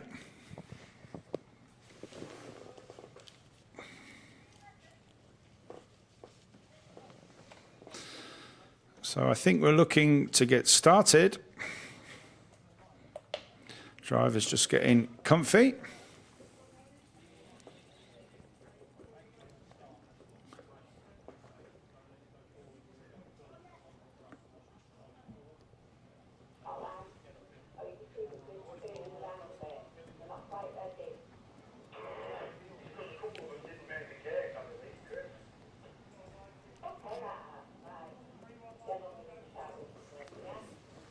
So JJ McGing there on wet tyres. And Ben Gartside. So we still don't know what happened to him in the heat and the pre-final. So whatever it was, we're now going to see what his pace is like. So this could be an interesting grand final for these DRS 125s. A few drivers missing this weekend. So the next round at round 4, I know we will have some more 125 drivers joining us. So no problems this time for Mark Lawrence, managing to get out from the grid, unlike the last time. And of course, Tom Snape, with his strategy, I would think, after one lap, he is going to slow down this rolling lap because he's on wets. What he doesn't want is the slick runners to be able to get more temperature in their slick tyres. And also, he wants to keep his wet tyre temperature down. So after this first lap where he's just lighting them up to switch them on, let's see if he thinks about it and tries to slow them right down. Whereas the slick runners are thinking, this is great, let's slide it around the corners. Get some oversteer, get some understeer, get some heat into the tyres. And I did notice then, as Mark Lawrence went into the first corner, this corner is still a little bit damp and he understeered wide. So that could be interesting in the first start and first lap. Now we have a driver missing, which is Carl Watt. and he didn't make his decision quick enough, and the gate closed. So unfortunately, Carl will not be making the start in this race. There is a cut-off for the gate, and if you're not through with your choice in time, as in this case, you are not permitted to take the start. So let's see. I think Mark Lawrence is going to understeer on the first corner, and Tom Snape needs to get away. Now, let's see what happens. Mark's gone long and wide, and he's managed to get through. But JJ McGing, remember, on the wets, he is going to be looking to get past Mark Lawrence pretty quick. And now then, there's Jack Rigg on slicks. Ben Gartside. Now Ben Gartside has fantastic kart control, as you can see there. He doesn't mess about. He's throwing that kart around. He wants to light up his tyres. And just a little mistake there from Mark Lawrence. You've got to remember that there are still damp patches. And if you've got a hot slick tyre and you just catch it wrong,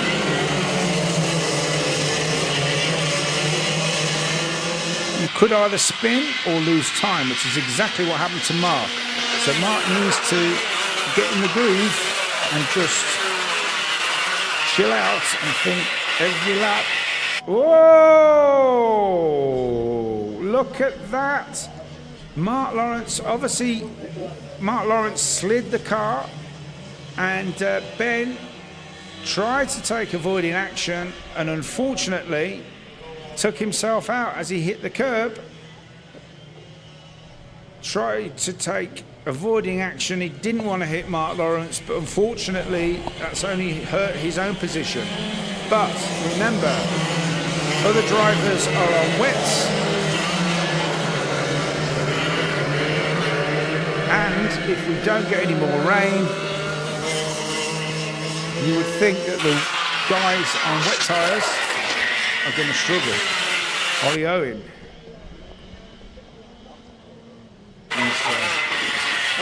JJ McGing, he's off. So it's happening. The wet tyres are struggling, and we can see now that Tom Snape is starting to struggle. When wet tyres overheat, the first thing that happens is you don't have any traction, and the only place he seems to have an advantage, as Oliver Owen cruises up the inside of Mark Lawrence for second, is onto the straight. And this is a fantastic recovery from Ollie Owen, because he wasn't having good performance in the heats. Very confident here, look, up the inside of Mark Lawrence. Mark very sensibly giving the corner, not wanting to fight, because he knows it's only a matter of time that Tom Snape is overtaken. And there we go. Ollie makes the move. Now, for Mark Lawrence to have any chance in this race, he has got to clear Tom Snape this lap. Good traction here. Sends it up the inside. Tom gives the room. And Ollie takes the lead. Nice manoeuvre there. And Mark hasn't passed. He needs to get past. He sends it up the inside, and again, that is sensible driving from Tom. He knows he's beat today with his tyre selection in this final, so he didn't fight it. He needs to lose as least time as possible to get on to the podium today. And we've got a problem there for Kurt Foudry. Looks like he maybe lost the chain. Yep, knocked his chain off, so probably slid wide, hit the sprocket on the curb and took the chain off. Now look at the gap that Mark Lawrence has put between himself and third position Tom Snape, but equally Oliver Owen has checked out. Oh, and Mark Lawrence has gone off. He's gone off, and something has happened. Looks like a technical problem. Oh, poor Mark, what has happened? He's looking down at the engine. So, is something broken? Yeah, something's broken. Oh, so that's retirement for Mark Lawrence. It looks like the chain's still attached. So whether it's a problem with his throttle linkage or something like that, or if something's broken in the engine, which would be very unusual. Nevertheless, he's out of this race, and that leaves Oliver Owen out in front, and no pressure at all with just over 6 minutes of this race to go. But as we've just seen, anything can happen. So Tom Snape is still in second.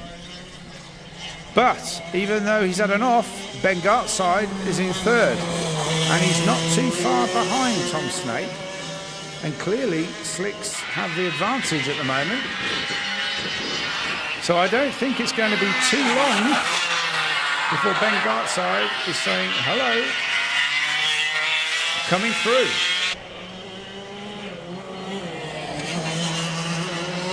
But this is only round 3 of the championship, of course. So, points means prizes. And Tom Snape, I am sure, will use his head, not fight too much, and try to consolidate and accept that this race is not his race today, as Ben slips up the inside and now carries on his way into second place.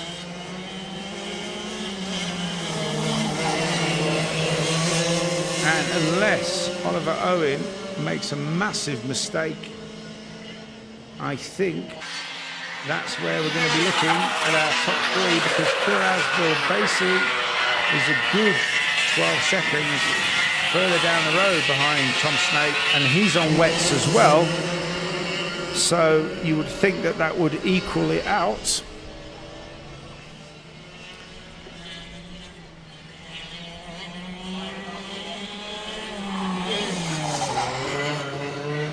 The big surprise in this race is Jack Rigg, because he got slicks, and I thought, like Ben Gartside, he would be fully lit. So I'm not sure what problem Jack has got or had.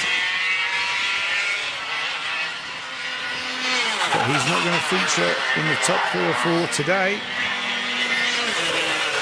unless Firas Bilbasi's tyres drop off the cliff in a dramatic fashion and Jack catches him up and takes 4th.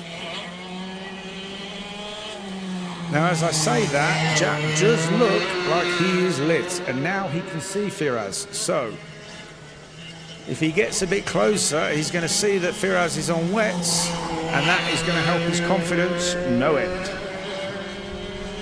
Especially with 4 minutes to go. Oliver Owen starts lap 10.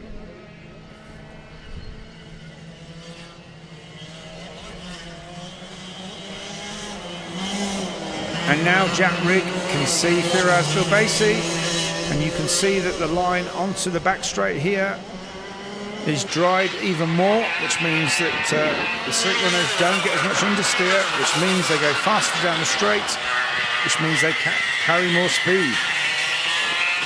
JJ McGinn struggling a bit there with his wets, but even so, Owen, as I say that, he's locked the rear and he's gone off.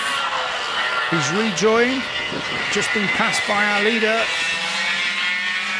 but still in the race and still in 6th position.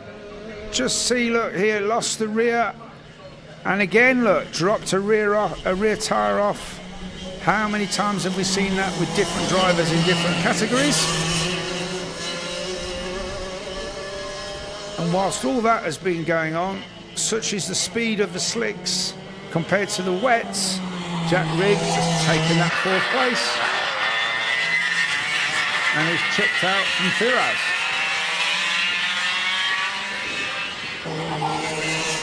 Now I'm surprised that Firas went for wets because he does like to throw it around a bit, so clearly he thought that there was a possibility, as did Tom Snape, of some incoming rain, but that has not materialised.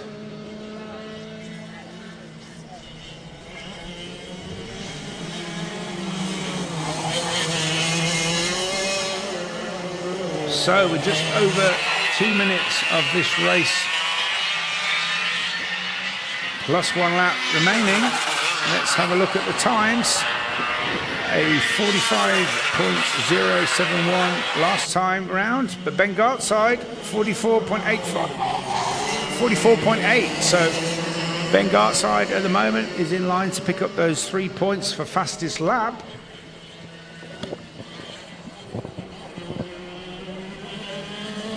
So it's a massive difference. Tom Snape 47.354, so a good 2.3 seconds difference between wet tyre performance and slick tyre performance.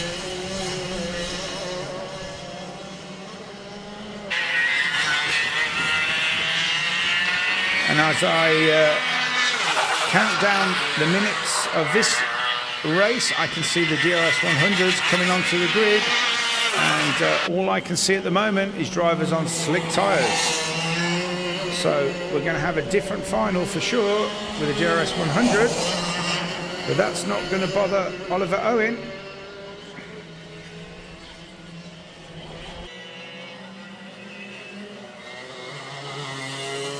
Now then, Tom Snape is he's only 7 seconds up the road from Jack.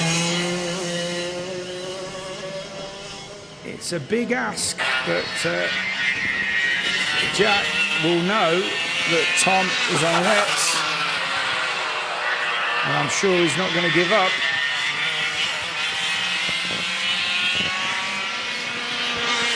Ben Cartside goes through, 9.6 seconds behind our leader. JJ McGing really struggling with those wet tyres. They look like they passed their sell-bait by date. They're going to have an orange sticker on them in the reduced section in Tesco's. So the supermarkets are available. So, last lap, Oliver Owen. He starts his last lap, and what a turnaround for Oliver. He really was not having a good day, but it's not over to the checkered flag, and he's managed to turn it around.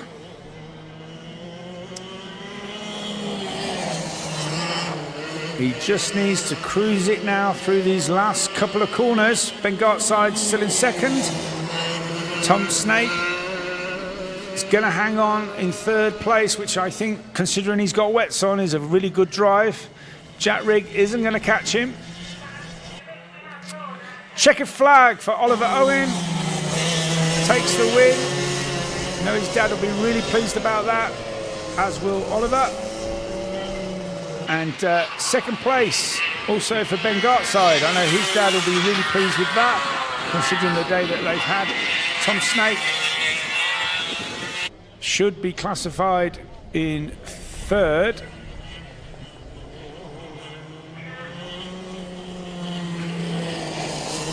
Although Tom is not showing as crossed the line at the moment.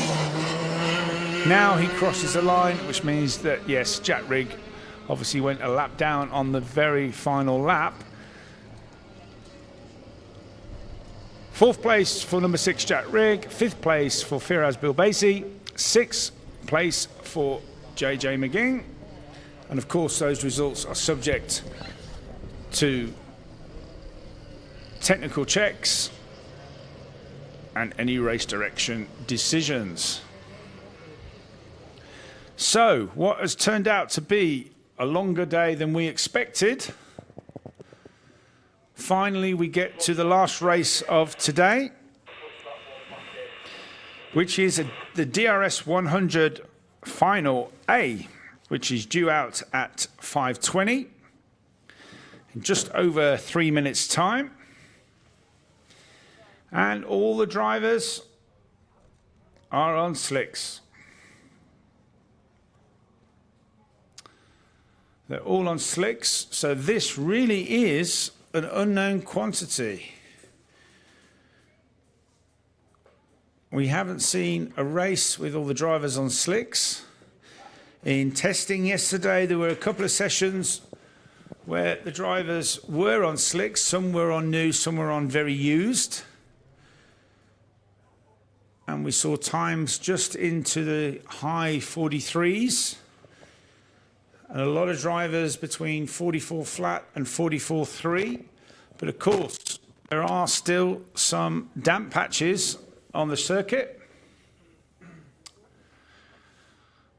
Number 3 needs to get the car on the floor because we are departing at 20 past. So you need to be in the car and sat and ready.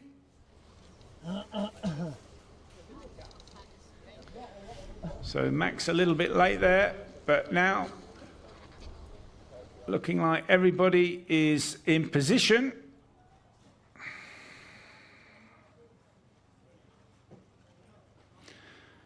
So let's have a quick run through for the starting grid of this DRS 100 Grand Final. Pole position for Max Salarski. P2 for Oscar Walmsley-Jones. P3 for Charlie Ratford. Sam Halley-Hinksman, number 140 in 4. Championship leader, we have number 154, Tristan Powell. Number 5, Henry Foote. Jamie Scott behind him, 153.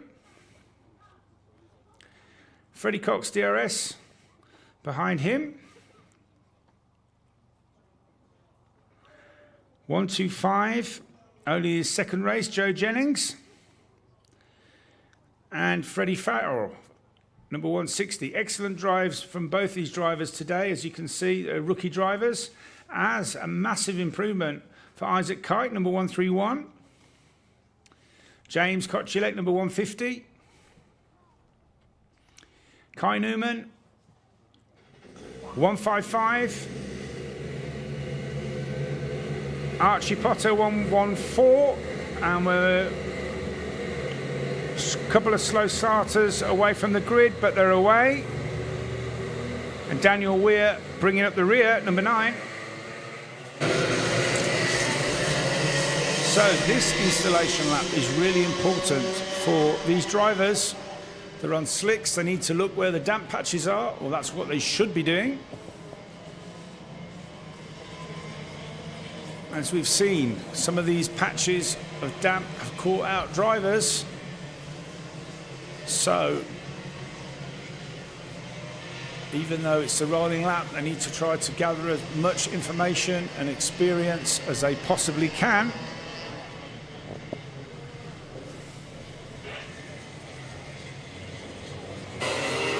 So off they go, round again.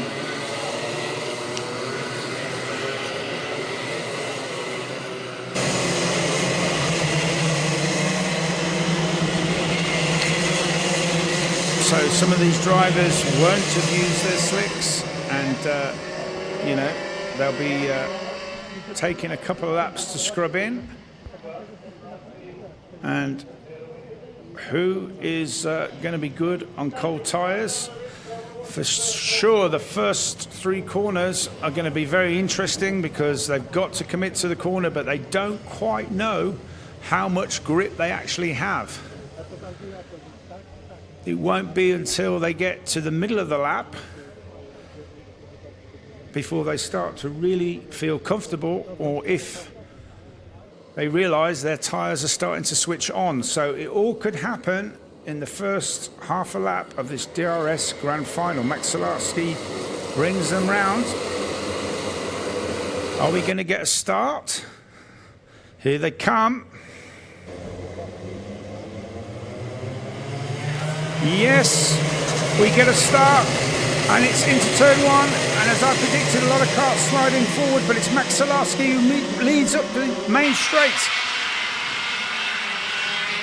One car goes wide, Oscar Walmsley-Jones, and as I said, it is treacherous. They don't know where the grip is, and that caught Oscar out there. They need to get a good half a lap under the belt. And we've got Charlie Ratford in second, with Sam Halley-Hinksman in third, Henry Foote in fourth. Then we have Tristan Powell in fifth, Freddie Cox in sixth, Jamie Scott in seventh. So here we go. This is the first lap. You can see here that Oscar has already gone. He's already caught the damp car, but fantastic recovery, because he kept it out the fence.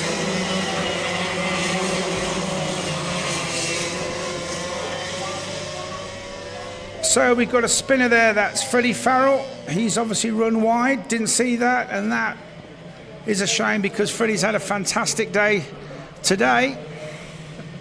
Meanwhile, Max Salarski, who is, yes, there's just Freddie just running wide and just ran out of road. Max Salarski, who is dynamite on cold tyres, is putting that skill to use, and he's building a little bit of a buffer, whereas behind, Charlie Ratford just putting a little bit of air between him and Sam Halley-Hinksman, who has now got the attentions of Henry Foote, closing up to his rear bumper. Then we have Tristan Powell from Freddie Cox. And then behind Freddie, it looks like a recovering Oscar Walmsley-Jones.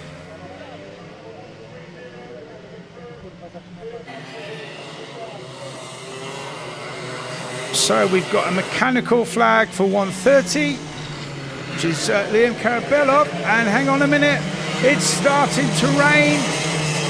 Just when we thought nothing else could happen, we've now got rain, and they're on slicks, and they're on hot slicks, which means straight away they're going to understeer, and they're all struggling at the top. Who can adapt? Sam Halley-Hinksman can. He sends it up the inside, and all of a sudden, this race has totally changed. So Sam gets past Charlie Ratford, or does he? Yes, he does. Henry Foote is struggling, but Tristan Powell goes right round the outside, and also Oscar Walmsley-Jones has demoted Freddie Cox, who looks up the inside, doesn't make it. But they have all survived this lap, and they've all suddenly realised there's no grip into turn one, so Max has slowed right down. So now it is who can drive the best with slick tyres in the rain. Freddie Cox goes to the inside of Oscar Walmsley-Jones. Up the inside, can he make it stick? He can't.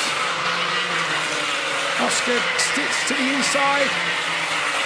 Freddie goes to the cutback. Round the outside, there's a spinner.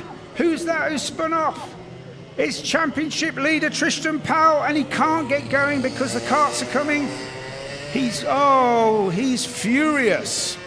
And how many times have we seen this? Let's just look. He's got out on the marbles. Charlie Ratford, he goes up on the curb. When he hits the curb, that sends the rear, and he is gone. Freddie Cox just missing him, having to get out the power. So the rain comes down even harder. And now Sam Halley-Hinksman can see Max Salarski.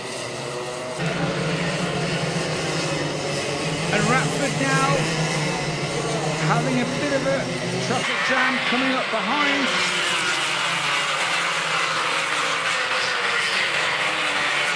What a race. Suddenly Sam Halley-Hinksman, who is fantastic in wet weather, is finding the grip that Max Salarski is not. And I don't think it's going to be very long before he challenges. And from a championship point of view, if Sam does get past, if I were Max, I'd just follow him round. Because as we've seen, it only takes a slight error and you're off. So Ratford now pulling away from Henry Foote, who now has the attention of Freddie Cox, because Oscar Walmsley-Jones has clearly had an off. Here comes Freddie Cox, but he's losing the rear, so it's clearly very wet at the top. But Henry Foote is now starting to catch Charlie Ratford. And then we've got the added complication of back markers, who are struggling to keep the car on the track anyway, and very soon are going to have the leaders coming through. So anything's going to happen in this race. We've still got over 6 minutes to go. It could get wetter or it could stop raining, and then the driver's got to understand whether they can push more or push less. What a race. So now we've got Henry Foote, who is closing on Charlie Ratford, and it looks to me as if the track is drying a little bit, and these drivers have got to suddenly realise where they can push and where they can't. Charlie Ratford looking behind, and that's just costing him time. A little tap there from Henry Foote. But it's raining at the top now. It's raining at the top of the circuit and not at the bottom. So Charlie Ratford and Henry Foote sliding wide. And here comes the rain again. So Henry Foote, unseen by us, has managed to get past Charlie Ratford, and now Charlie Ratford has Freddie Cox, who goes to the inside. Did he make it stick? Yes, he did. But now the rain is coming down harder. So Max Salarski leads from Sam Harry Hinksman, from Henry Foote in third, Freddie Cox in fourth, Charlie Ratford in fifth. But hello, look at position 6, Kai Newman. He's come up from the back. He was so good in the heats and qualifying, and these conditions are suiting Kai. He is the man on the move.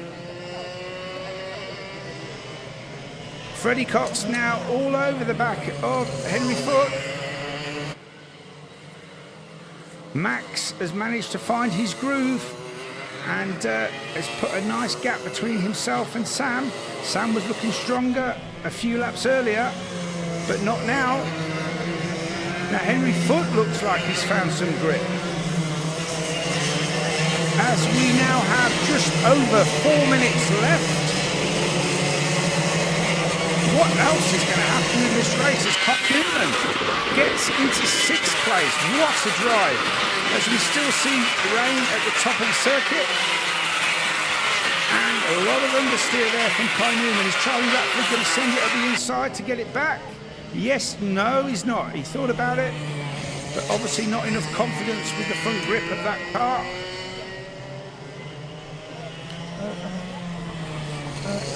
And more back markers will be coming into play very soon.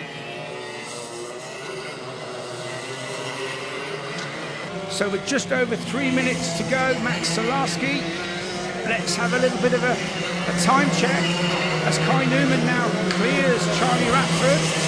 His next target is Freddie Cox. So, again, still sort of raining a bit at the top. We've got Max Salarski on a 52.489. Sam Harry Hinksman a 52.8. Henry Foote and a 51.798. But Freddie Cox 51.444. Kai Newman, although he did have to pass on that last lap, which is a 52.230. So it's not going to be until this next lap where we're going to be able to gauge who is the fastest. Max Salarski goes through. Sam Harry Hinksman, and he's passing a back marker. Freddie Cox now is right behind Henry Foote as they go to the top with a back marker to clear. And faster again. Faster again, and they're into the 49s. 49.6 for Max Salarski, 49.8 for Sam Hicksman, 49.5 for Henry Foote, 49.351 for Freddie Cox. Kai Newman, 49.6. So it's starting to equal out, but they are catching Sam Hickman. And there goes Freddie Cox to the inside. He make it stick. A tap there from Henry Foote. But no, Freddie holds his line. And now his sights on Sam Hicksman, who's gone wide. So Henry, action off the middle loop. Freddie Cox goes to the inside, fully on the inside, has the line. And just a bit of a tap there from Henry. As we start the next, and 20 seconds to go with Max Salarski in lap 12. 3 seconds ahead, only 1 second ahead of Freddie Cox, who is only 1 second ahead of Henry Foote. And it's all getting a bit tasty, a bit further down the field. Everybody sliding around.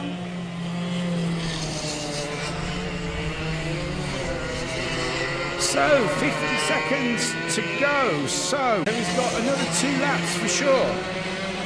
Hinksman, now Freddie Cox sliding right, and a bit of, oh, and Henry Foote had a tank slapper then onto the back straight that time.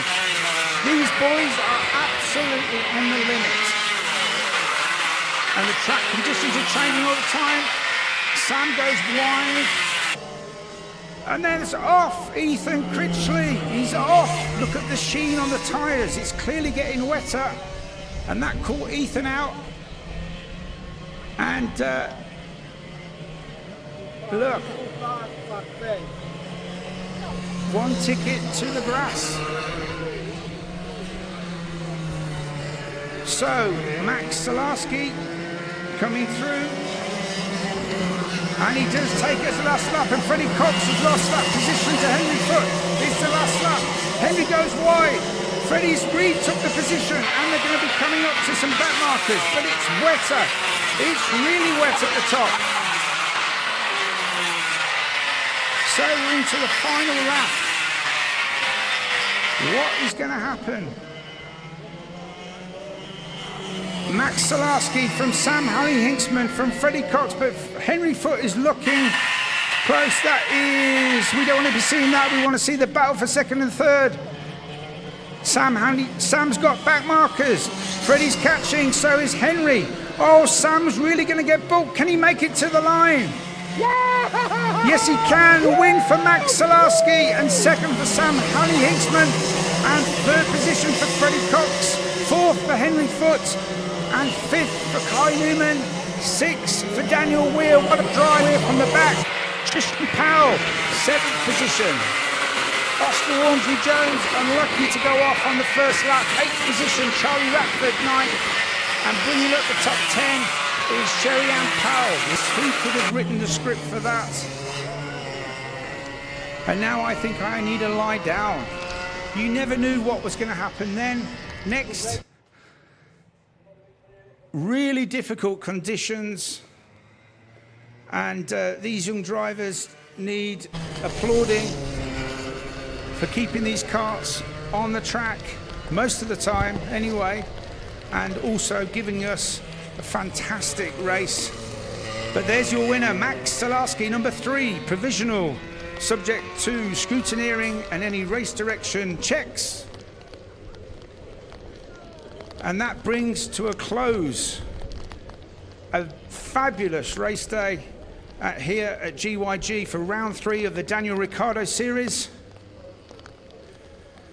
And we'll be back very soon with the trophy presentation.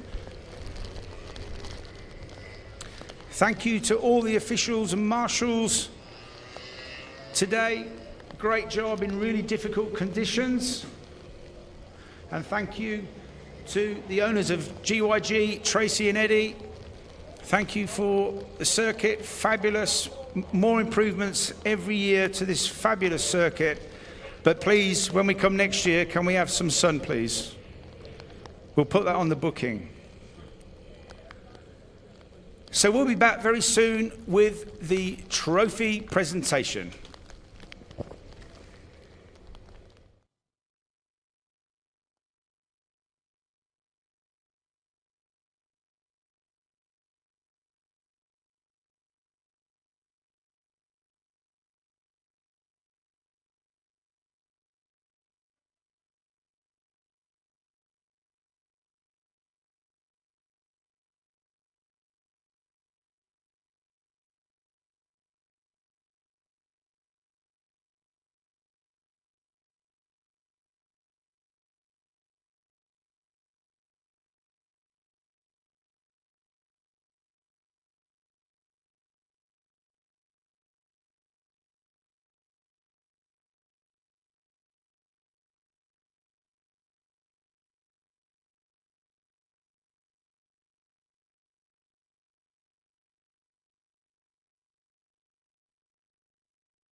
Okay, welcome everybody. What a fantastic day's racing. Really difficult conditions.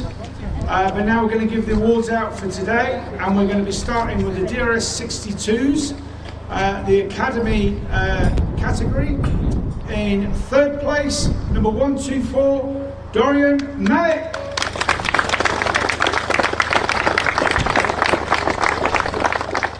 Well done, Dorian.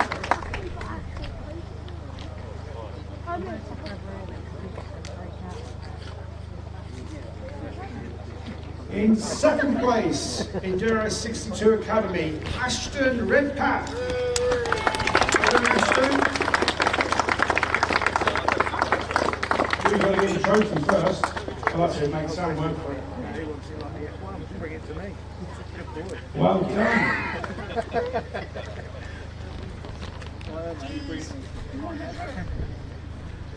And our winner today in the DRS 62 Academy is DRA Bailey Wolf. Well done, Bailey. Oops, watch it, it's a bit slippy. Say cheese.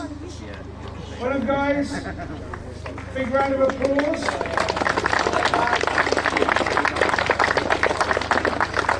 Okay, so now we move on to the DRS 62 Super, and in third position, number 3, Oscar Walsh. Well done, Oscar.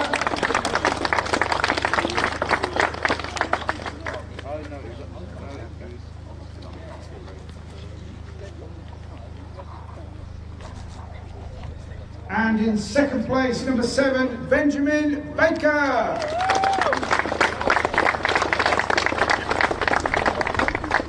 Well done, Benjamin. Look, the sun's coming out.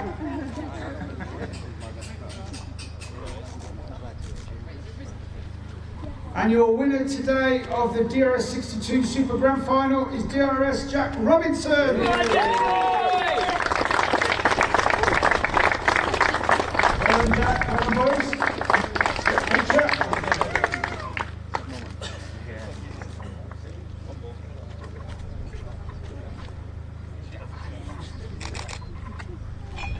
Hang on, Jack, okay. Jack, hang on. Oh, are we done? Well done, guys.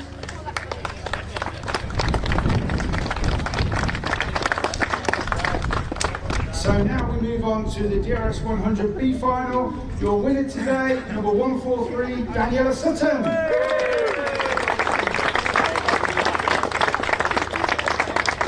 Well done, Daniela.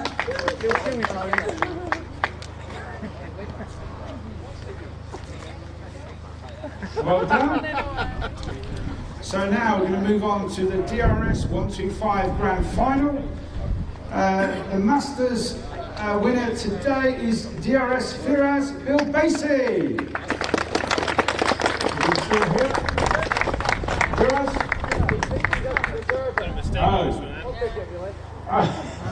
You can take it for him, Mark, if you want. Well, Mark. Well done, Mark. You have it because you broke down.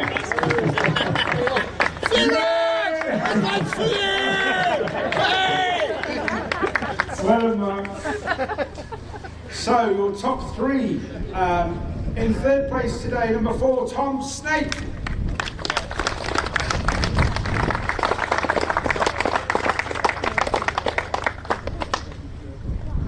You didn't get the memo about the race suit, Tom? Oh, I see Dad will blame him.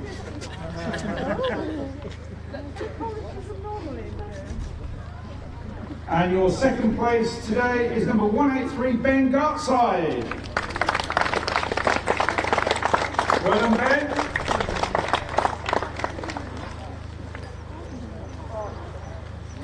And he didn't look like he was having a very good day, and all of a sudden, your winner today was number 5, Oliver Owen.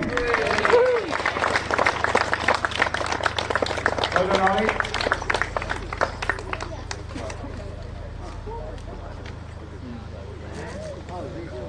Oh, one more.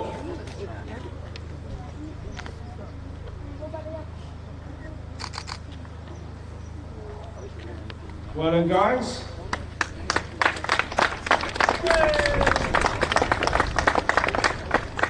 So now we move on to what I thought was the most exciting race today, with it raining halfway through and all the drivers on slicks. Your top rookie today in 13th place was number 114, Archie Potter. Well done, Archie.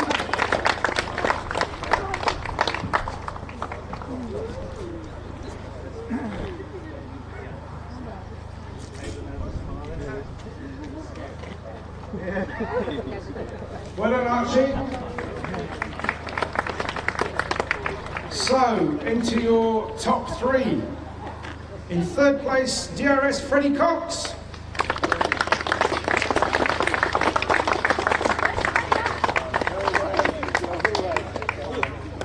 Well done, Fred. You left-handed, yeah?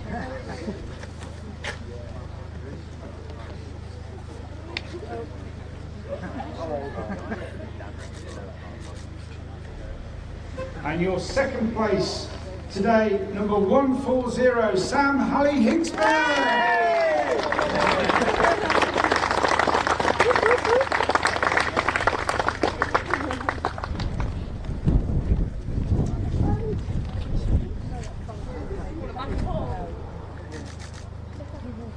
Well done, Sam.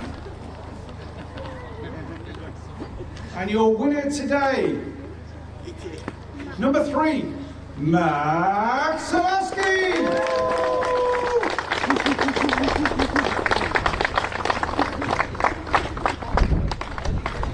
Well done, guys.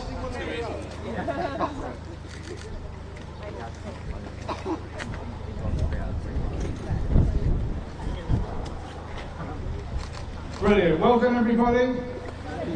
Thank you, everybody, for attending round 3. Sorry the commentator wasn't very good, and Mark will be back for the next round. Safe journey home, and we'll see you at round 4 at Little Islington.